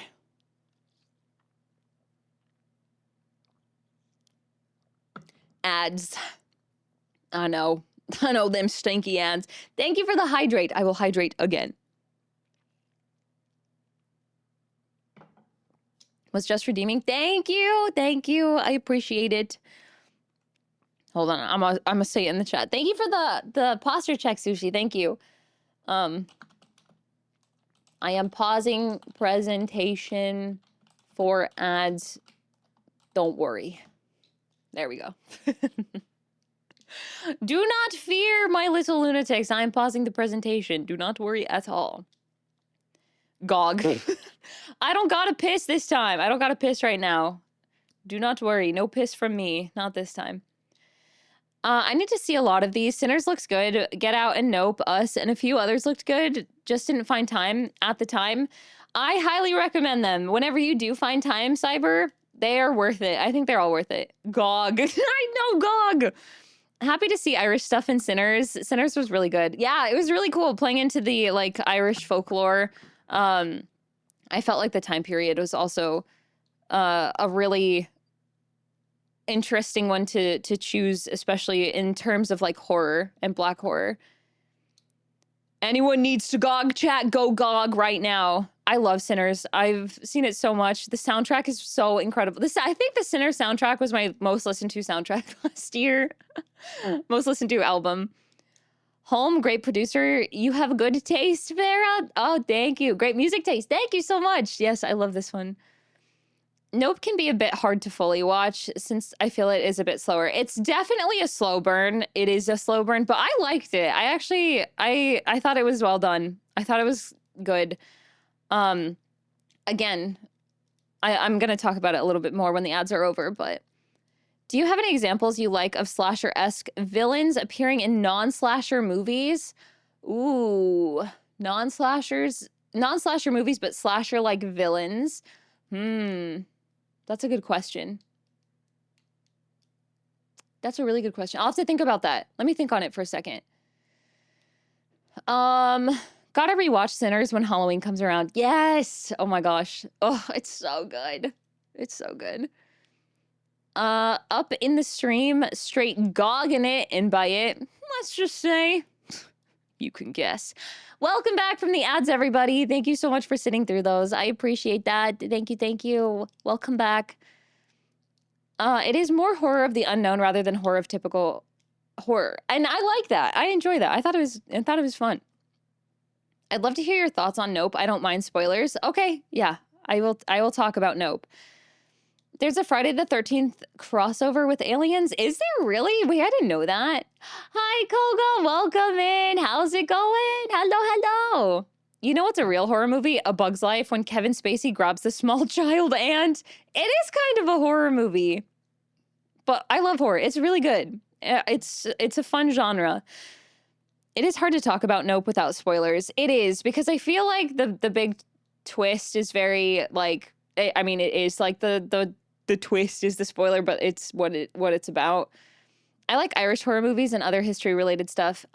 Chris, did you see Hokum? It's got Irish folklore in it, and it's a horror. A horror. I missed it. I was asking, isn't there a crossover? Oh, isn't there a crossover, like Slasher and Aliens? Oh, is there? If there is, I don't know if I've seen it. Not yet. It's really good, Chris. I recommend it. How you been? I've been doing well. How have you been? It's good to see you. We're celebrating the full moon and halfway to Halloween with a presentation on slashers and horror. Yeah, it's hard to talk about movies in general without spoilers. I will say, though, knowing the spoiler doesn't ruin the movie. True. I agree. I feel like it's one of those ones that has so many elements to it that you don't miss out on knowing the twist.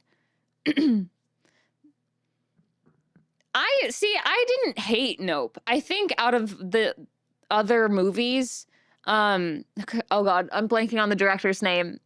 I'm blanking on his name. What is his name? Why is my brain? Why brain? Anyway, I don't think it's his strongest, but I didn't hate it. Peele. Thank you. Jordan Peele. Yeah, Nope has a twist. Hell yeah, busy but good. I'm glad it's been good. Heck yeah, Koga. I'm so glad. I'm so glad. It's one of those, oh, that is the ending. Time to rewatch and spot all the details. Yes. I want to rewatch it again. I haven't watched Nope. His movies are about 50-50 for me so far. No, I get that. I understand that. The twist of Nope is that, wait, I read that. Sorry, where am I? It is, haven't watched Nope, but been spoiled won't ruin the experience. Being spoiled won't ruin the experience. Okay. My slasher character in a non-slasher movie is like Rogue One's representation of Darth Vader. So if you count that, then yes, that's a crossover of a slasher and aliens. I count that. Heck yeah, let's count it. That's a good one. But yeah, so I'll go into this a little bit more. If you mind spoilers for these movies, maybe either mute the tab or tab out for a second, because I'm going to be talking about these ones a little bit more. But if you don't really care about spoilers, I'm just going to talk a little bit. I'm not going to go super into detail on it, but just kind of how it relates to what I'm talking about with like fear, like the usage of fear, and how it's about like certain elements for like POC audiences and characters. Horror is such an interesting genre for me. I used to absolutely be terrified of it when I watched Markiplier play Until Dawn when it first came out, and the fear I had started to melt. But that game for the longest time was just the exception to the fear. It wasn't until about late 2020 that I started to fall in love with the genre, and now it's one of my favorites. Let's go! Yeah, horror is really great. There's a lot of really good things in it. I don't care about spoilers. Okay. I was going to make a joke about not wanting spoilers, and then I remembered that I saw Sinners, so it's fine. Have you seen Nope? Have you seen Get Out? Hi, Revan. Welcome in. Yeah, we're talking about Sinners. We're talking about horror and slashers. I'm talking about this, but I'll be going into how it affects slashers in a second. But yeah, so when talking about POC characters focus on the fear of them losing their autonomy, their homes, and their freedom, Sinners is kind of a mix of all of them, especially given the time period that it is set in. It's that feeling of freedom for the night when the Smokestack twins have their juke joint and they invite people to be able to come and enjoy their time for a single night, you know, before getting back to the harsh reality of their lives. Lucre Dogs, thank you so much for the resub. I appreciate you. Thank you. Happy 7 months of lunacy. Thank you. Are they movies you think I would want to see? Do you like horror, Waffle? Do you like horror? Thank you for the hydrate. It has been over 4 hours, so I need to be going. Have a good stream. No worries, Tris. Get some good rest. Farewell. Don't let the werewolves bite. Good night. Bye-bye. I'm indifferent usually.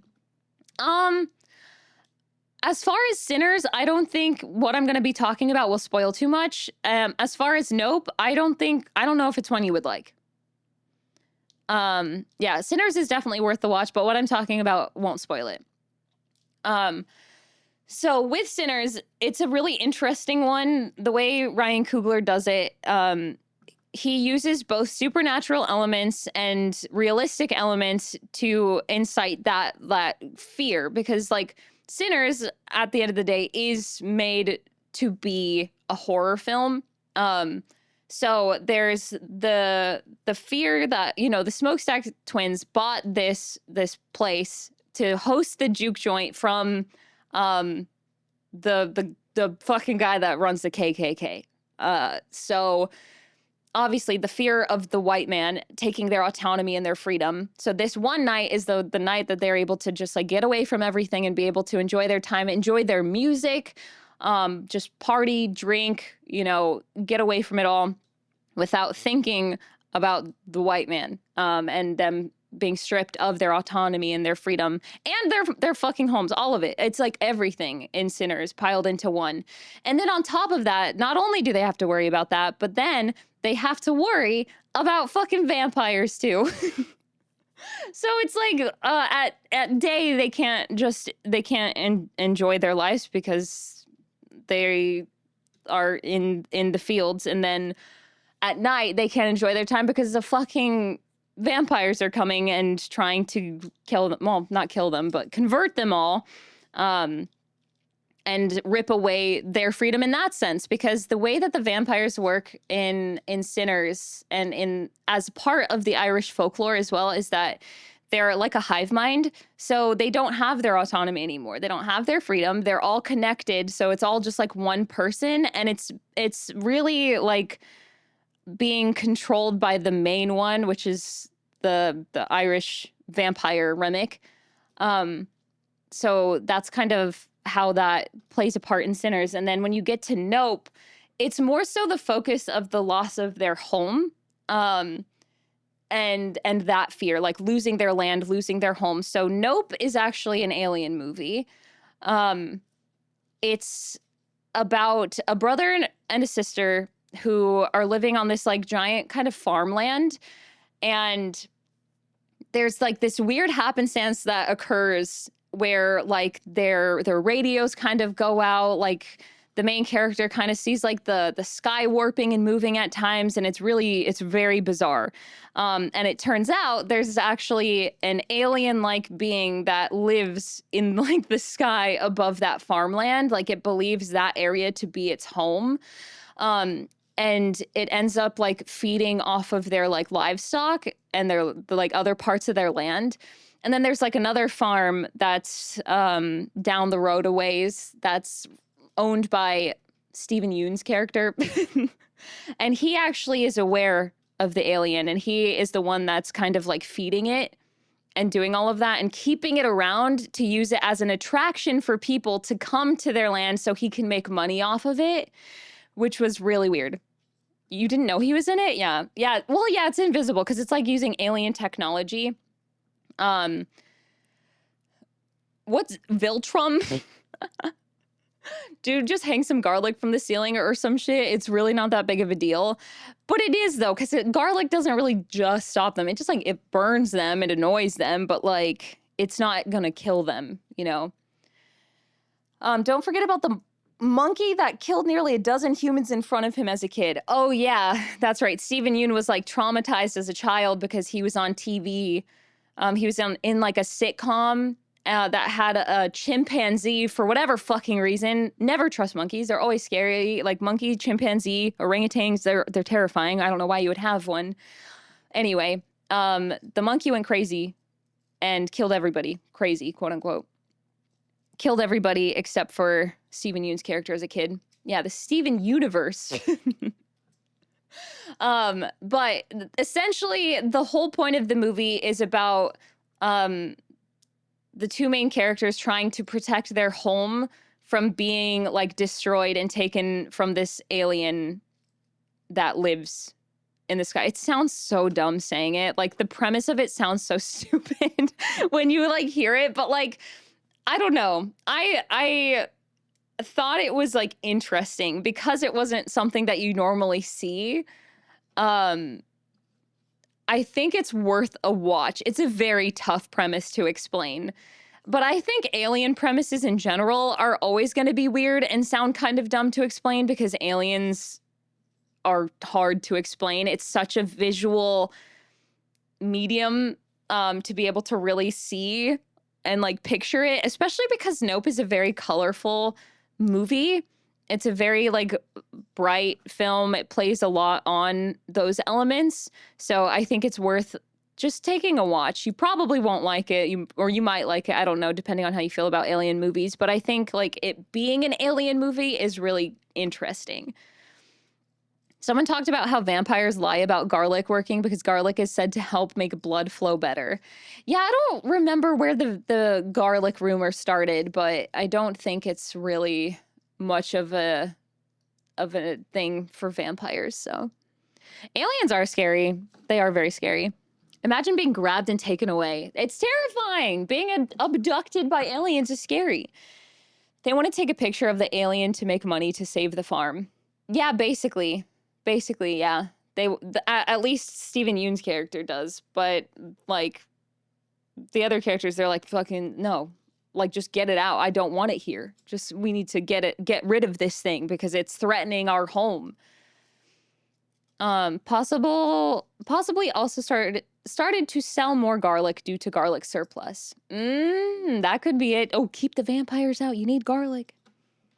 I know that one, vampire and garlic. Oh, do you? What is it?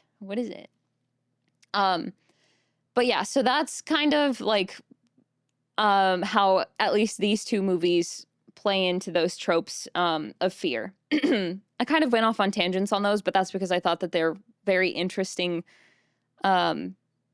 topics. Garlic is good. I like garlic. I'm not a vampire though, so. So with those in mind, I want to talk about how slashers incite fear in their audience using those ideas of gender and culture. How dare you tell us interesting things? I know, I'm sorry, my bad. Dracula has a lot of symptoms that match a medical condition that also makes garlic horrible. So most follows from that. I forget the name of the condition. Interesting. Thank you, Philosoph. Out of the spoiler zone for anyone who muted. Thank you, Waffle. Yes, we're out of spoilers. What do us lunatics fear? Sanity. I'm just looking at Skeet Ulrich here. Oh, I know. It's very hard. It's very hard watching Scream for me because I love Skeet Ulrich. But vampires can go into a building without being invited, so like don't invite them. Well, yeah, that's the thing. Is that in Sinners, they don't want to, but unfortunately something happens where that happens. Where, yeah. Hi, 420 Kushlag, hello. If garlic makes blood flow more, that would make it laxatives for vampires. Maybe that's why they hate it. Maybe it gives them a bad tummy ache. Yeah, Pharaoh with withdrawals. Our worst fear, the G word. G, G, G, G, baby, baby, baby, G, G, G, G, baby, baby, baby. Lunatics fear Farrah graduating. Oh, graduate. Ah, that's the fear. I see. That makes sense. I'm actually graduating after this stream. Revan, thank you for the head pat. Thank you. I appreciate it. Okay, so how do slashers use this fear to their benefit in making a good horror movie for people? I knew the vibes were off. I'm not going to. I'm joking. I'm sorry. I'm joking. Hi, Thunder. Hello, welcome. Hello. I will cry. I'm sorry. My bad. I'll go cancel myself, I guess. Okay, so following the formula, we have our antagonist, who is an inhuman-like character with insane stamina and strength that never seems like they can be killed.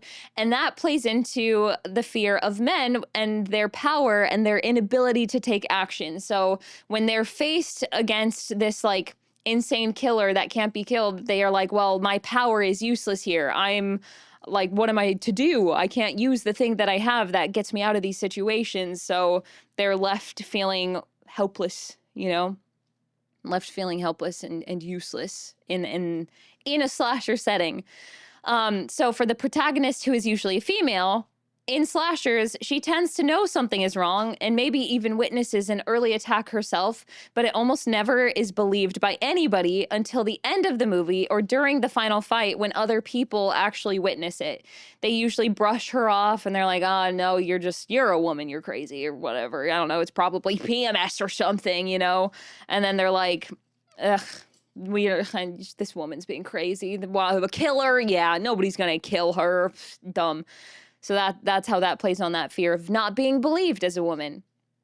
And then for character tropes that determine characters' fates, for like the POC characters in these movies, looking at the token minority character or the token POC, in a traditional slasher formula, they're usually one of the first characters to die and often the ones who understand what is happening early on. However, with their early demise, they are not only stripped of their autonomy, but their entire life and rarely make it to the end of their films. So inciting that fear that I mentioned with POC characters and the loss of their autonomy and freedom.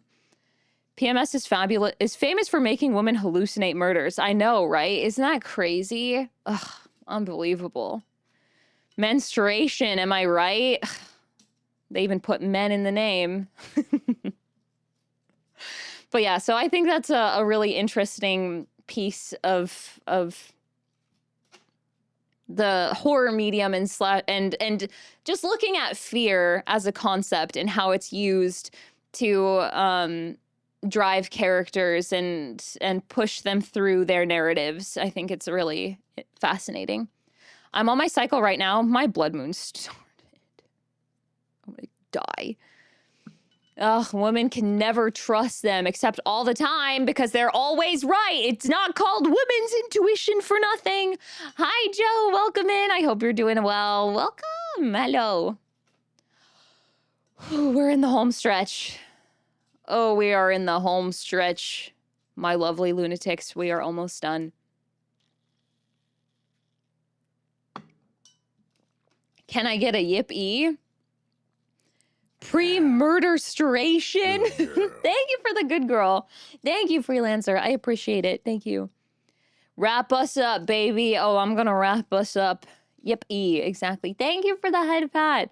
So, to wrap it up, why are slashers so loved? What's important about slashers? Why do we like it? Why is it important? Why is it even a subgenre to begin with? Again, horror overall is a genre beloved by many people and has been for decades, with subgenres creating cult classic films that are referenced to this day, and the impact is undeniable.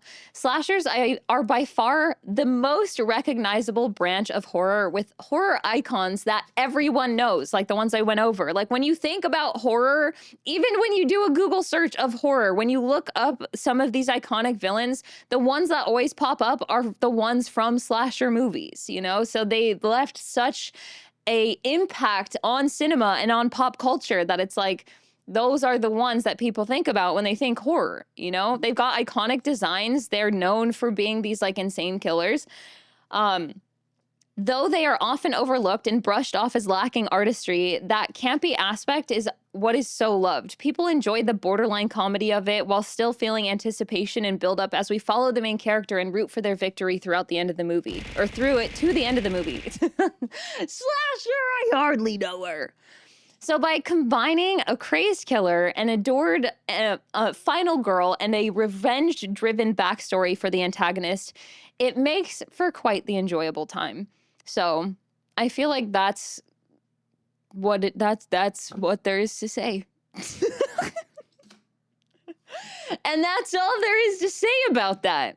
Like, that's why they're so loved. People love slashers. They love horror. They love being able to escape reality, feel a little bit of tension, a little bit of fear every once in a while, you know, and then be able to safely return to the like safety net of their normal lives, you know? We all know why slashers are popular. It's because they're so slay. Hell yeah. OMG, that's 7. I did it. Figured it'd be a good way to wrap this up. Yeah, thank you. I appreciate it, Ranger. Farrah, is this redeem a pun? Yes. Of course it is. Of course it is. Oh, okay, but we're not done yet because we have some community creations that I want to talk about because you guys made some really insane stuff. You guys made some really cool stuff for this. Again, if this is your first full moon stream with me, I, in my Discord, ask my community to create something if they would like to be included in my stream whenever I do full moon. Again, it's always got a theme. So there's a theme to each one. So if you are somebody who likes to create something, whether it's art, 3D modeling, sculpting, writing, singing, anything, like these are things that I like to include in my streams because I want to showcase this community as well because you guys deserve to be showcased also. And I think it's just a fun way to be able to include you in these kinds of things as well. So I want to take a moment to look at the really amazing things that you have made. And also, if you're not in my Discord yet and you want to get a closer look at these pieces of art that the community have created, I recommend joining the server and checking out the art channel. And then that way you can see them in more detail because they deserve to be seen in full detail. Farrah, you are enough, even on the days you doubt it, and the world is better because you're in it. Oh, what the heck? Welcome in, the kind kid. Thank you so much. That is so sweet of you. I appreciate you. Thank you for your first time chat, and thank you for such a kind message. We sincerely enjoy our lovely moon goddess, Ranger. Thank you. Drive by positivity. Exactly. Positivity. But yeah, you killed that slasher. Presentation, pun intended. Thank you so much, AK. Thank you. I am glad. So let's take a look at this. Let's take a look. Hold on. I need to get my shelf a little bit smaller so we can really appreciate what we've got going on here. The kind kid, thank you so much for the follow. I appreciate it. Welcome to the pack. You are now a lunatic. Welcome in. She completely slayed it. Thank you. Of course, Hero. Thank you for being here. Thank you for hanging out. I'll see myself out never. Well done as always. Thank you. Thank you. Always amazing to hang out with the pack and our alpha. Thank you, Raven. Thank you so much. This has been a lot of fun today. But yes, let's look at the oops. Sorry. What am I doing? Oopsies. Okay, my bad. I use myself as a pointer to be able to show which one I'm talking about. Hi, NMV. Welcome in. How's it going? Hello. So this one here. Again, if you guys want to see these up close with more detail, they are in my Discord in the art channel, and I think you need to because it's so cool. Waffle did this one. Modful made this, and I love it so much. It made me laugh. Waffle has taken pictures of my keychains next to a giant like real kitchen knife before, and Waffle did art for it this time, and it's so funny. I love it so much. So if you can't tell, this little tiny guy next to this knife is a little me, and I'm the slasher. I'm the slasher. I hardly know her. There's 8 for you. I love all of your streams, but as a horror fan, this one was especially fun. I'm so glad. Thank you, Ranger. These are my favorite. Really, Spencer? Oh, thank you. Where's the goob montage I made? You let it escape? Yeah, sorry. Goob is out on the loose. I drew Fair too tiny for stream. I love it so much, though. I love it. It is so good. I know. Twins to win. I thought it was just the knife. No, it is also, let me see if I can try to get this a little bit bigger. Oopsies, I made myself smaller, but that's okay. Let's see. You can kind of see it there. So small! It's so cute! I love it. So you can kind of see small fella next to big knife. I think I would have a big knife as a weapon if I was a slasher. Madonna Material Girl in the background for This Is Wild. This is the song that would play if I was a slasher in a horror movie as I was murdering people. Put fur in the dryer. I know. You can't put fur in the dryer. It shrink. But yeah, I love that so much, Waffle. Thank you for doing that. It made me laugh. I'm a material wolf. Exactly. Pulling my glasses like a grandma to see. I'm sorry. I know it would be pretty scary. It'd be a scary horror movie. It's like Chucky. Ugh. Small thing coming at you with a knife. It's like Chucky. Small carrying a big sword. Oh my god, it's true. Howls and Material Girl start playing. Boys, I think we're in danger. It would be funny. I love it. Oh my goodness. Ugh, I'm dying. Wolf Chucky, I could get behind that, but I don't want it. Next, we have Nemu. Nemu, this is so good. Okay, again, you guys need to see this in like full detail. I don't even think zooming in on these like really does justice to them because like it doesn't really show all of the detail that was put into this. I know you said your hand was hurting really bad afterwards, Nemu, and I can understand why, because this is insane. It's so crazy. Thank you for linking the Discord. Thank you. But oops, there go. You know what? The glasses are done. I'm done presenting, so glasses are off now. Hi, Crypticure. Welcome in. Hello. Jester, hello. Thank you for the good girl. Thank you. Hello. But yes, this is the Wolfman. Heck yeah. Which, you know what? I would count as a slasher. I would count the Wolfman as a slasher personally because I think, you can use your claws to slash things. I think you can use your claws to slash things. As long as you have a sharp, pointy object, it's considered a slasher. So I think this fits the topic. So thank you, Nemu. This is so good. I love it so much. Oh my god. A wolfman or a man-wolf? Maybe both, perhaps. Hi, Crypticure. I worry about your brain and your ability to recognize faces. I worry about you. How are you a werewolf and you're nice? Oh, I take back my statements. Before you think I'm not nice. Because werewolves can be nice. Werewolves aren't just mean all the time.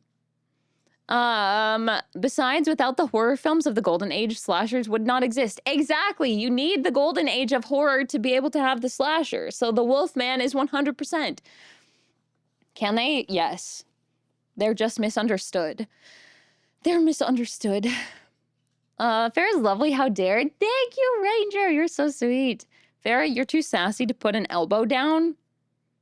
Put one elbow down? What do you mean? Why are you bossing me around? How dare you?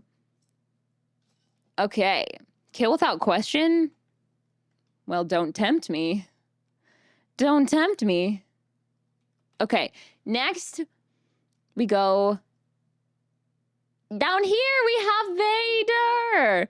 We've got Vader's. Okay, so Vader always sculpts a little Fresno Nightcrawler with the theme of the full moon, and I adore this so much. It's because you're sassy with both hands on your hips. Yeah, it's fun. I need to rest it. I know, I love it too. Farrah gives a whole presentation on slashers and how dangerous they are, chat immediately deciding to test her limits. I know, right? I guess those are classified as lichens, but still. Yeah, still. I found a nice phrase for your fans, but the image it's attached to is not safe for work. It was the please be patient, I have autism hat, but it was awootism. That's me. Oh my god, I need it. Fresnon Crawlhees. Oh my god, that's good. Fresnon Crawlhees. I know. I love the Nightcrawler so much. Vader, this is so cute. I love that you themed him. I love that you gave him a little knife, but the knife is actually so big for his body. And how is he holding it? Because he doesn't have hands, but I love it so much. He's so cute. He's so cute. Thank you so much for doing this. I appreciate it. It's so good. Yeah, it's magic. It's the magic of the Nightcrawler. Exactly. Exactly. Why does he look like a baby owl? Cute. Oh, I love owls. We don't question these things. No, we don't. Exactly. It's horror. We don't question horror. It's kind of like Rocky. Oh, amaze, amaze, amaze. The knife I love. I know. I love it too. It's so good. Oh, thank you so much, Vader. Thank you. Holding by pure willpower when the night calls. All right, I'm moving up here to Creative Geeks because this made me fucking laugh so hard. You were so, like, you live up to your name. Genuinely, you are creative. This is like really creative. Oh my goodness. So Creative Geek made this like movie poster and it's so good. Army of Darkness Farah. Yeah, basically, pretty much, always. Damn, Creative Geek. I know, right? Isn't it crazy? It's so good. So I know it's still kind of small, even with it zoomed in. So it says at the top, they hired her for her personality. They didn't realize she worked for more than tips. And it's Camp Cryptid Peen Saw Massacre. And it's between the guy's legs as the frame fucking killed me. It's so funny. And the wiener hanging off the chainsaw. I can't. Written and directed by Farah Loon, a slasher. I hardly know her productions. It's so creative. I burst out laughing numerous times making this. I can imagine. It's so funny and it's so creative. Yeah, it's fantastic but terrifying. That is not Camp Counselor. Whoa! Oh, King Prawn, what the heck? Oh, thank you so much for gifting 3 months to Creative Geek. What the heck? Thank you so much. That is so sweet. Whoa! That reminds me. There's a possessed killer doll short horror movie on YouTube that I wanted to recommend. It's called Finlay. It's a slasher attempt. You should watch it. Ooh, thank you for the recommendation, Valerisha. And thank you so much for the bits. Thank you. I will. I'm very curious now. I'm kind of scared about killer dolls, but I will check it out. I will be brave. Thank you for the recommendation and for the bits. Also, good night, Fatal Sniper. Get some good rest. Farewell. Do not let the werewolves bite or let them bite. It is a full moon that we're celebrating after all. Good night, Corduroy. Thank you so much for hanging out today. It was nice to have you. Get good rest. Farewell. Don't let the werewolves bite. Good night. You with a chainsaw is badass. I know, right? I feel like I need to get a chainsaw now. I didn't notice all of that. I know, right? I know. I did not see the peen part. Yeah. It's the wiener. It's the wiener and the shadow. It's enough. It's so funny. I fucking can't. And yeah, and it's Gooby. It's everybody's favorite goob. That's crazy. Stuck here for 3 more months. Yeah, no peen is safe around Gooby. Counselor. I hardly know her. Waffle, what's the count at? Farah's not allowed to have a chainsaw now. I know, right? Sad. Unfortunate for me. She's got her eye on the peen. I'm the peener sniper, but with a chainsaw instead. 8. I left up the piece while gaming, and when I closed it, it neatly died laughing. It caught me so off guard. I nearly died laughing. It caught me so off guard. It is incredible. Thank you so much for doing this. I died. I laughed so much when I saw this. Thank you for your creativity and for doing this. I appreciate you. Also, hi, Plushie. Welcome in. I hope you're doing well. Hello, hello. Thank you for the hydrate. Hello, Plushie. I hope you're doing well. Yeah, I snipe so well, I do it with a chainsaw. I'm physically crossing my legs for this conversation. Your peener is safe, I promise. Do not worry. You are very welcome. Thank you. Thank you. I feel there should be a short animation made just from that poster. I know, right? That would be amazing. That would be incredible. And then next we have, oh, Freelancer. This was another one that I fucking died laughing. You guys are funny. Why are you guys so funny? This makes me laugh so much. The expression kills me. I can't. It makes me laugh so much. It's so scary, but like in the best way. It makes me laugh. Oh my god. It is cool. It's so good. I love it. It's perfect. Everything about it. The scream mask. I am Ghostface. Anybody can be Ghostface, and I'm Ghostface. I just used the Gooby wrist piece. Oh, that's incredible. Thank you so much. Oh my god. I love the Gooby art. Gooby's getting some fan art. Gooby's finally getting the time to shine. It was only a matter of time. I love it, Freelancer. Thank you so much for doing this. Farrah before stabbing us. Voila! Oh my god. Yeah, no, the modeling is genuinely so good. It's really so well done. I love the lighting on it. The red is so good. I love the scream mask. The hair looks amazing. I can't. The face, it kills me. It kills me in the best way because it's so funny. You guys are so fucking funny. Why are you so funny? Not only are you creative with the things that you make, but you're also hilarious. I don't think that's fair. That's not fair. What the heck? I don't know. It just makes me laugh so much. You did such a good job. Thank you so much for this. Hilarious. It's perfect. Oh my god. Amazing. Thank you so much for this, Freelancer. Imagining Ghostface chasing me and just hearing, oh, Freelancer, and I'm just giving up. Oh my god, wait, I forgot that reminds me, I have assets that I totally forgot to use. Oopsies, I just got so lost in the sauce of the stream. I got lost in the sauce. I lost myself in the sauciness of the stream. I'm sorry. But yes, exactly.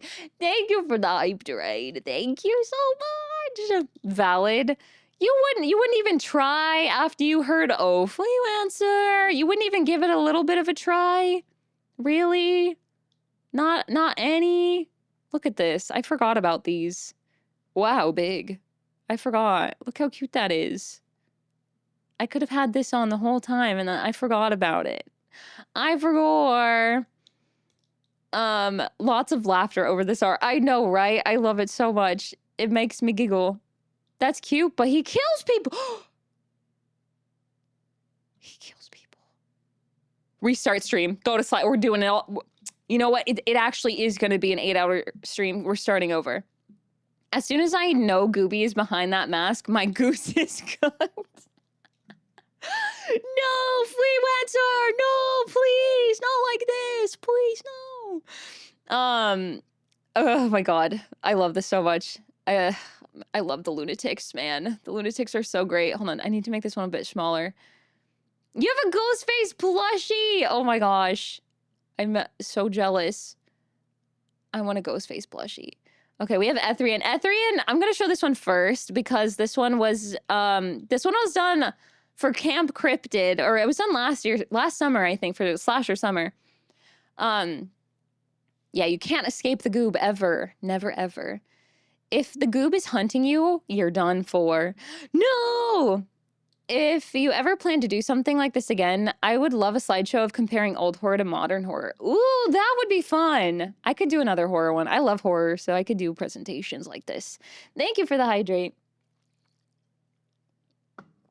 Gooby, what's your favorite scary movie? What's your favorite? Oh my god, the ghost face emotes are so cute. I love those. I love them so much. Oh, so good. But this one Freelancer did it was like the camp counselor inspired ones from last summer, and it was summer 94 because I got an outfit. I got an outfit last summer that had this on it, and I loved it. And it says, summer of 94, you're not prey animal, are you, chat? And I love that the shadows have the knife and the axe on them. And then it's so good. It's so good. I love it. Only at Off-Kai, June 20. 2. Does that say June 22? Yes, it does. One of my favorites, not just because my name is in the credits, I swear. I know, right? I know. Yeah, it's got all of these credits in it too. It's so cool. It's so good. I love it. I'm like reading all of it. It's just so well done. It's awesome. I love it.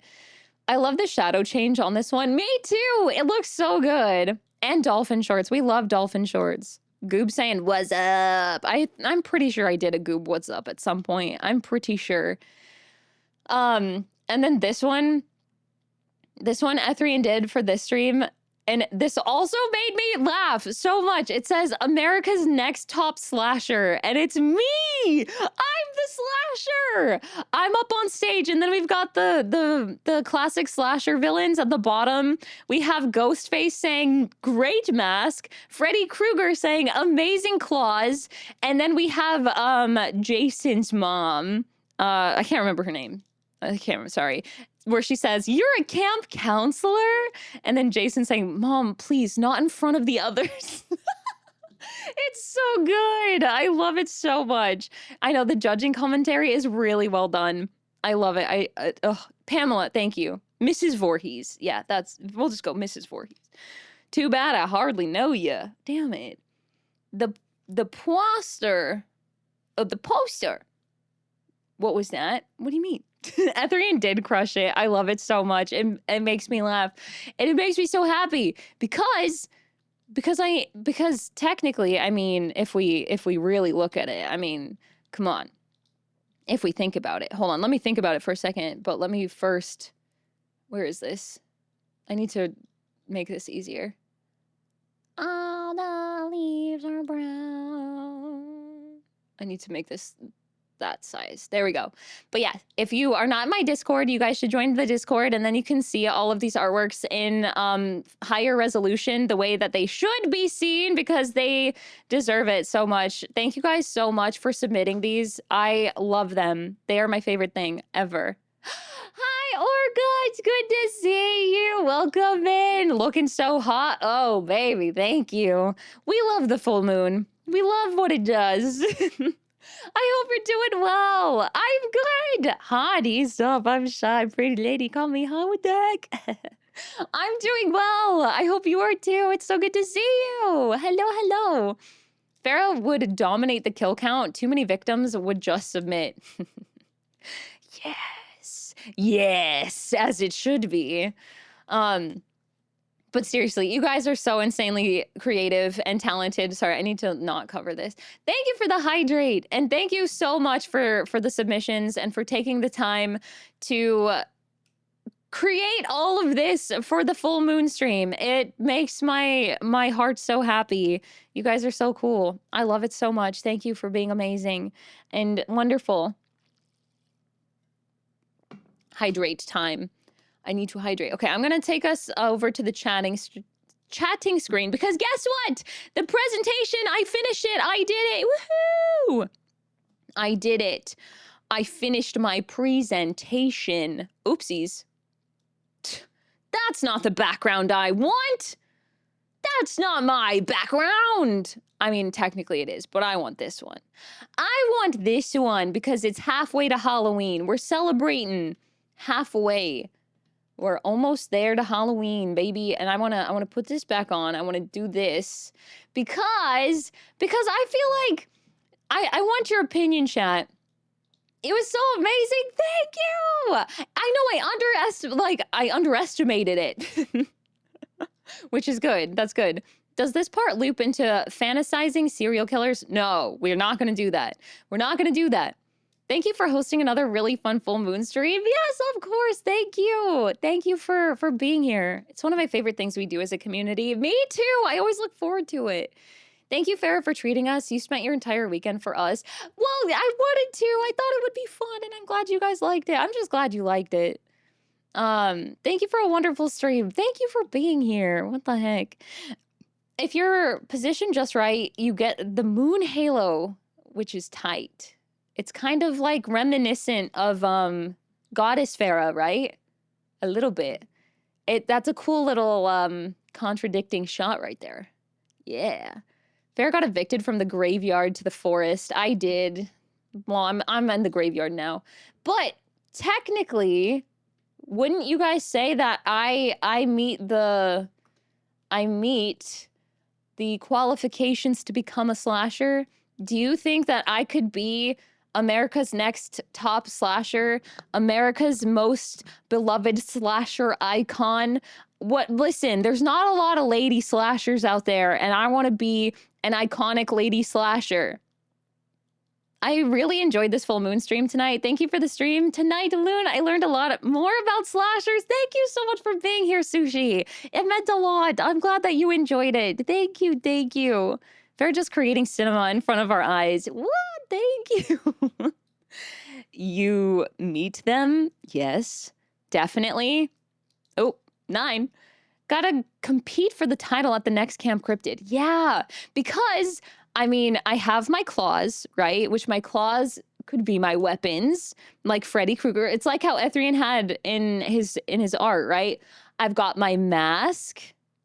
I've got the iconic mask. I'm also I'm very big and foreboding. I'm very scary. I mean, I think this would be kind of intimidating if you saw me coming down the street at you, right? No? Like if I'm just standing, like imagine me just standing in a graveyard, just staring at you. Well, maybe the wagging tail kind of makes it a little less scary, but I feel like it's pretty intimidating. I feel like it can be pretty scary. I would be concerned. I would also be a little concerned. Ooh, 100% feral. Let's go, Vader. Congrats on the 100%. I like that very much. Learned a lot. Yay, I'm so glad. Thank you for being here.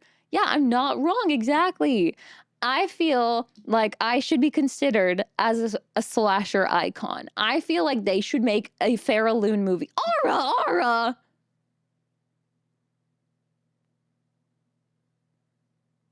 Standing there with the tail wagging like a puppy. The wagging tail makes it scarier because it shares the body language that you've already won. Ooh, that's true. Okay, I guess I got an aura. Do you want this? You want a spooky aura with the mask down? The mask stays on for the aura? I can do that. She was walking down the street singing... Oh, wait, what song is that? I don't remember. 2 glowing eyes in the dark, mod voice floating on the wind. Right, yeah.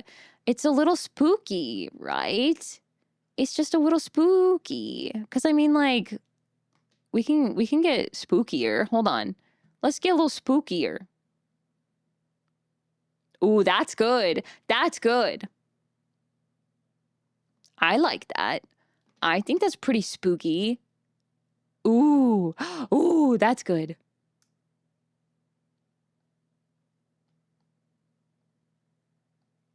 Spooky loon. Void loon. Spooky, please? Okay, spooky. I'll take off the void. I'll go back to that. There we go. I'll do spooky aura. Thank you so much for getting the aura. Let me get some water. Wagging tail equals excited for murder. Yeah, exactly. Put a heavy reverb and do a spooky aura. Okay. I'll put a heavy reverb on. Where is...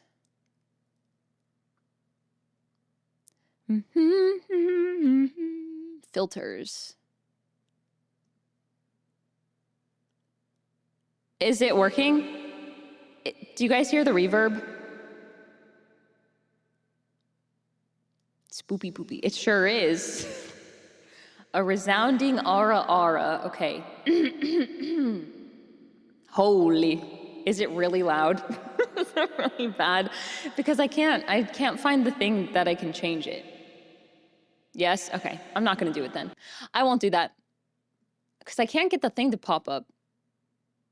It's a little loud, but not bad. Nah, I'm not going to do it. I'm just going to do this. Volume sounded good? It's fine. We don't need a aura like that.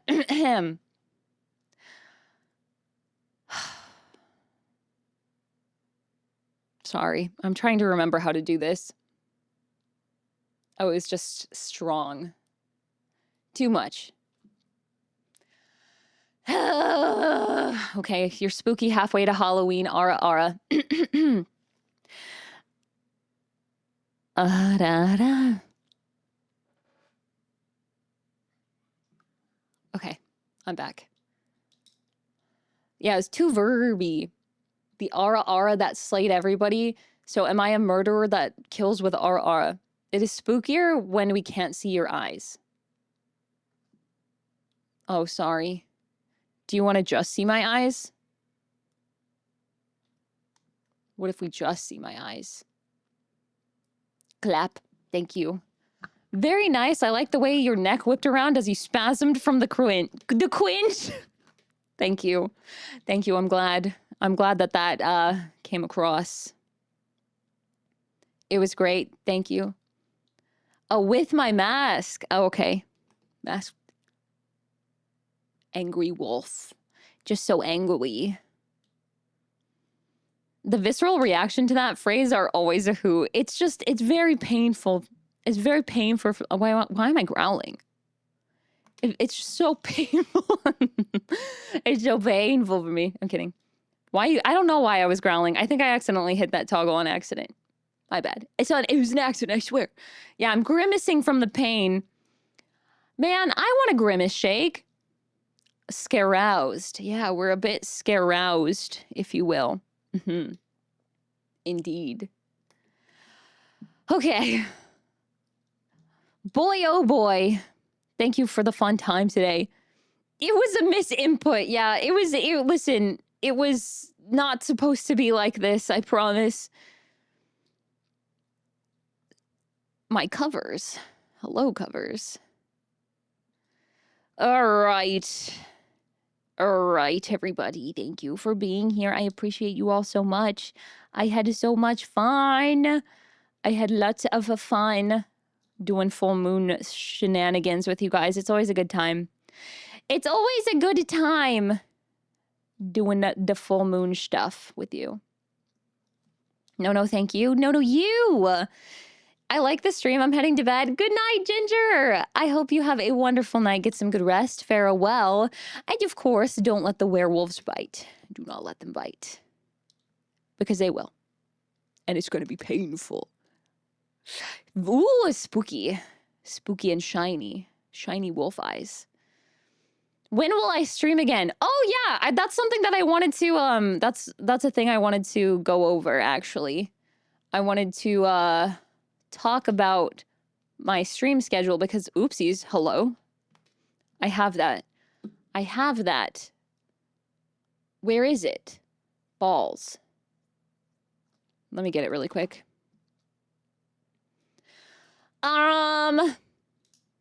They'll fucking do it. I know. Since when can you do that? Since always. Hi, Octopus. Hello. Yeah, my graduation. Exactly. Hope you have a great evening. You too. Hold on. I'm going to go over my schedule for the week. I'm going to go over my schedule because I've got another fun stream coming up. I have another fun stream that I hope you guys will like. Yippee!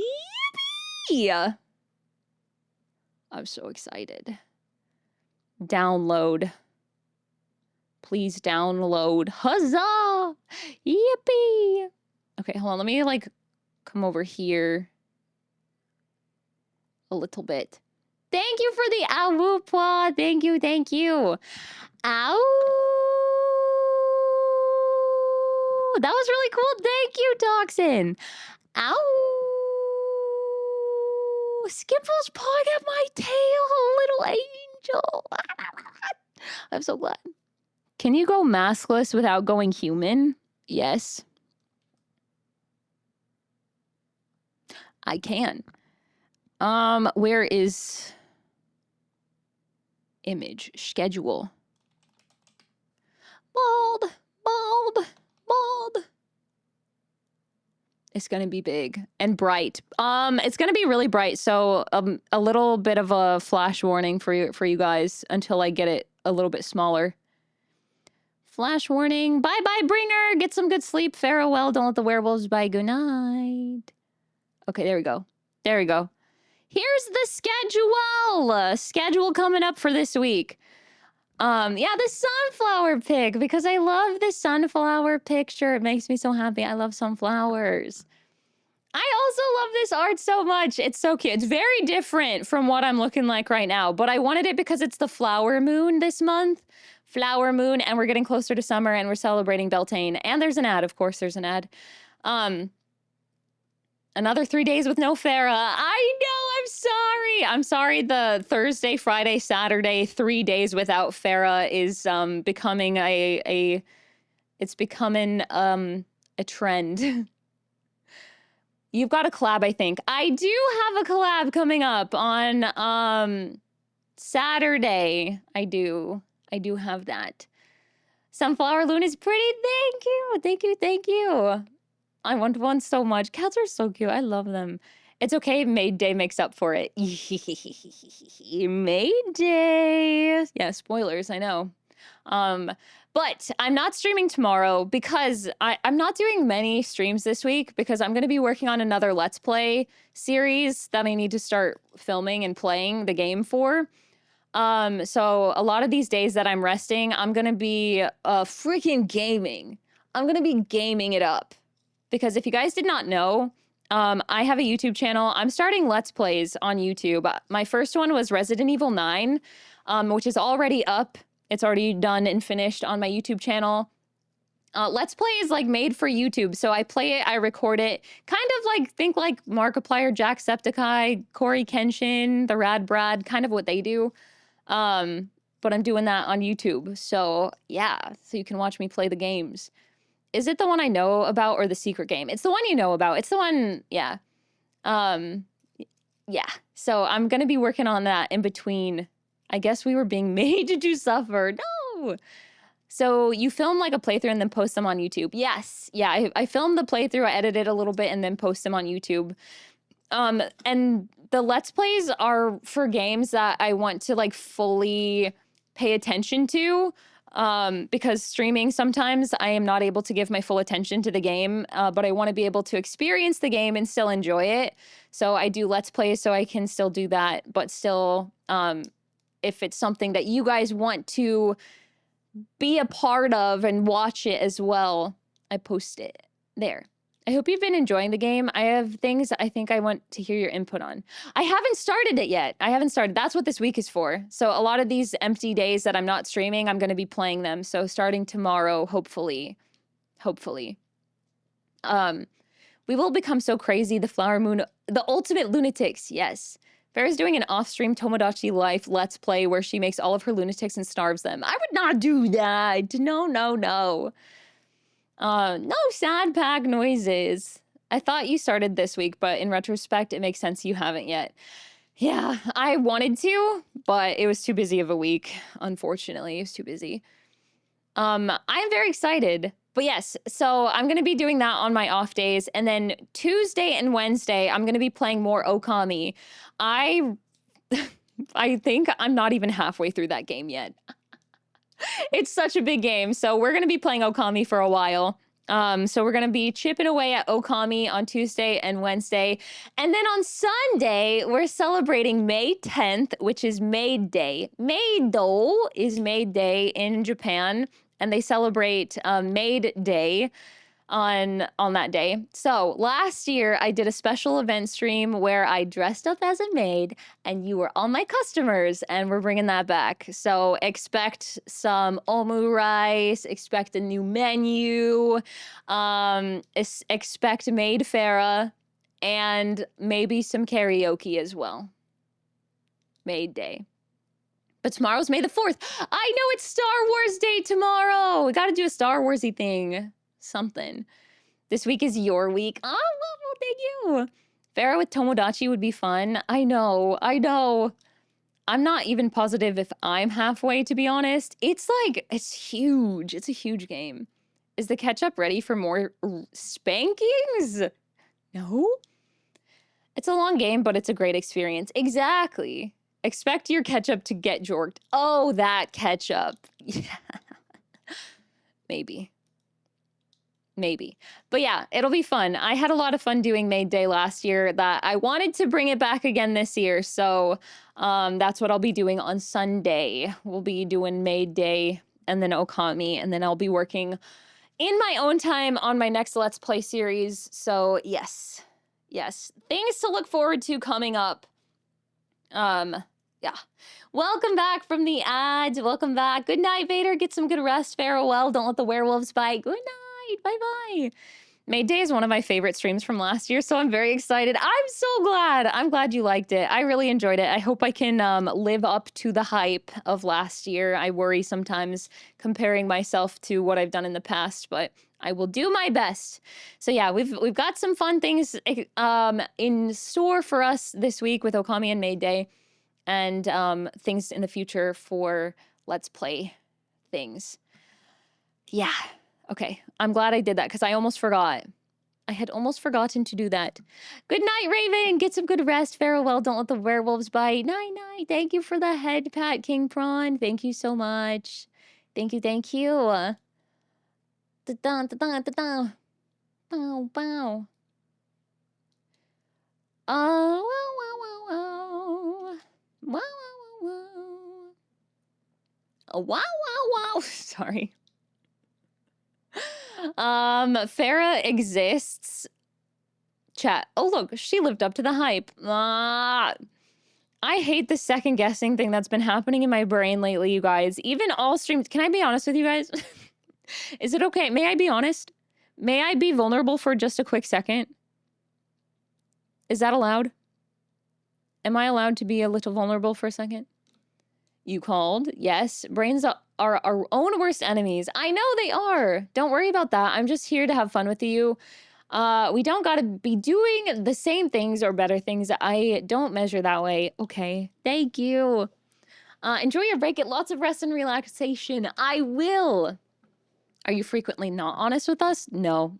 I'm always honest, but I didn't know if it was too much. I didn't want to like bring anybody down. I don't want to do that either. I just mean like I don't know why I've been second guessing myself so much. Even in this stream today, I was like, I'm doing so bad. This is awful. I don't know why I do that. It's so annoying. It's so annoying and I hate it. And I wish that my brain wouldn't do that. But it do that. It freaking do that. Ugh. As long as you're having fun. I did have fun. I did. Sorry, I don't know why I'm... I don't know why I'm crying, but I am. I think I just get like too... I put my own like expectations of myself too high and I don't know how to stop doing that. It's annoying. Yeah.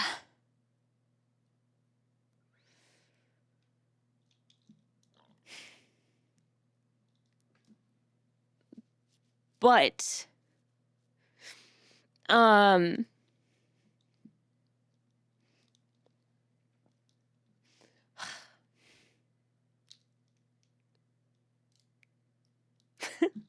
man, I shouldn't have been honest. I should have just ended stream.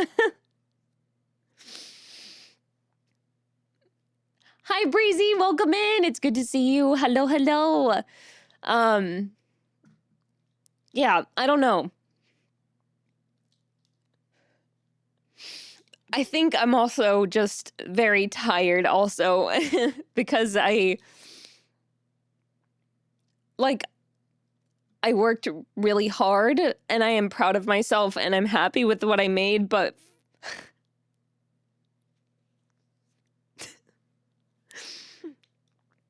for whatever annoying reason, my brain just won't let me accept that. And I'm just very grateful for this community for being so reassuring about it.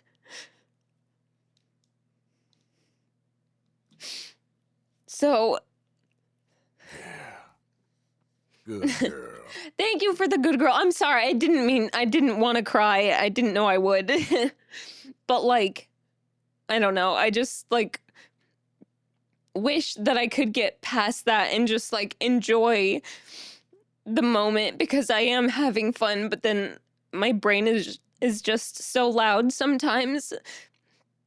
And then it just tells me otherwise, even though I am having fun and like I see you guys enjoying it too. It's just, I don't know.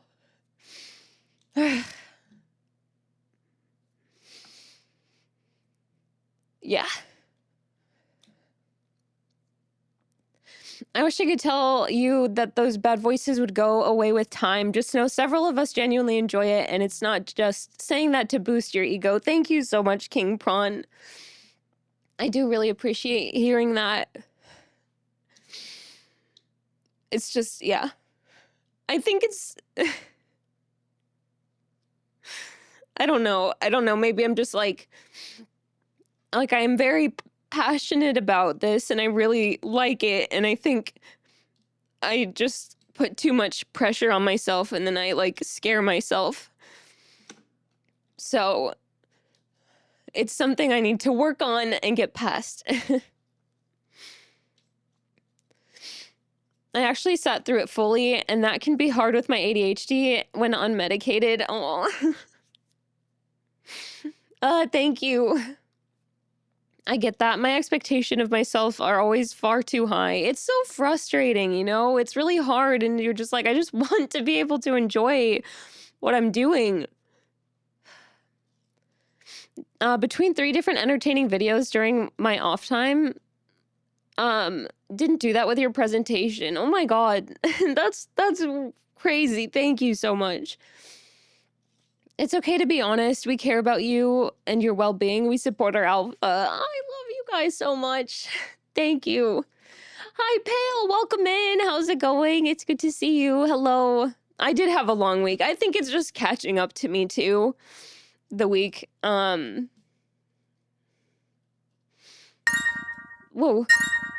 Oh my god.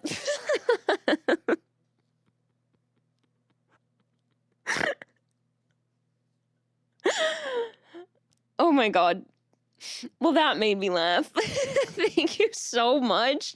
King Prawn, what the heck? Oh my god, now I have to do a stream with that. Holy shit. It doesn't look like a dildo, don't say that. Oh my god. Thank you. I do have a throne, yes. Thank you so much, holy shit. I had an idea of a stream with that. It's really stupid, but I really wanted to. Thank you so much for doing that. Holy shit. Oh my god, that was so funny. Hi, Noliel. Hello, hello. Thank you, AK. Definitely tired, probably. I think that is what it is. Thank you, Waffle. I'm gonna cry. No, don't cry. Please don't cry. What's wrong? I'm just hard on myself. Nothing to be sorry for. We understand what you mean. Thank you. Thank you so much, King Prawn. That was really sweet of you. Thank you. You did great, Farrah's. A good girl with a troublesome brain. I know, it's so lame. Thank you for the good girl. Thank you. You genuinely did great. Sorry. I'm still a new wolf, but you made my night tonight.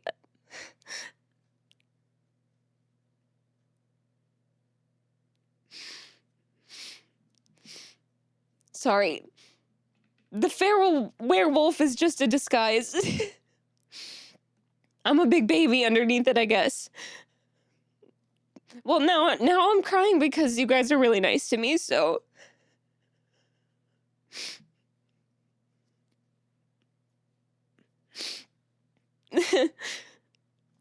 You made my night tonight. Really had fun discussing about slashers. Thank you.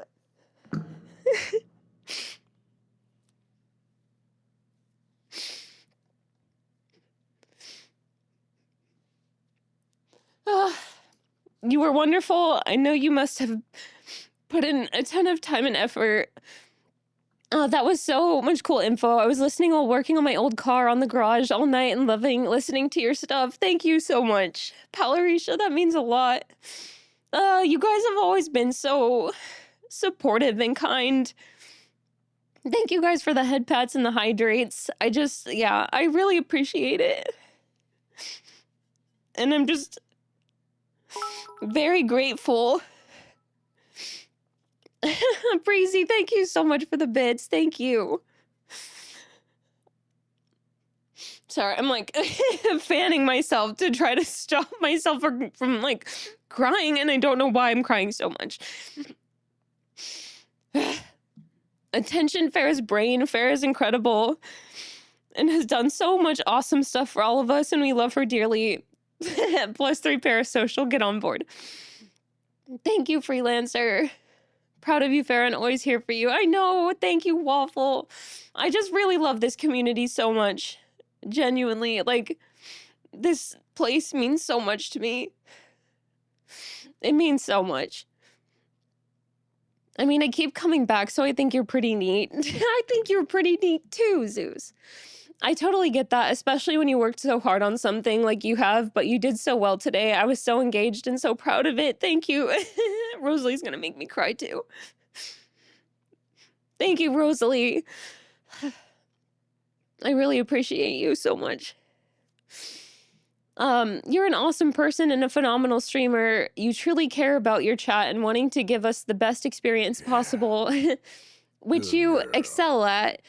You're also human, and it's also to feel this way, or it's okay to feel this way. You are wonderful, Farrah. This stream was incredible, and it clearly showed the hard work, research, and effort you put in.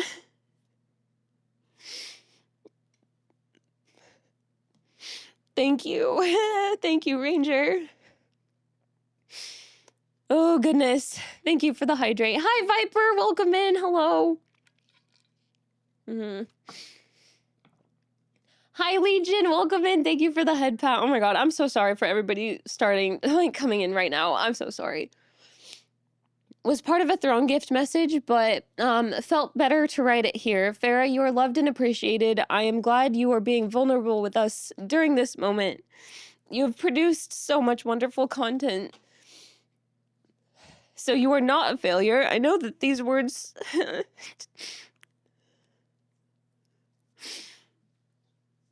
today won't fix things, but I hope the words from everyone proves your voices were wrong these past few days. Thank you so much.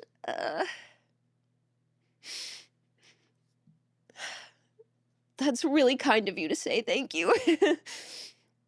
Oh my goodness. That's crazy that the worm costume looked like a dildo. Oh my god, stop.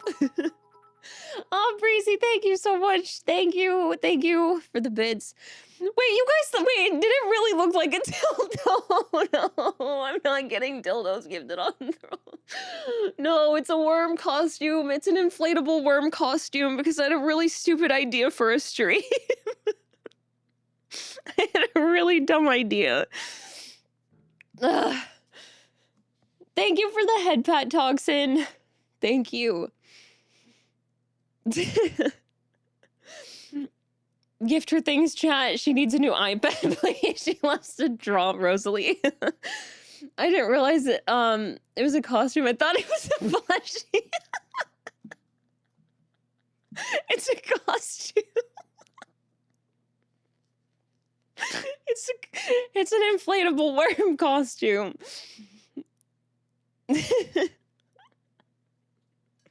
It's really dumb. I'm sorry, now I'm snorting. Oh god. I totally understand that. It's not something so easy to just ignore. No matter how loud the support from outside is, the voice inside always seems 10 times louder. All I can say is I was here through the whole presentation and I loved it all. I'm incredibly happy to have found your channel. Oh, thank you, AK. Thank you, thank you.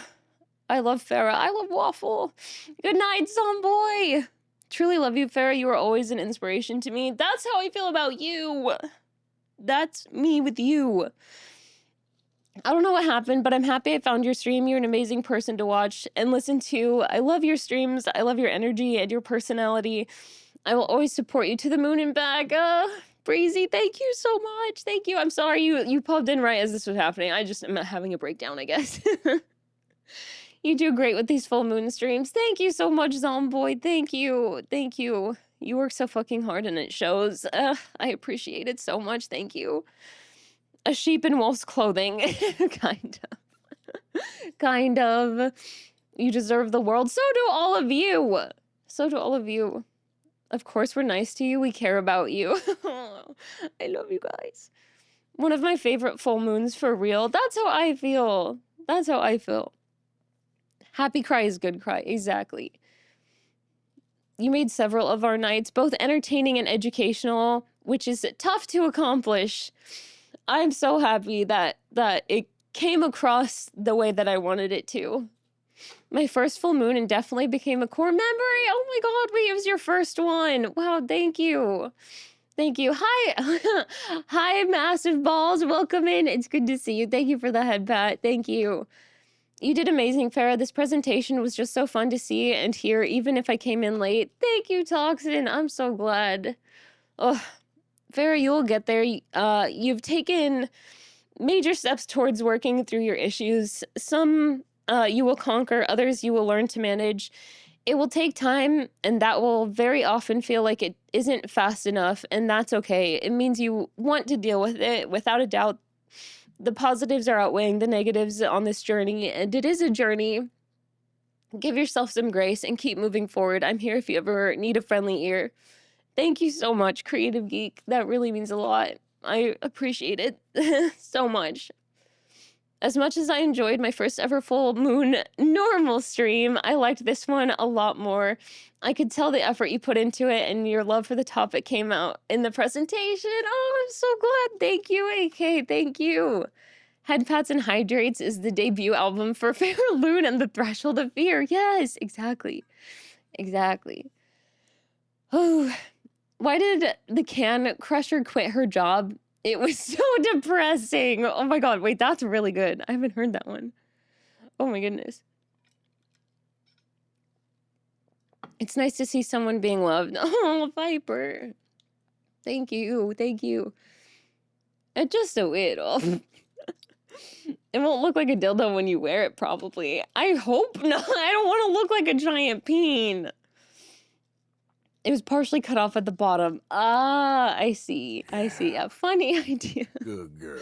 Thank you for the good girl and the hydrate. Thank you. I wouldn't have noticed if somebody didn't say it.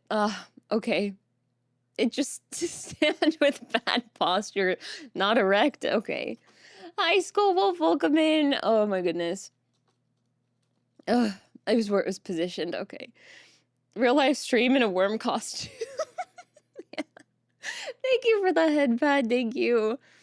Oh goodness, this is killing me. There's no such thing as a dumb idea when it comes to a costume. True. From tears to snort, mission accomplished. It did. Oh my god. Hi, Dujin. Welcome in. It's good to see you. I'm happy to have been rated in here by someone and to meet such an amazing community. Thank you, Pua. It's been so nice having you here. Now you're gonna make me cry. This is my first full moon stream tonight, and I know I sound like a broken record. You did great, though. You did great tonight. I'm hoping to attend your next full moon stream. Whatever horror topic you want to talk about, because you're really passionate about horror, I'd love to hear more of it. I'm glad to run into your channel. Sushi, thank you so much. Oh, that means a lot to me. I'm so glad you enjoyed it. Thank you. The full moon gives her power, but that includes the brainworms, too. Unfortunately, yeah. Ugh. Welcome back, Chubby. Been lurking, but listening to it all and loved the presentation. Oh my god, thank you so much. I'm glad you enjoyed it. Thank you. Oh, your dad's birthday's tomorrow. Heck yeah, happy birthday, Chubby Bear Dad. Not the feral bean. No, no, no. Thank you for the head pads. You'll look like a giant worm. Okay, good. I hope so. Wasn't the normal stream on April 1st? It was. Yeah, that was my last full moon stream.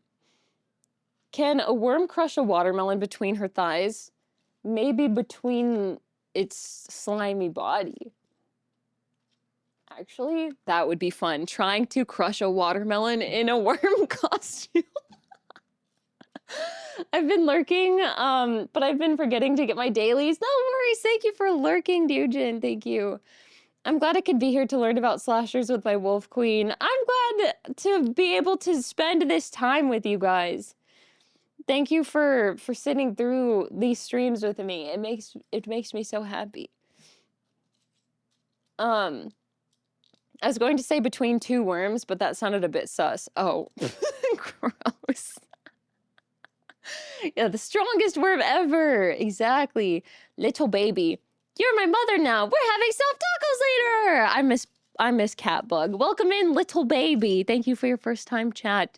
Welcome in. Do you despise puns? No, I don't. I do not. Ah, little baby, thank you so much for the follow. Welcome to the pack. You're now a lunatic. Welcome in. Also, hi, Invert. Welcome, welcome. Goodness, I'm so sorry for the... Ouch! For the breakdown. I'm so sorry I had that little whimsical breakdown at the end of my stream. I was not expecting that to happen either, but I guess you don't really expect that kind of thing. Thank you for the ow and the head pat. Thank you. Ow.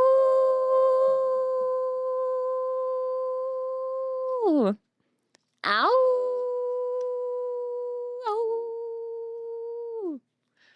Ow.